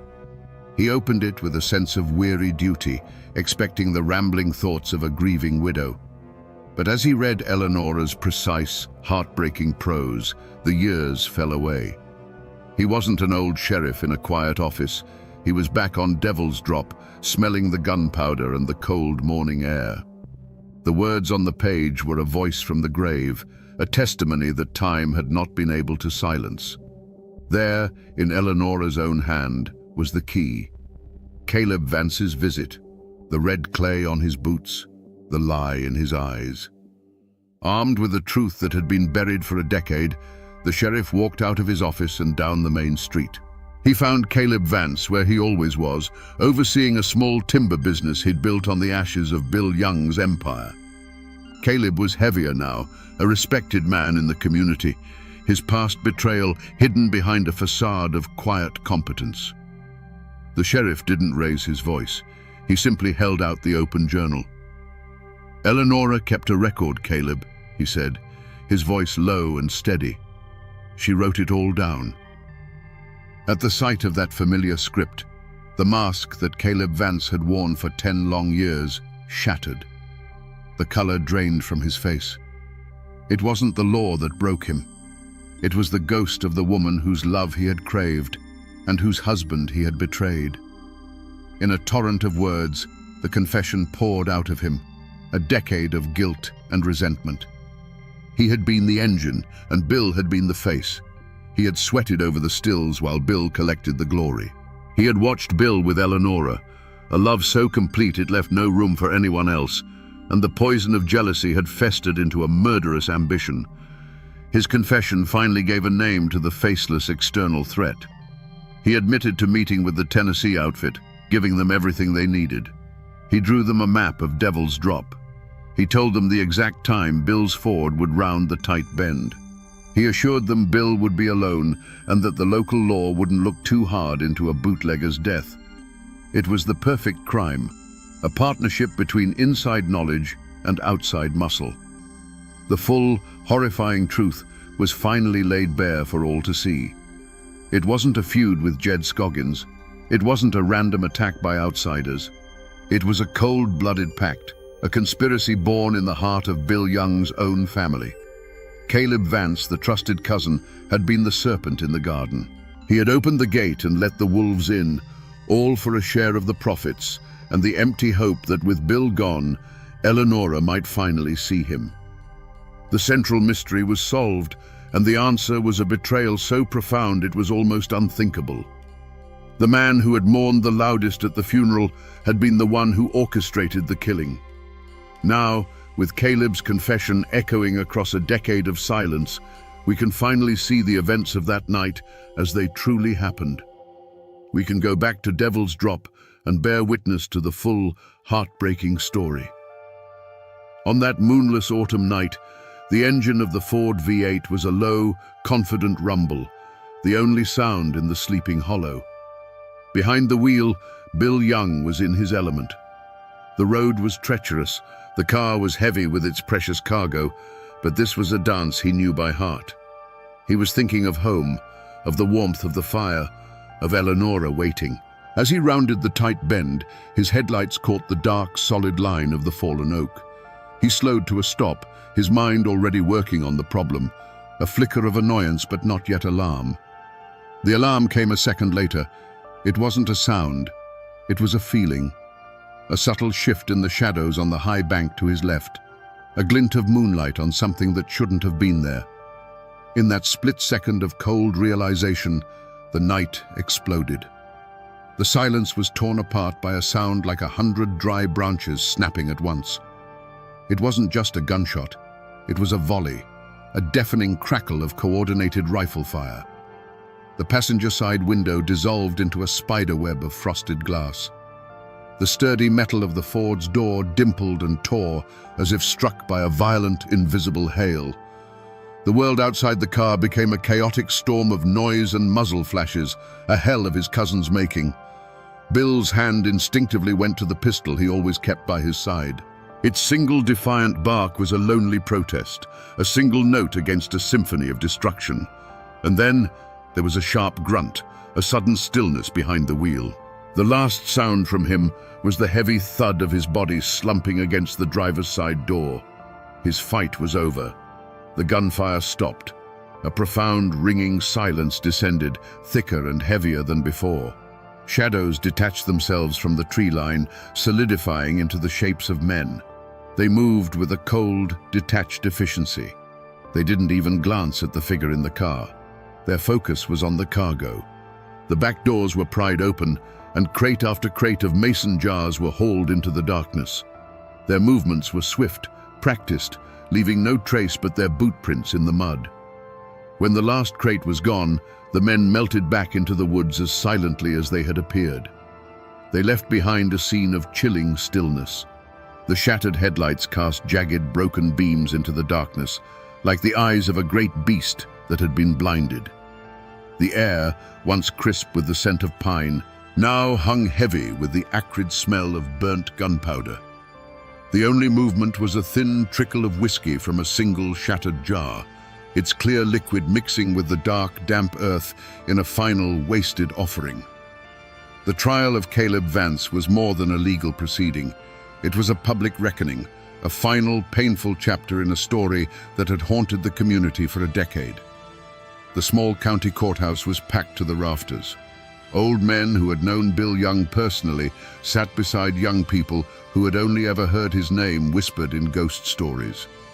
The air was thick with the weight of unspoken history. Every person in that room, a silent juror in a trial that had been held in the court of public opinion for years. In the defendant's chair, Caleb Vance was a ghost of a man. The facade he had maintained for 10 years had crumbled, leaving behind a hollow shell. He wasn't defiant. He didn't rage or deny. He simply sat there, his eyes fixed on the worn floorboards, as if he could see the faces of Bill and Eleonora in the grain of the wood. When the charges were read, conspiracy and murder, he showed no reaction, offering a quiet plea of guilty. His confession had been a dam breaking, and now there was nothing left inside him to fight with. The prosecutor, armed with Eleonora's journal, painted a devastating picture of betrayal. He read passages aloud, and the sound of the dead woman's words, filled with sorrow and suspicion, silenced the entire courtroom. He presented Caleb as a modern-day Cain, a man who had sold his own kin into a bloody ambush for a handful of silver and a sliver of power. The evidence was overwhelming, the confession absolute. The prosecution demanded the harshest penalty the law would allow. But this was Appalachia, and justice here has always been a complicated, tangled thing. Caleb's lawyer didn't argue his client's innocence. Instead, he argued his weakness. He portrayed Caleb not as the architect of the crime, but as a foolish, resentful young man who was manipulated and threatened by the faceless, ruthless Tennessee outfit. He argued that Caleb never fired a shot, that his guilt was in his silence and his cowardice, not in a direct act of murder. He was a pawn, the lawyer claimed, who had been sacrificed by the true kings of the bloody game. The verdict, when it came, felt both inevitable and unsatisfying. The jury found Caleb Vance guilty, but not of first-degree murder. They convicted him on charges of conspiracy and accessory to the crime. The judge sentenced him to 20 years in the state penitentiary. He was led from the courtroom in chains, his head still bowed, a man condemned to live with his ghosts in a cell of his own making. The community was torn. For some, it wasn't enough. 20 years felt like a pittance for the life of a man like Bill Young and the decade of sorrow that followed. But for others, there was a quiet, reluctant sense of pity. They saw Caleb not as a monster, but as another victim of the violent world they all inhabited. Justice, it seemed, had been served, but it brought no peace. The trial was over, but the arguments over its verdict would echo through those hills for another generation, a final, ambiguous chord in the tragic ballad of Bill Young. Caleb Vance's 20-year sentence was, in the end, a life sentence. He walked into the state penitentiary, and the mountains never saw him again. He was a quiet, broken prisoner, haunted not by the guards or the high stone walls, but by the ghosts he had carried with him from Devil's Drop. He died of pneumonia 12 years into his sentence, a man who had traded a kingdom of his own making for a 6-by-9-foot cell. His betrayal had gained him nothing but a lonely death far from the hills that he had stained with his cousin's blood. For Jedediah Scoggins, the verdict was a hollow victory. The law had cleared his name, but the whispers of the community were a judgment from which there was no appeal. He would forever be the man who was accused of killing Bill Young. The suspicion clung to him like a shroud, deepening the bitter lines around his mouth. He retreated further into his solitude, his only companions the bubbling of his still and the corrosive memory of being judged for a crime he didn't commit. He lived out his days as an outcast, a testament to how an accusation, even when proven false, can leave a wound that never truly heals. And what of the Tennessee outfit, the faceless men who pulled the triggers? The law never touched them. But the mountains have a long memory and their own way of settling scores. Over the years, stories drifted back across the state line, whispered from one bootlegger to another. One of the ringleaders, it was said, drove his own car off a cliff on a road just as treacherous as Devil's Drop, his body found in a wreck of twisted metal. Another died in a suspicious fire at his speakeasy, consumed by the very enterprise he had killed for. And the last one, the man who had given the final order, was said to have gone mad, dying in an asylum, haunted to his last breath by the face of a man he'd murdered in the dark Carolina hills. The young niece who found the journal, the unwitting key to unlocking the truth, could no longer bear the weight of her family's history. She sold the small cabin and the land and moved away, seeking a life in a place where the name Young didn't carry the echo of gunfire and betrayal. She had given the dead a voice, but in doing so had silenced her own future in the mountains. The crime left a permanent scar on the community itself. The wall of silence had been shattered, replaced by a quiet, collective shame. The story of Caleb's betrayal became a cautionary tale, a dark lesson passed down through generations about how greed and jealousy could poison a man's soul and turn brother against brother. The events on Devil's Drop were no longer a mystery, but a wound in the valley's memory, a stark reminder that the deepest betrayals often come from those who stand closest to the fire. If you travel those winding Carolina roads today, you can still find the echoes of this story etched into the landscape and the memory of its people. The world has changed. The era of Prohibition is a dusty chapter in a history book, and the dirt track of Devil's Drop is now a paved county road. But the curves are just as sharp, the drop is just as steep, and the locals will tell you that on a moonless night, you drive it with your heart in your throat. The true heart of the legend, however, rests on a quiet hill overlooking the valley. Silver Creek Cemetery is still there, a peaceful, somber place. And in a quiet corner, you will find two simple, weathered granite stones standing side by side for nearly a century. William Young and Eleanora Young. Their names are faded, softened by years of wind and rain, but they remain. Sometimes, even today, you might find a single, wild rhododendron blossom left on Bill's grave, a quiet offering from someone who knows the story and respects the vigil. But the facts of the case, the trial, the betrayal, the confession, have all faded into the background.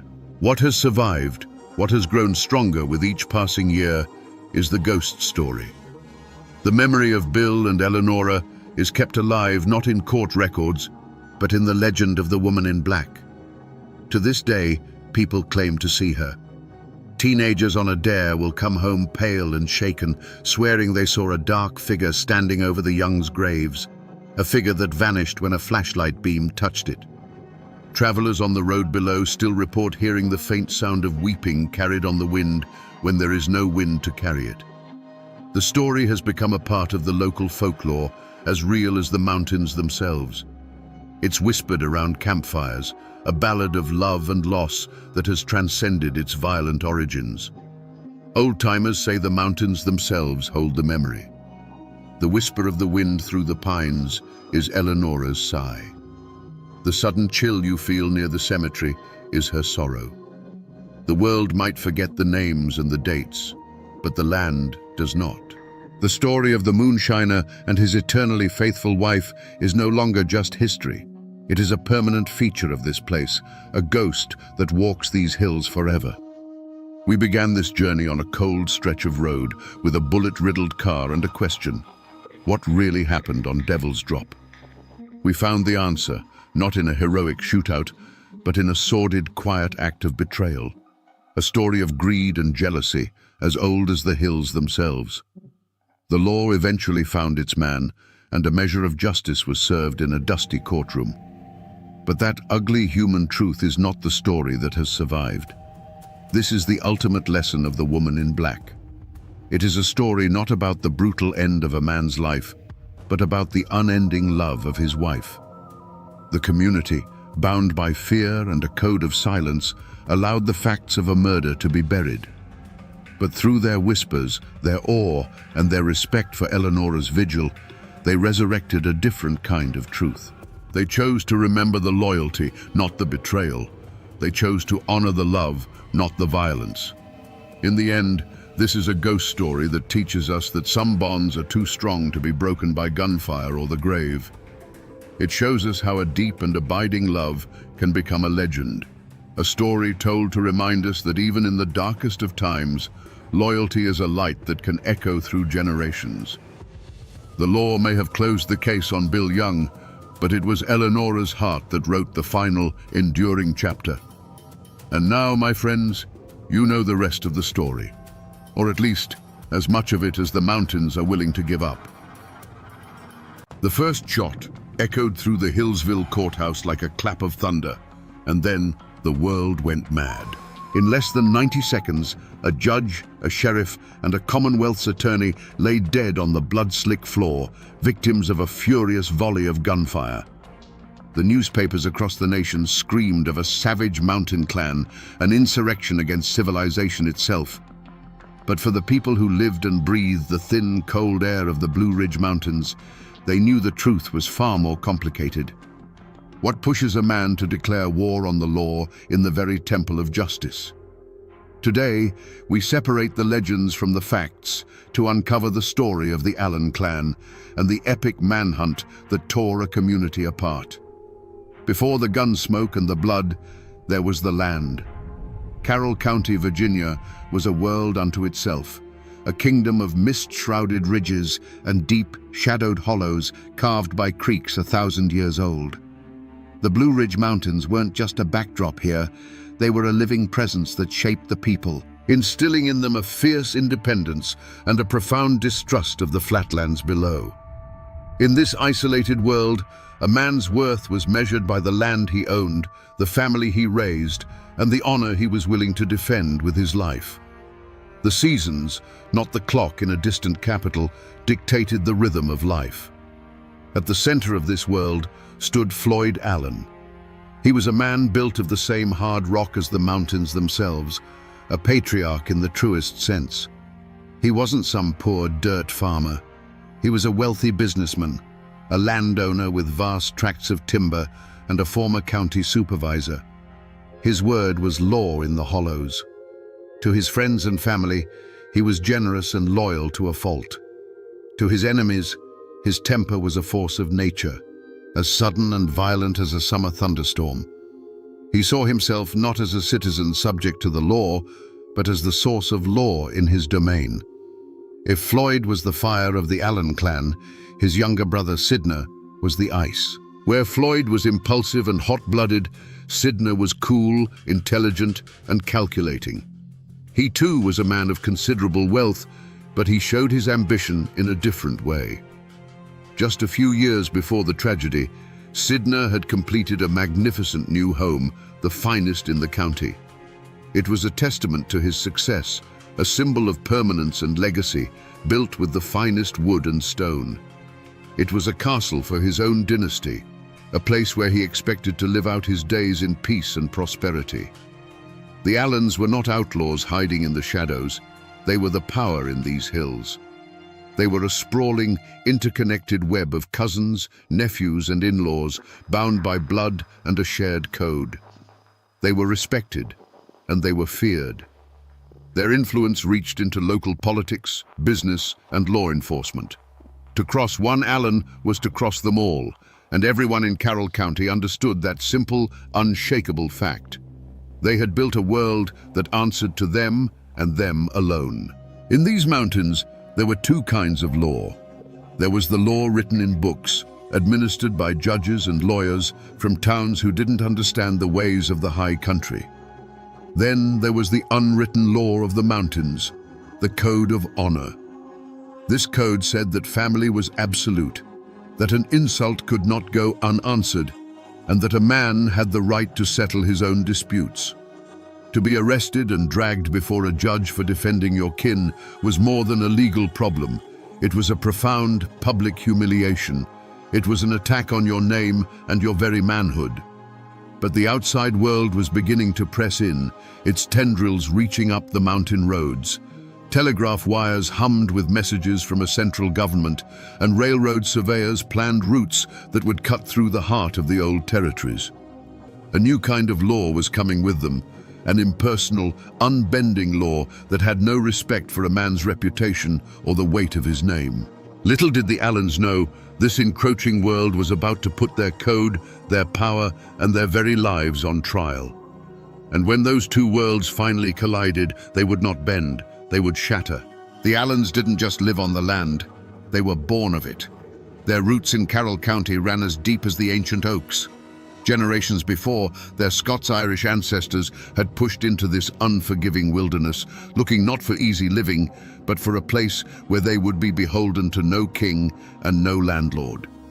They carved their existence out of the rocky soil, and their claim was sealed not just by deeds, but by the sweat, blood, and bones of their kin who were buried in it.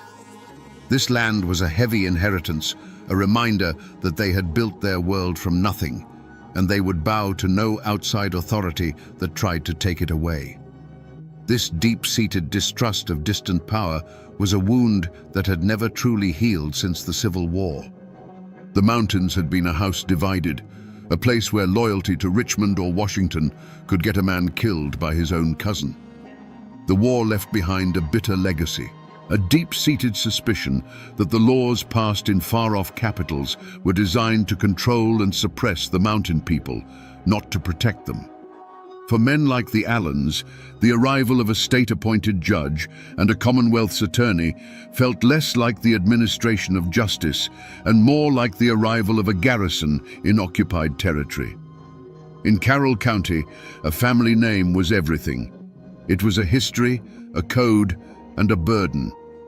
To be an Allen was to understand that you were part of something larger than yourself. It meant you never showed weakness, you never backed down from a fight, and you settled your own accounts. The name was a shield for those who bore it and a clear warning to those who might cross them.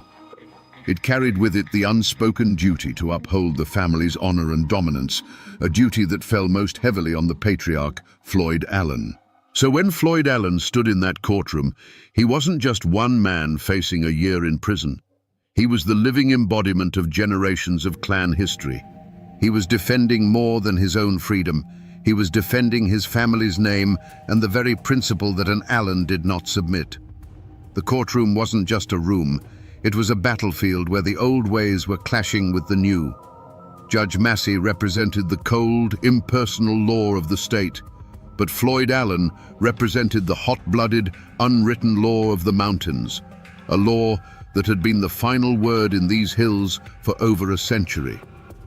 In the weeks leading up to Floyd Allen's trial, Carroll County was holding its breath. This wasn't just about one man's freedom, it was a reckoning. In the general stores, in the churches, and in the dark corners of saloons, the lines were being drawn. To speak in favor of the court was to risk the wrath of the Allen clan. To defend the Allens was to mark yourself as an enemy of the state's progress. Families who had been neighbors for generations suddenly looked at each other with suspicion. The air grew thick with a poison that had been seeping into the soil for years. This wasn't the first time the Allens had clashed with the law. There were stories, old fistfights at county fairs that were settled with a handshake instead of a warrant, disputed land claims where an Allen's fence post mysteriously moved overnight, and business deals where the other party always seemed to get the short end of the stick. More recently, there had been a simmering feud between Floyd and Sheriff Lewis Webb. Webb was a man determined to prove that no one was above the law, and he had made a point of arresting men connected to the Allens for minor infractions. Each arrest was a small poke at the bear, a test of power that Floyd saw as a direct personal challenge to his authority. Whispers spread through the hollows like wildfire in a dry season. People said Floyd Allen had sworn an oath that he would never spend a single night in a penitentiary cell. Others claimed that Judge Massey had been warned not to even come to Hillsville, that the Allens had already passed their own sentence on him. Rumors flew that Allen men were buying up every box of cartridges they could find, and that friends of the family were quietly making their way toward the county seat, their rifles cleaned and ready. Whether these rumors were true or not didn't matter. They created an atmosphere of inevitable violence. The trial became less about the law and more about a final, decisive confrontation. Everyone in the county, from the lowest tenant farmer to the wealthiest merchant, felt it coming. They knew that the feud between the old mountain code and the new state law was about to be settled, and it would be settled not with gavels and law books, but with lead and blood. In the mountains, people listened to the whispers of the woods, and in the weeks before the trial, the woods were sending out warnings. Old-timers later swore that the winter of 1912 felt different, holding on with a bitter, unnatural cold. On the high ridges, hunters claimed to hear a sound that hadn't been heard in decades, the chilling, woman-like scream of a painter, a mountain lion. To the mountain folk, it was a terrible omen, a cry from the land itself that blood was about to be spilled on its soil. It was as if nature was already mourning for the men who were about to die.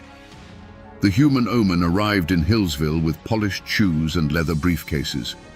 Judge Thornton Massey and Commonwealth's attorney William Foster were not mountain men. They were agents of a distant government, men who saw the world in the black and white text of law books. They walked into Carroll County with the confidence of men who believed they held all the power, that their authority was absolute and backed by the full might of the state. They could not understand that in these hills they were the outsiders. They were the foreign body that the clan, like a feverish immune system, was preparing to violently reject. On the morning of March 14th, a heavy stillness settled over the town of Hillsville. Sheriff Lewis Webb felt it in his bones. He was a local man, caught between the two great forces. He knew Floyd Allen, and he knew the unbending pride that coursed through the veins of that family. As he strapped on his pistol that morning, he wasn't just preparing for a day in court. He was preparing for a war. He could see the hard, unblinking eyes of the Allen clan members gathering on the courthouse steps. The air was thick and electric, like the dead calm before a lightning strike. Every man in that town knew that something terrible was about to happen. They were just waiting for the first drop of rain or the first flash of fire. The courtroom in Hillsville on March 14th, 1912, was a powder keg waiting for a spark. The air was thick with the scent of wet wool, chewing tobacco, and raw fear. On the bench sat Judge Thornton Massey, his face a grim mask of authority. Standing ready was Sheriff Lewis Webb, his hand hovering near the butt of his revolver, and scattered throughout the room, in the gallery and among the benches, were the Allens. They weren't there as spectators. They were there as soldiers, their eyes cold and watchful, their coats hanging heavy with the weight of concealed pistols. The jury filed back in, their faces pale. The foreman refused to look at Floyd Allen as he read the verdict. Guilty. A low murmur rippled through the crowd, a sound like a distant rock slide.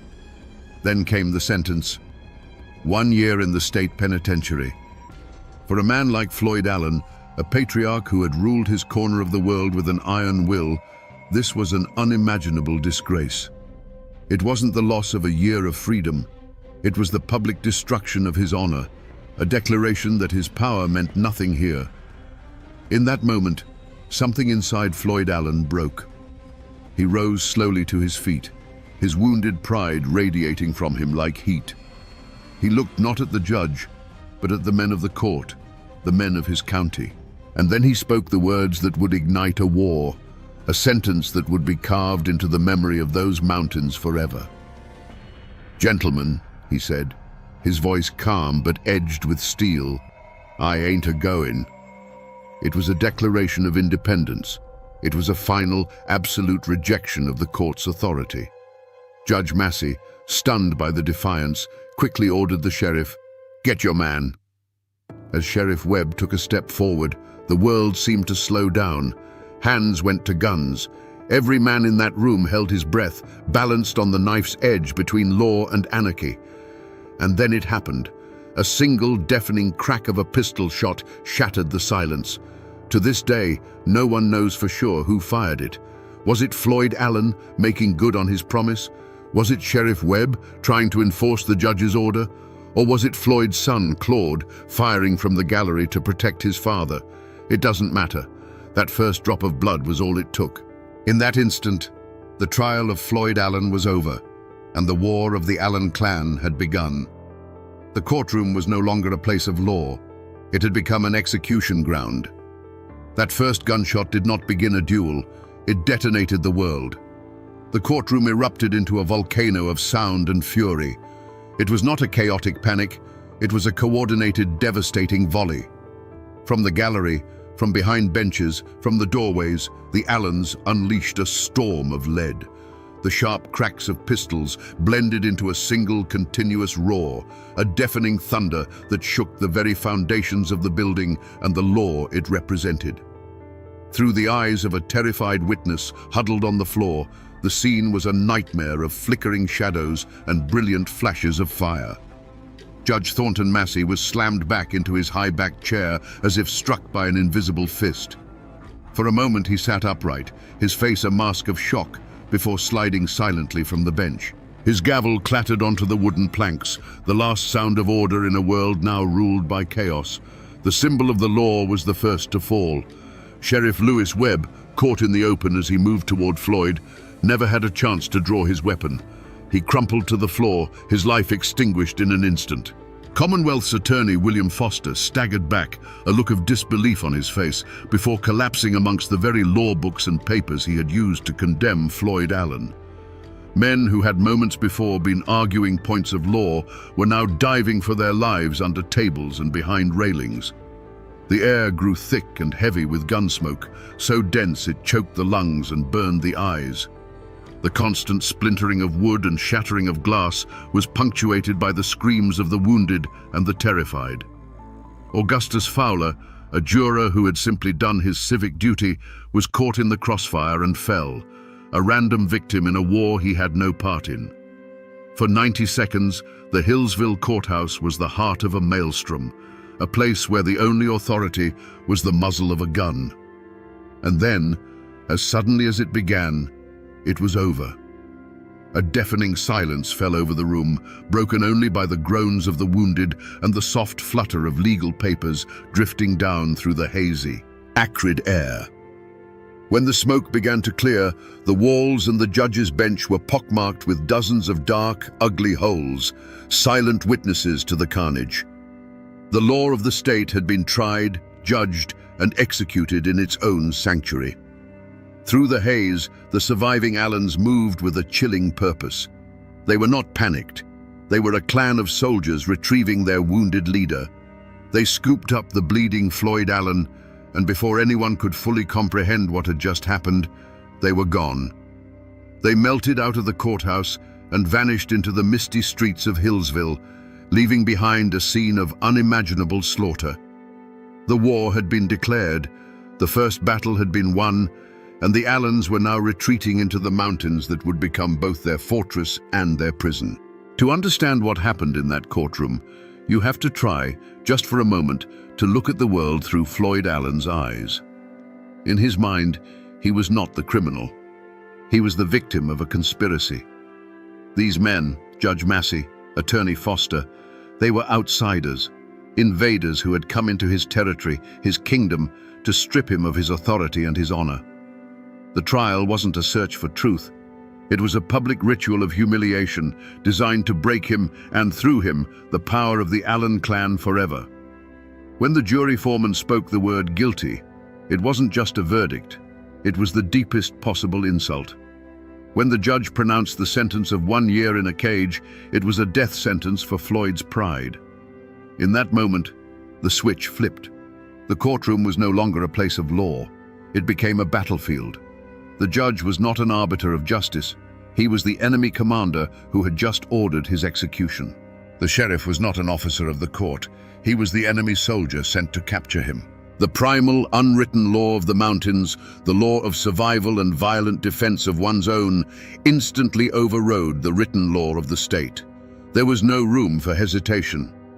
The moment the attack on his honor became a physical threat, the moment Sheriff Webb moved to lay hands on him, the time for words was over. For the Allens, this was self-defense. They were not murdering men. They were eliminating threats. In the cold calculus of clan survival, a judge who would cage their patriarch was an existential danger that had to be neutralized. The volley of gunfire was not an act of chaotic rage. It was the brutal, logical conclusion of their code. It was a preemptive strike to prevent the destruction of their world. As they carried their wounded leader from the smoking, blood-soaked courthouse, there was likely no remorse. There was no triumph. There was only the grim, chilling satisfaction of having met a mortal threat with overwhelming force. They had done what they had to do. They had defended their king and the honor of the clan. In their minds, they weren't fugitives fleeing justice. They were soldiers, retreating from a victorious battle, heading for the high ground to prepare for the long, bloody war that they knew was coming. When the last gunshot faded, the silence it left behind was more terrifying than the noise. It was a heavy, sacred silence, the kind that falls over a fresh grave. In the courtroom, the survivors lay frozen on the floor, the ringing in their ears slowly giving way to the soft, wet sound of dripping blood. The air was a choking fog of gun smoke, and through the haze, the afternoon sun cast long, dusty rays that illuminated a scene from hell. Overturned benches, scattered legal papers stained crimson, and the still forms of men who, minutes earlier, had represented the full authority of the Commonwealth of Virginia. Slowly, the bravest of the townsfolk crept toward the courthouse doors. They peered into the smoky darkness, and a wave of collective shock and horror rippled through them. The news spread not like a rumor, but like a physical blow, striking the heart of Hillsville and knocking the breath out of it. The courthouse, the very symbol of order and civilization in their small world, had been desecrated. It was no longer a hall of justice. It was a slaughterhouse, a tomb for the law itself. The telegraph key began to chatter frantically, tapping out a message of carnage that sent a shockwave across the state and the nation. This was not just a backwoods murder. This was an open insurrection. The governor of Virginia, William Hodges Mann, declared it a direct outrage upon the civilization of the state. He vowed that this act of rebellion would be met with the full, crushing force of the government. The honor of Virginia was at stake, and it would be redeemed in blood if necessary. An immediate and furious manhunt began. Local posses were hastily formed, filled with men fueled by a mixture of civic duty, outrage, and a lust for the staggering reward money that was immediately offered. They were armed, angry, and determined, but they were local men plunging into a wilderness that the Allens knew intimately. As the first groups of riders galloped out of town, they were heading not just into the mountains, but into the Allens world, where every ridge could hide a rifleman and every neighbor could be a spy. But while Hillsville was a whirlwind of chaos and the state was mobilizing for war, the Allens were already gone. They had moved with the swift, silent efficiency of ghosts. They had treated Floyd's wounds, gathered their forces, and melted into the labyrinth of misty hollows and dense forests they called home. The mountains had swallowed them whole. As the first posses nervously picked their way up the muddy tracks into the high country, they were hunting shadows. The Allens had won the battle, and now, on their own turf, they prepared for the siege. The Carroll County Courthouse massacre didn't unite the community in grief. It ripped it in two. A fault line cracked open, running through families, churches, and friendships that had stood for generations. In the days that followed, the general store became a silent theater of suspicion. Men who had known each other since boyhood would now only nod curtly, their eyes avoiding contact. A word spoken in defense of the slain judge could be seen as a betrayal of your own mountain people, while a word of sympathy for the Allens could mark you as an enemy of the state. Every conversation was a minefield, and silence became the safest language. A wall of silence, as dense and impenetrable as the mountain laurel, rose up to protect the fugitives. It was a wall built of two things: fear and kinship. The fear was simple and immediate. The Allen clan was vast, and their reach extended into every hollow. To be seen talking to a lawman could mean a burned barn, a dead milk cow, or worse. The posses might be in town today, but the Allens would be your neighbors forever. This fear was a cold, hard fact of life that every mountain family understood. But it was more than just fear. For many, the Allens were not monsters. They were their own. They were men who had stood up against an arrogant outside law that sought to humiliate one of their patriarchs. The heavy-handed tactics of the first posses only deepened this resentment. When lawmen from the flatlands began kicking in doors and treating every mountain family as a potential conspirator, they weren't winning hearts and minds. They were proving the Allens' point. They were an occupying army, and many locals chose to side with their own, even if they were now branded as outlaws. This division wasn't abstract. It was written in small, secret acts of courage and cowardice. A cousin of the Allens would find a sack of cornmeal and salted pork left on a stump deep in the woods, a silent offering from a neighbor who dared not show their face. A farmer whose land bordered an escape route would see tracks in the mud and say nothing. At the same time, Another man would look a deputy straight in the eye and swear on a Bible that he had been with one of the Allen boys miles away from the courthouse on the very afternoon of the shooting. These were not just lies. They were oaths of allegiance to the unwritten code of the mountains, a code that was now at open war with the laws of Virginia. The local posses were doomed from the start. They were good men, but they were hunting legends in a landscape that belonged to the legends. For weeks, they crashed through the underbrush, chasing rumors and echoes.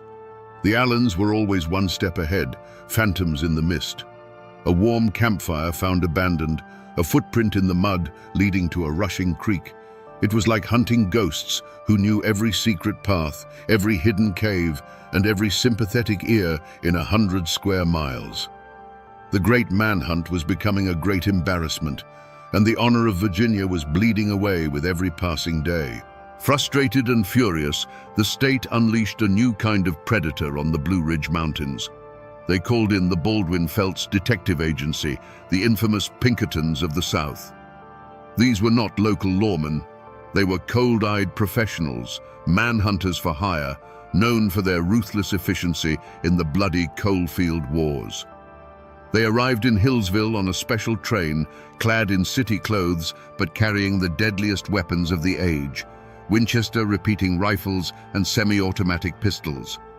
They brought with them a cold, corporate style of violence, and they saw the mountains not as a home, but as a hostile grid to be systematically swept and cleared.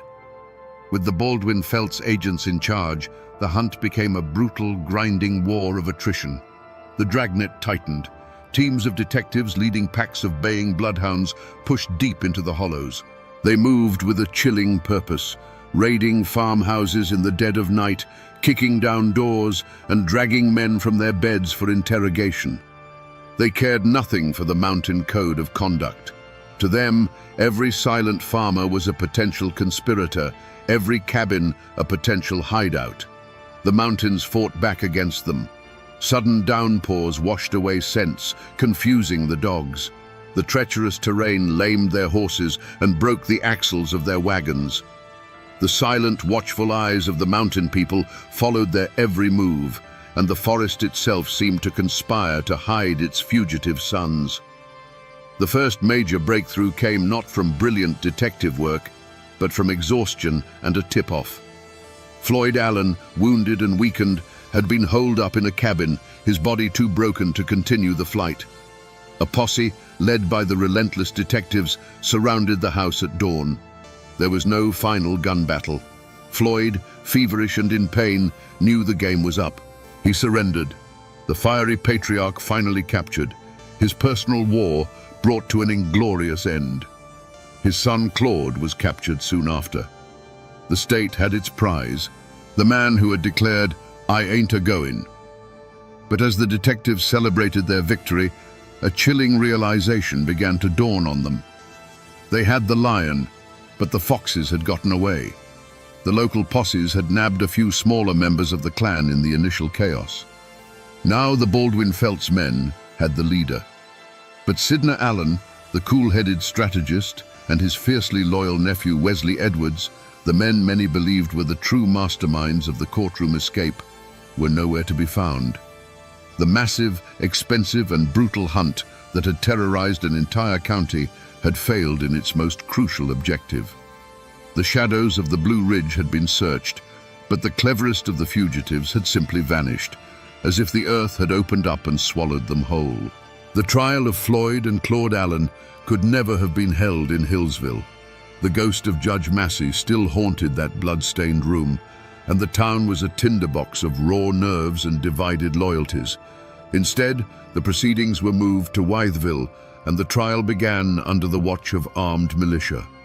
Sharpshooters were posted on the courthouse roof, their rifles glinting in the sun. Inside, every spectator was searched for weapons. This was not a simple trial. It was a show of force, a demonstration by the state that its authority, once shattered, had been restored with steel and gunpowder. Floyd Allen was carried into the courtroom each day, a wounded lion in a cage. His body was broken, but his eyes still burned with the same defiant fire that had lit the fuse of the massacre. He showed no remorse, no fear. He sat there as a captured king, listening to the legal arguments of a system he had never recognized as his own. Beside him, his son Claude was a study in stoic loyalty, his face a hard mask, ready to share his father's fate. They were not begging for mercy. They were facing the consequences of their war, their silence a final act of defiance. The trial itself was a theater of conflicting truths. The prosecution, backed by the full power of the state, painted the Allens as savage anarchists, a clan of killers who had declared war on civilization.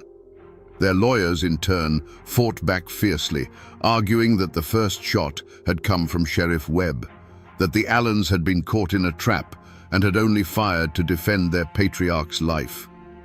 Witnesses took the stand, their hands trembling, their testimony often shifting like shadows depending on which lawyer was asking the questions. The truth of those 90 seconds was buried under an avalanche of fear, loyalty, and intimidation. But in the end, the outcome was never truly in doubt. The state needed a conviction. It needed to prove that its laws were supreme. The jury, after deliberating under immense pressure, returned with the inevitable verdict: guilty.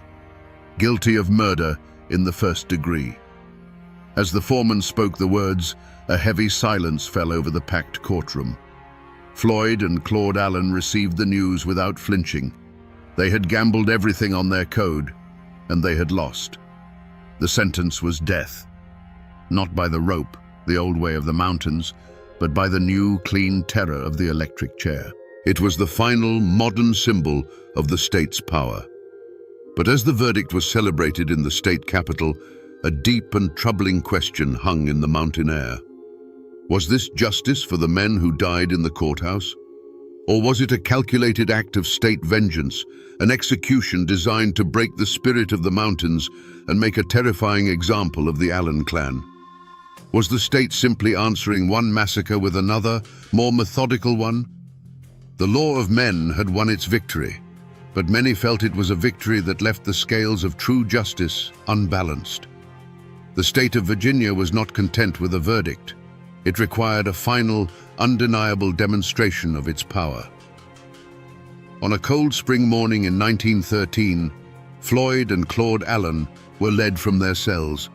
They walked to the electric chair not as broken criminals begging for mercy, but as defeated soldiers facing a firing squad. They met their end with the same stoic defiance they had shown in the courtroom. With the pull of a switch, the fire of the Allen clan's rebellion was brutally and officially extinguished. The state had made its point. The old code of the mountains was dead, and this was its public execution. But while the state was executing its prisoners, two ghosts still haunted the law. Sidney Allen and Wesley Edwards had vanished. The great manhunt had failed. For 6 months, they were whispers in the wind, their escape feeding the growing legend of the clan's cunning. But they weren't in the mountains. They had slipped through the net and made their way hundreds of miles west to Des Moines, Iowa. Shaving their mustaches and taking on new names, they lived a quiet life, working as carpenters. Their fatal mistake was not a slip of the tongue, but a longing for home. A letter, forwarded from a relative, was traced by a patient postal inspector. There was no grand shootout. On a quiet September morning, Baldwin Felts detectives and local police burst into their rented house and captured the two most wanted men in Virginia without a single shot fired. Their trial was a foregone conclusion.